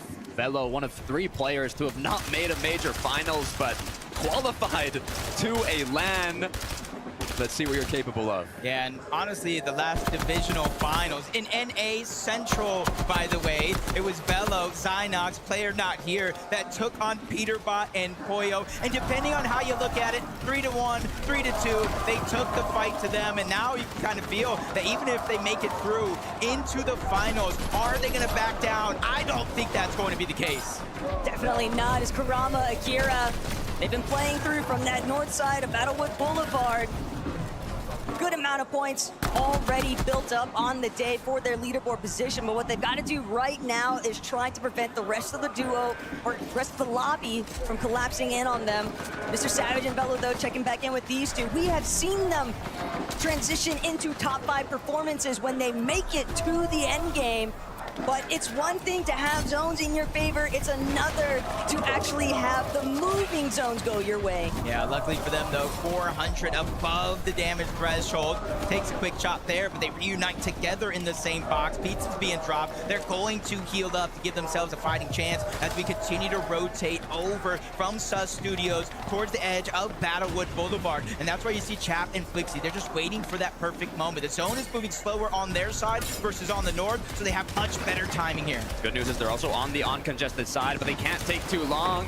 If they wait, if they struggle, if they stagger, those teams that got in ahead are going to look back and take their shots, just like Ju and Padilla. Interesting that they opted to go one after the other, though, but Ju, Padilla, every time that these guys are on screen, you can expect the heart of Germany to follow with it.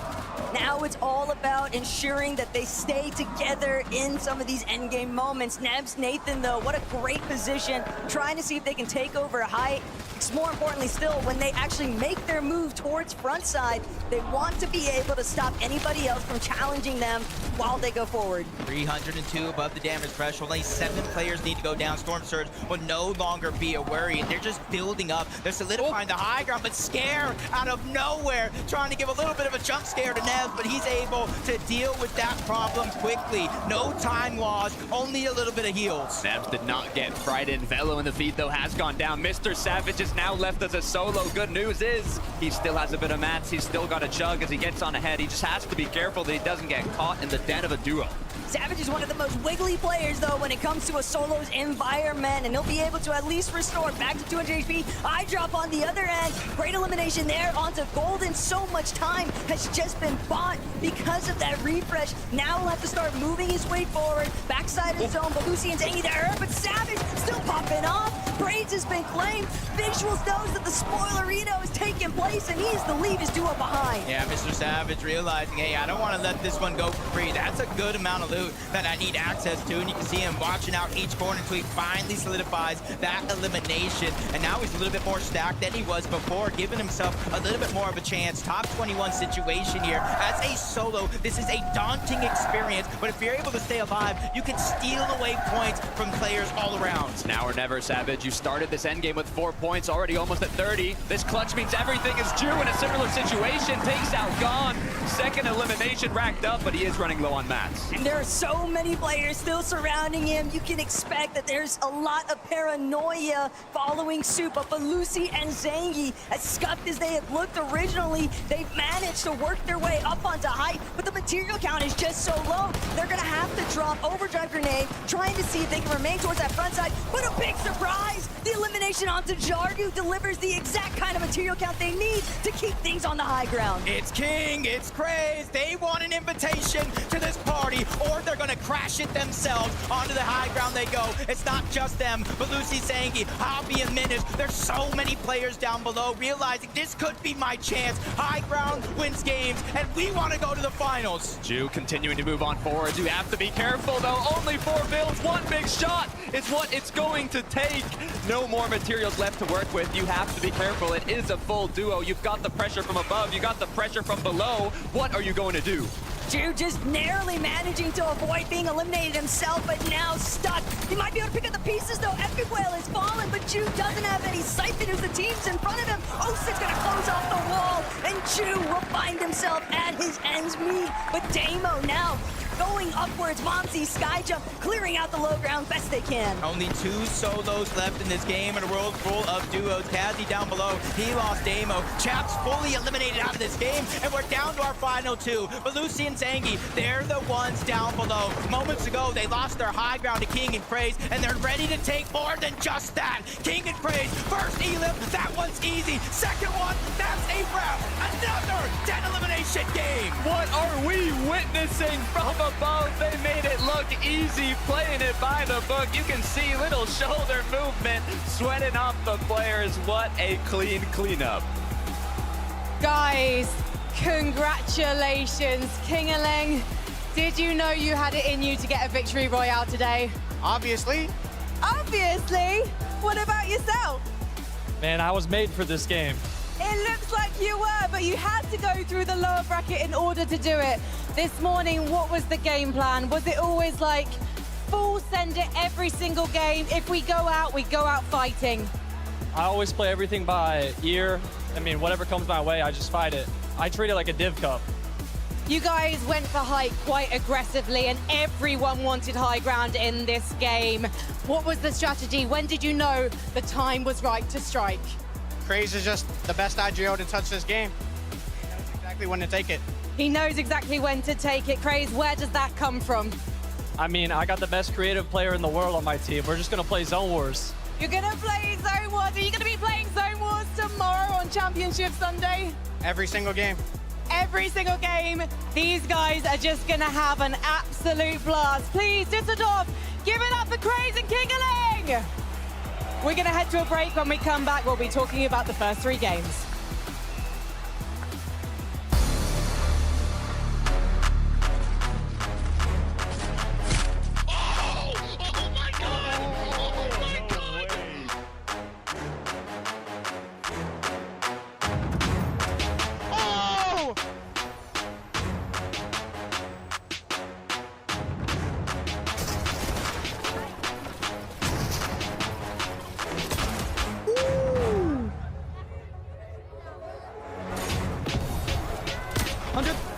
I'll go here. I'm popping in that bit.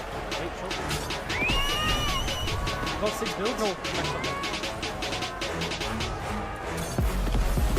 Wait, if you're mid, wait. 100! 100! Oh my god! Oh my god! Oh my god!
Fortnite fan, welcome back to the FNCS Summit. Game 3 goes the way of Kingling and Craze. Yet another duo to find a victory royale when they needed it, right? And now everyone else is kind of thinking, man, that's one less duo in the lobby.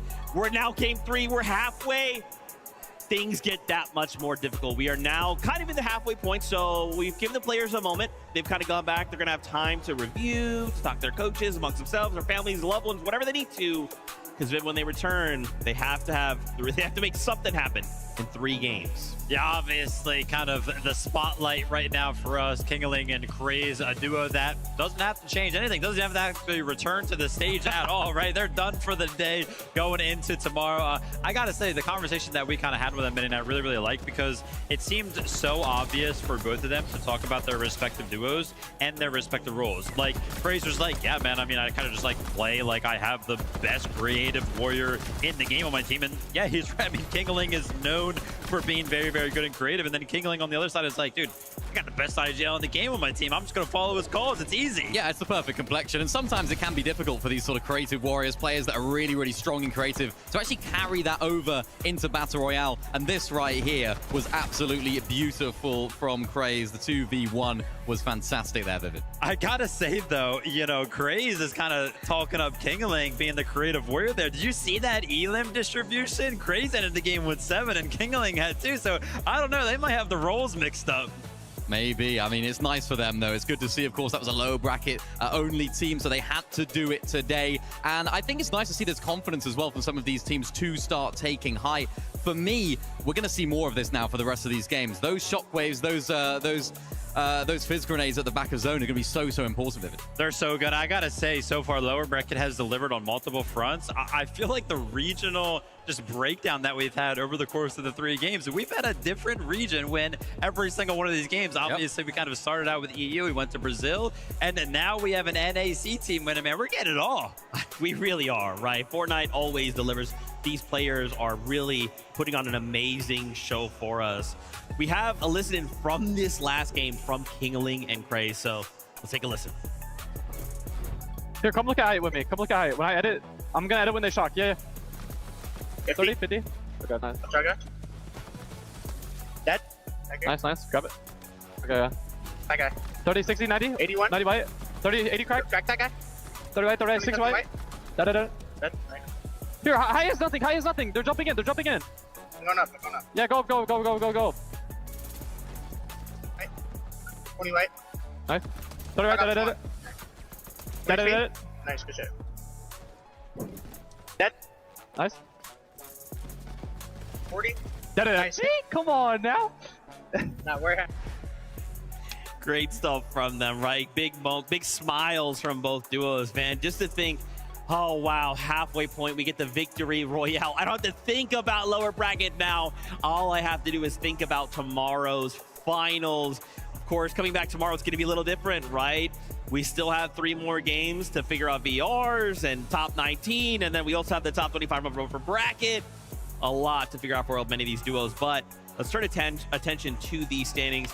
We got to see how things are going in the lobby right now. Agers and Ritual, they're holding it down. They're leading the pack right now. Yeah, nice to see from Agers and Ritual. You'd like to imagine that they've pretty much done enough here, right, to qualify on through. So it's going to be really interesting to see how they actually navigate the rest of these games. My focus here is on 4th place, Zangi and Belusi, an EU team that are moving up in the standings here, as well as moving up in the rankings in terms of EU prowess. We know about these guys on EU. We know they've come through. They've had a little bit of a rocky performance on both ends, coming together, and now, of course, performing well on the big LAN stage. Excited to see if those guys can maintain that position, because they're a team that I want to see in the grand finals. I'm happy that you're kind of talking about teams that have surely already done it. I went ahead and I took a look at the upper bracket yesterday. I was curious, right? Because remember, that sweet spot throughout the day is going to be top 19. So I was like, oh, what did you have to get? How many points-wise did you have to get to be top 19 yesterday? It was 134. Okay. So, you know what I mean? Something for us to kind of think about as these games continue on. Okay, maybe some of these teams might even look to say, hey, Viv, I know that number looks good, but we got to up that, right? We're playing for a ton of prize money, $1.3 million tomorrow, and shot to auto-qualify through the Global Champions. It's so crazy as well, but So many players performed super well in that last game. You know, dude, it's coming down to the wire, Viv. You know, 3 games left to go. My stress is just through the roof. Absolutely. I know one of the duos that I feel like every single time they're on the screen, actually I know for a fact every single time that they're on the screen, I don't even have to look at the screen to know that they're on the screen because the crowd lets me know. Yep. Of course, it's going to be Vadil and Ju. Yeah, Vadil and Ju, a crowd fan favorite here in Dusseldorf, and for good reason. They're a fantastic team, as well as, of course, being German. We saw Vadil solo clutching so many points. I think it was game number 1, and he did that during that second chance at qualifying, that last chance qualify for the grand finals in Major 1, and he couldn't quite find the victory royale. Of course, going down here in this game left it all up to Ju, and I mean, this is a team that have done so much already today. Of course, Ju doing fantastically well getting inside that box. Nice to see that Ju can also solo clutch as well. I can't lie, though. I specifically remember the interview that we had at the start of the day between Vadil and Ju. I remember Vadil saying, listen, I'm looking over towards Ju. I know this guy is going to carry me through. And as you can see, the solo clutch right here, really picking up enough points to go ahead and do just that. I think they ended right there with 114 points. So if we use that kind of metric from yesterday as an idea of where we need to be, only 20 more points for Vadil, and we'll see him in finals.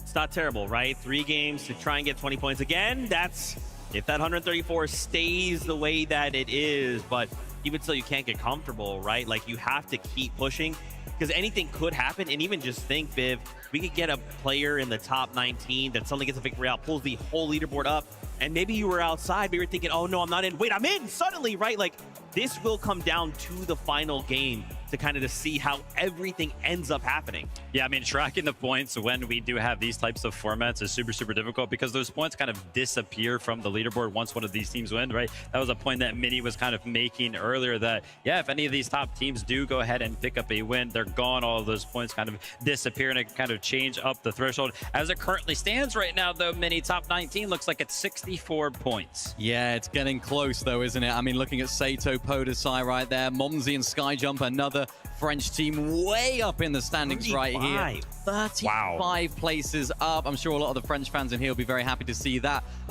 It all comes down to one individual game, you know? It's like, yeah, we talk about getting a win and you're into the grand finals, but what one game can do, even just taking high early on, if you don't hold it for the rest of the game, all those placement points that you're getting into the later stage of that game, even if you don't win, it's still going to be a really good benefit for you because you can move your way into that top 19 like we've seen those guys do. So even if you don't win here, you have to sort of think about, are we going to be a win team? Are we going to be a team that's going to try and take height, give it up a little bit, but claim those placements and then try and get in through consistency? And even if we're kind of one of these teams outside of that top 19, maybe we're thinking, hey, that win might even be enough. I don't even need to be top 50. It doesn't matter because even if you have 0 points, you get the win and you're in, Vivid. So literally so many very fluid ways to try and make it to tomorrow's finals. Absolutely. And yeah, I feel like I like the point that you kind of brought up about the high ground. If you even don't hold it the entirety of the game, you do pick up enough points to kind of justify it. Right now, the winning formula does appear to be coming from the high ground almost exclusively. With this break happening right now and team strategizing,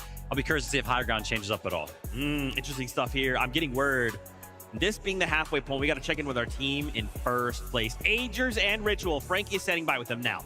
I am standing by with them. Guys, you're on an absolute tear today, leading the lobby in damage, currently sitting #1 in consistency on our leaderboard. Is it due to the fact that Reet and Cooper qualified yesterday and they're no longer contesting you? Well, I was a little sick yesterday, so I don't think I was playing the best, but now that we're on con, games are pretty easy for us. Has Ritual been nursing you back to health? No, yeah, he's been open a lot for sure. He's been carrying the load. I can imagine. Ritual, what's it like now, feeling refreshed, feeling healthy, and knowing you had the motivation of making tomorrow? I mean, it feels great. It's not the route we wanted to take to get to the finals, but we got to go through it, and we'll pull through tomorrow. It's great to see you guys showing up the consistency we know you on for when you're playing back in North America. What's interesting to me is the teams that are getting through, they tend to be contesting for high ground. I don't feel like we're seeing that as much from you at the moment. What's your plan? What's your preference? You know, if we have the fizz bombs, we'll go height, but we tend to like mid ground and low ground. You know, I've always played that through my years of playing, so that's like home to me. Well, you look at home. Is the aim, though, to actually get that victory royale, or do you prefer the safety of knowing you're going to qualify through consistency? I think we're going to just play the games out, not focus too much on the win, and just try to fight all the teams that we can. Well, you're looking really comfortable. Number 1 of 19 for consistency at the moment. But say tomorrow you're facing that off-spawn battle against Bree and Cooper again. What's going to happen? I mean, yesterday was 3-1, and, you know, we're both under the weather. So if we're both max health, we'll probably be 6-0, 8-0 tomorrow. Somebody get these boys some vitamin C, because it looks very likely we're going to see that off-spawn battle tomorrow, and we want to see the best fight possible. Let's head back to the desk. Thank you so much, Frankie. Obviously, you know, hoping that they recover very quickly. They can wake up feeling refreshed tomorrow for those finals, but they are currently in that number 1 spot in consistency, right? I think that's a great way to kind of view it is I'm out in front. We'll play the games out the way they are. We don't necessarily need a win, and for them, this is even a good chance to get practice in. Yeah, absolutely. I'm so jealous, Minnie, because, you know, we're interviewing all of these players throughout the weekend. They all seem so confident. Like, we're talking to Aegis right there, and, you know, it's kind of talking about the quality of the games in the lower bracket. And he's like, well, since we're uncontested, the games are just easy for us. Yeah, like, wow. It makes a difference, doesn't it? It helps them, and we can see what they can do now when they are uncontested. But like Frankie was alluding to right there, if they do, of course, qualify through, which they pretty much are now already, it's going to be a difficult off-spawn battle for them. They're, of course, very confident. 8-0, we're going to win easily. But think back to yesterday, wasn't quite as smooth for them as they would have hoped. So I think they're going to have to use a lot of that experience to their advantage. And even the fact that now they're not going to know what tomorrow even looks like in terms of who's going to be around them. So I think they, of course, missed out on an opportunity there yesterday in qualifying through. I'm going to take a quick moment right here because we were kind of watching that interview, and it's so funny to me because, you know, we've talked a lot about the players that are already qualified through finals, and one of those players, of course, is Acorn. We started the show, and Acorn was kind of in the back of the interviews making all these funny faces and everything like that. The guy hasn't moved. Like, we just did that interview right there with Ritual Natures, and he was still sat down, seemingly reviewing games and everything like that. So a quick little sneak peek into the practice room I saw right there from Acorn. I'm a little worried for everybody playing tomorrow. Well, Viv, what's funny is we can actually see if Acorn is still there because Frankie is standing by with Shadow and Virgo. I am, and these guys are discussing what happened in the last game, because apparently, Shadow, you griefed it. Yeah, we kind of got keyed, or we keyed them, and then we kind of died, but it's all good. We got next game. Well, this is the thing. It must be quite hard because you know you've got this amazing fragger in Virgo. So surely sometimes you just want to say, W key it, go and eliminate everyone. I mean, yeah, he's like the best fragger in the world. I could just IGL him. He could just solo clutch whenever, so it's fine, yeah. It must be hard to keep you on a leash sometimes, I have to say. Virgo, the first 2 games, though, placing 3rd and 4th, looking incredible. What do you think is the key to those consistent placements? I mean, honestly, like, we just have our whole game plan down. We know what to do early, mid-game. We're quick on everything. Like, there's just zero nerves because we're just so confident. We prepared so well. I mean, it just feels really easy, honestly. Well, here's the thing. Sometimes when players prepare really well, they want to stick to the Fortnite. They forget to trust their instincts. What happens when things don't go to plan, Shadow? For us, that's not going to happen, so we're just going to win. But yeah. Well, I hope that's not famous last words. You're currently 5th out of 19th at the moment, so it is very probable that you'll get through, but anything can happen in this particular format. But you were saying to me before we got into the interview, Virgo, you think you're going to win the next game? Yeah, I mean, we can choose when we want to play good and when we want to just have fun, you know? I mean, we're on a hot streak, so we just had to calm down a little bit, but I think next game we're winning. Okay, that means you guys aren't going to have fun, but we're going to love every minute. Let's head back to the desk. Thanks. Thank you so much, Frankie. And yeah, Bolts, don't worry, we see you too. Man, I like seeing the confidence out of the duo. You know, Viv, do you believe that to be true, though, right? They're thinking, hey, we can kind of have fun when we want to. We can play hard when we want to.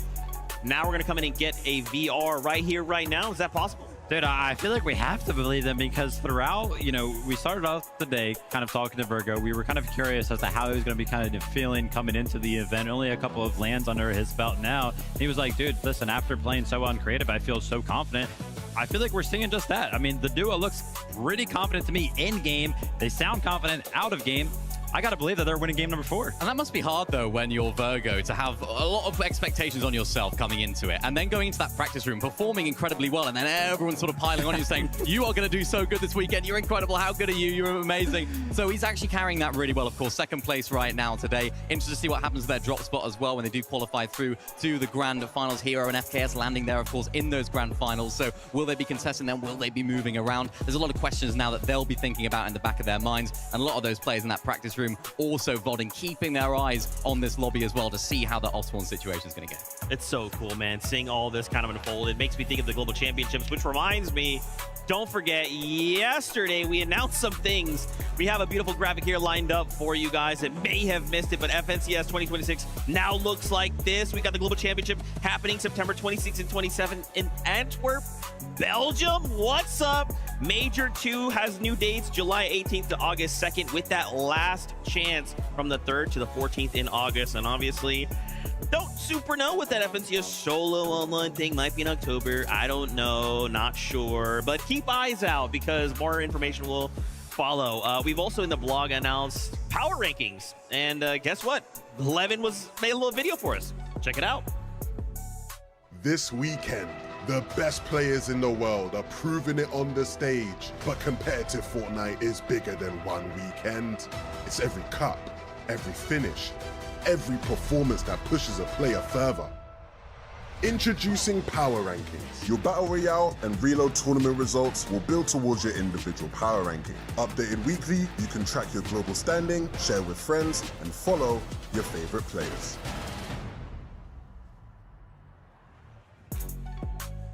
Shout outs to Big Man 112K for that video. Yeah, power rankings.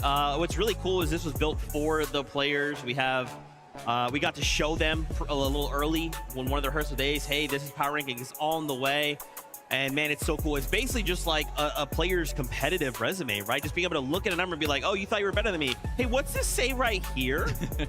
I think it's really, really cool. Some of the people behind the scenes that, of course, worked hands-on with this were throwing some great ideas around. Like, obviously, these power rankings can be used for tournaments that Fortnite themselves kind of put on. But then there was this great idea also thrown out there. Was like, well, it doesn't necessarily even have to be Fortnite exclusive, right? Some of the creators that we know and love can kind of use that list for themselves to also put on some tournaments. So just so many possibilities with power rankings. Looking forward to it. Yeah, it's going to be really interesting for sort of lower level competitive as well, for you guys out there at home that are trying to break into competitive and learn and try and find teammates on your skill level and improve together. This is going to be a really great way to actually find those teammates instead of people sort of being like, oh yeah, I'm really good at the game, and then you find out it's not the case and you don't gel. But it's like, yeah, I've got the stats to back it up now. I've got the power ranking, and I want to see if I'm going to be higher than Vivid in life. Oh, crazy stuff. Well, I know that I'm definitely not on that list, so that's okay. But yeah, like we said, this is a great way for the players to see, and obviously a great way to kind of earn respect from your peers, right? And what's cool too is with the players all being here, they had a moment to say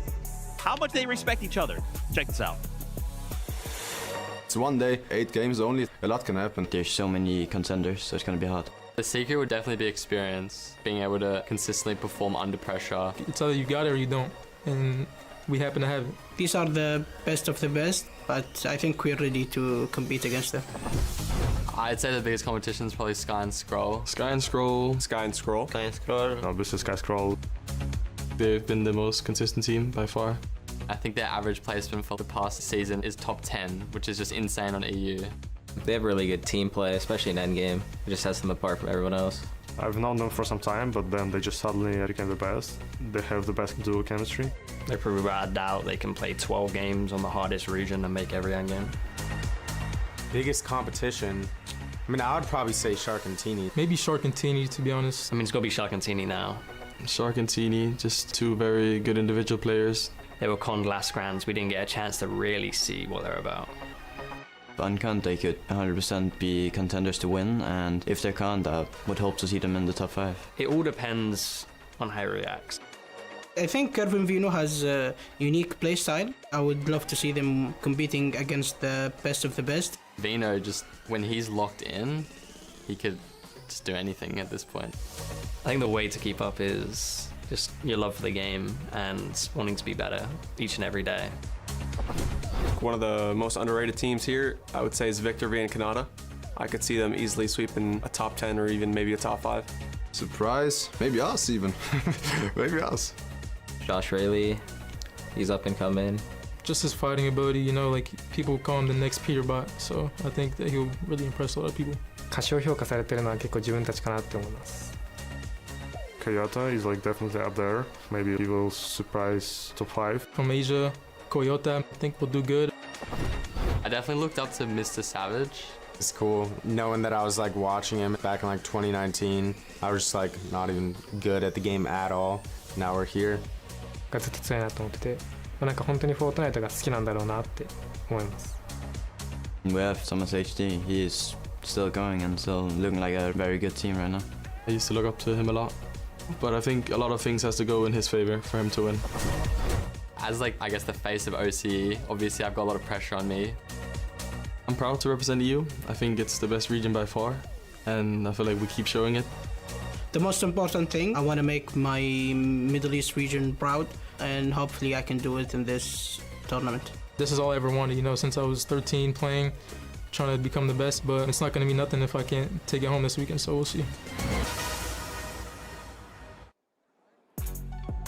What's super interesting about that video is when you kind of look at the kind of like breakdown of, oh, there's like all these OG players who all these players looked up to, and now wait, those players are still on the stage, but then the people that were looking up to those players are also on the stage, and they're all kind of battling out. Crazy things can happen in Fortnite. Life-changing amounts of money happening tomorrow that can change the lives and trajectory of so many of these players. I mean, Fortnite is, well, Fortnite is. Fortnite is crazy, man. Obviously, there's a lot on the line this weekend. I know there was some regional love coming out of there as well, right? Some of the players kind of playing this weekend, it feels like, for their region, right? They want to represent there. Also love the last little tidbit, Cold being like, listen, man, like, I've been playing this game since I was 13. The only thing I've ever wanted to do is to be the best. But he feels like, yeah, I mean, we all look up to Cold. We think he's literally like one of the best players in the world, like probably like top 5. So he's pretty much like done that, but he hasn't won on land. That's what he wants. And that's what these players are like. They're always striving for that next big goal. And it's like, even when they win, it's like, I want to win again. I want to go back to back. So it's really nice to see that, though. Like you were saying, Zeke, a lot of sort of old players, a lot of older players, I suppose, like 23, that are playing with these newer talent players as well. We were speaking about that a lot on EU. It's like, you know, someone like Thomas HD, a player that played at the World Cup, had such incredible longevity, teaming up with someone like Focus, a newer player coming on through. We're not sort of like shedding away a lot of those older players, which I think is what makes Fortnite such a fantastic game. Someone like Focus can use the experience of someone like Thomas to really carry him through these games and transfer that experience in order for him to go on and do great things. I love that. And shout outs to Thomas. Happy birthday, by the way. Don't think we didn't not know, Thomas. Happy birthday. Man, such a fantastic time now. Obviously, we've got 3 games in our belt. We're still during the halfway point period. So why don't we look at some stats and see some of the categories some of these players are currently leading in. Eliminations going over to Zangy, 13. Damage dealt, Atrus. Well, that's pretty much why we're seeing them in first place. Yeah, I mean, no surprise there. We did kind of talk about the dynamics between Ritual and Atrus. Atrus usually taking on the role of the fragger right there. Super cool to see builds placed by some of our teams as well. Craze with over 1,200. You could kind of imagine that, you know, with Kingling on the team, maybe Craze is kind of taking the lead there, kind of building for the duo. Yeah, you can see that in the stats right there. Even with Mr. Savage, of course, leading his duo, farming a lot of those materials. So many of them as well. And it's really nice to see Mr. Savage actually playing well in these end games as well. One of the problems that they were having in EU was Mr. Savage was actually going down too early in these end games, and of course leaving his teammate Virgo to try and solo clutch as much as he possibly could. So, or Velo, I should say, solo clutching as much as he could. So it was a difficult situation for them, but now they're seemingly coming together now and having a little bit more success in those end games. And I'm happy that you're kind of talking about solo clutches right there, because we saw that last stat, 60 solo clutch points for Virgo. I mean, what a better storyline, right? We were kind of talking about him all week as being this player that just seems so mechanically gifted and creative, and he jumps into the lobby, instantly is showing off that individual prowess. Love to see it. So sick, man. What a fantastic, and just, I keep thinking like, man, it's been already so much fun, but tomorrow we also have a finals, right? Tomorrow, after 8 games, we will have a brand new duo with a brand new title, Summit Champions. Crazy stuff. The players are currently starting to make their way back into the lobby. We'll get ready. We'll get them back on that battle bus here shortly. Why don't we check in with our bingo card, see how things are going after the first 3 games. Turns out we've got a couple of these already ready to go. Let's hit them with the stamps. Boom! Ooh. 10 elimination wins. Swizzy coming out strong. Pixie game number 1. We saw that go over early. We got to double stamp that one. 10 plus eliminations. Of course, we did have the Swizzy and Pixie game, but we did just see Craze and Kingling also go ahead and pick up a 10 plus elimination game as well. Yeah, we also had, of course, the non-EU or NA team in Nuti Gavzera. They, of course, got the victory royale in game number 2. That was great to see. I love to see the sort of smaller region fans coming together because there's some here. We have, of course, the viewing party streamers that are watching along as well. The vibes when one of those teams wins, because you just know how much it means to them. So super happy for those guys. Hopefully we get some more smaller region teams in the grand finals as well. Absolutely, man. I love looking. I love this is like obviously, you know, as a fan, and we're trying to have all the cameras watch the player faces, but we get to be right here, right down in front to see them walking back in. A lot of them, you know, some smiles, many more super focused, back up, locked back in. They're thinking all the same thing. You know, Vivid, we have 3 games left to go. Even in just 30 minutes, that's time, right? That's time to take a step back to kind of reassess. What do you think are maybe just some of the things they may have prepared or changed up? Yeah, I'm trying to get a read on some of the players kind of walking around looking for some emotion. Yeah, it is. Yep. I see Ritual right here, man. He's all smiles, shaking his head as soon as I said his name, so he's feeling confident. No reason not to be, of course. But yeah, the opportunity to go ahead and take a break. Obviously, the players can kind of go back to the practice room, review very, very quickly, have an opportunity to go ahead and get a snack and do anything that they kind of need to do. What can you possibly kind of look at in just 30 minutes when Fortnite games themselves almost take 30 minutes that can kind of help out the second half of the performance here today? It's optimization, and I feel like it's not something that we speak often about because we're not in these situations about enough, I suppose. But like being proficient in the Fortnite replay mode as a pro player, super valuable. It's a genuine skill gap because if you can get those replays, you can get that information sooner. You can actually get all of that information way quicker than some of the teams and some of the players that maybe aren't as proficient at it. I mean, Vivid, if you're of course an ex-pro player, if you're not having as great of a day at the beginning of the day, do you then change things up now in this sort of format in the second half of the day? Do you mix everything up? I know Levin's a fan of just ripping everything up and throwing it out the window, but how would you approach it? No, I actually mentioned myself yesterday. I was like, nah, man, don't rip it all up. I personally, listen, always went into tournaments absolutely prepared, right? I usually performed pretty well, so usually whatever I was doing was working. So I kind of just usually so you're never in that situation? Yeah, exactly. Never have a bad tournament. Yeah. Oh my goodness gracious. Well, as we continue to load them onto the battle bus, let's keep reminding ourselves, right? 3 games left to go. The standings will tell us all that we need to know. The bubble is top 19. We do still have 3 VRs on the line. Right now, though, Viv, Sato, Podesai, they're holding on. It's a tie, but they're holding on.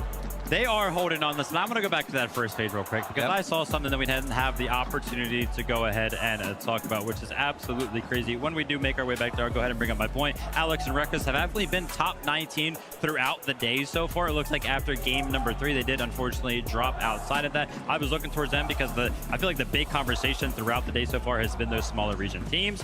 Quick comment here on King and Phaser. I have not seen Clicks and Higgs on the leaderboard yet as well, so maybe Monkey Lane is not really working out for either of them. Yeah, it's tough. I mean, looking at Chino and Pablo, of course, as well. Sandy, Strip, losing 8 places right there, falling outside of that top 19. The second half of competition now for these guys is going to be so important. We spoke about them a lot yesterday. A huge team in EU coming into the major finals. They didn't really show too much. We didn't get to see the best of Chino and Pablo Wingu. When it came to those major finals, they turned it up to 11. They were so strong. They nearly won the whole thing if it wasn't for Sky and Scroll's excellence of Spawn in game number 11.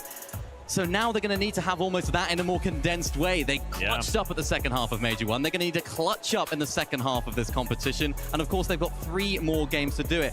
Thankfully, though, it's not down and out. They're not all the way down at the bottom of the leaderboard. I think that kind of would mean they need to try and go for a win. For them, they can continue to try and play their game. Keep an eye out for them off Spawn, though. Yeah, exactly. I mean, well, really, no matter where you are all at the leaderboard, it does not matter. You can qualify no matter what game number it is. As you can see, Mr. Savage finally taking a seat. Listen, we were watching these players kind of walk in, and I'm not going to lie, Mr. Savage, I think, was the last one to make it to the stage. So potentially a couple of extra minutes of preparation spent right there. He sat back down and instantly got focused, started to communicate and talk about something. And I'm happy to kind of see them planning because it feels like they do need to kind of have a different approach. He is currently outside of that bubble. Yeah, he is. And it's a team that everyone wants to see, of course, in the Grand Finals. A lot of people have questions about Velo, of course, picking him up as a newer coming player. This is a team that we were talking about earlier, the old guard pairing up with this new talent. And it seems like the new talent always step up to the plate. But for now, this is better than ever. This is the time to step up to the plate. The ultimate test in these final few games. Can they find it through a win? Will they need to stay consistent? It's all up to what Mr. Savage has discussed and looked at in this break. Mr. Savage has been getting a lot of love from the crowd. Somebody else that has been getting a lot of love from the crowd when he walks out. Clix alongside Higgs. I think a lot of us had big hopes for the duo coming into the weekend. Honestly, kind of expected them to do better in the upper bracket, especially after game number 1 because they look good. But Mini, I don't want to have to say it, man, but 44th place on the leaderboard right now. Well, we spoke to them. Levin spoke to them at the beginning of the day. He said in this sort of format, the lower bracket, you haven't had the greatest success. Think back to 2023. He asked Clix, what's different? Higgs is different. It hasn't been working out for them so far. And I think a lot of that off-spawn situation, they've been struggling in the early stages of the game, right? They haven't been able to make it to those later stages to show what they can do. I think they're one of the better teams in this lobby, if not the best, that hasn't qualified through and of course all the way down in that last page of the leaderboard. So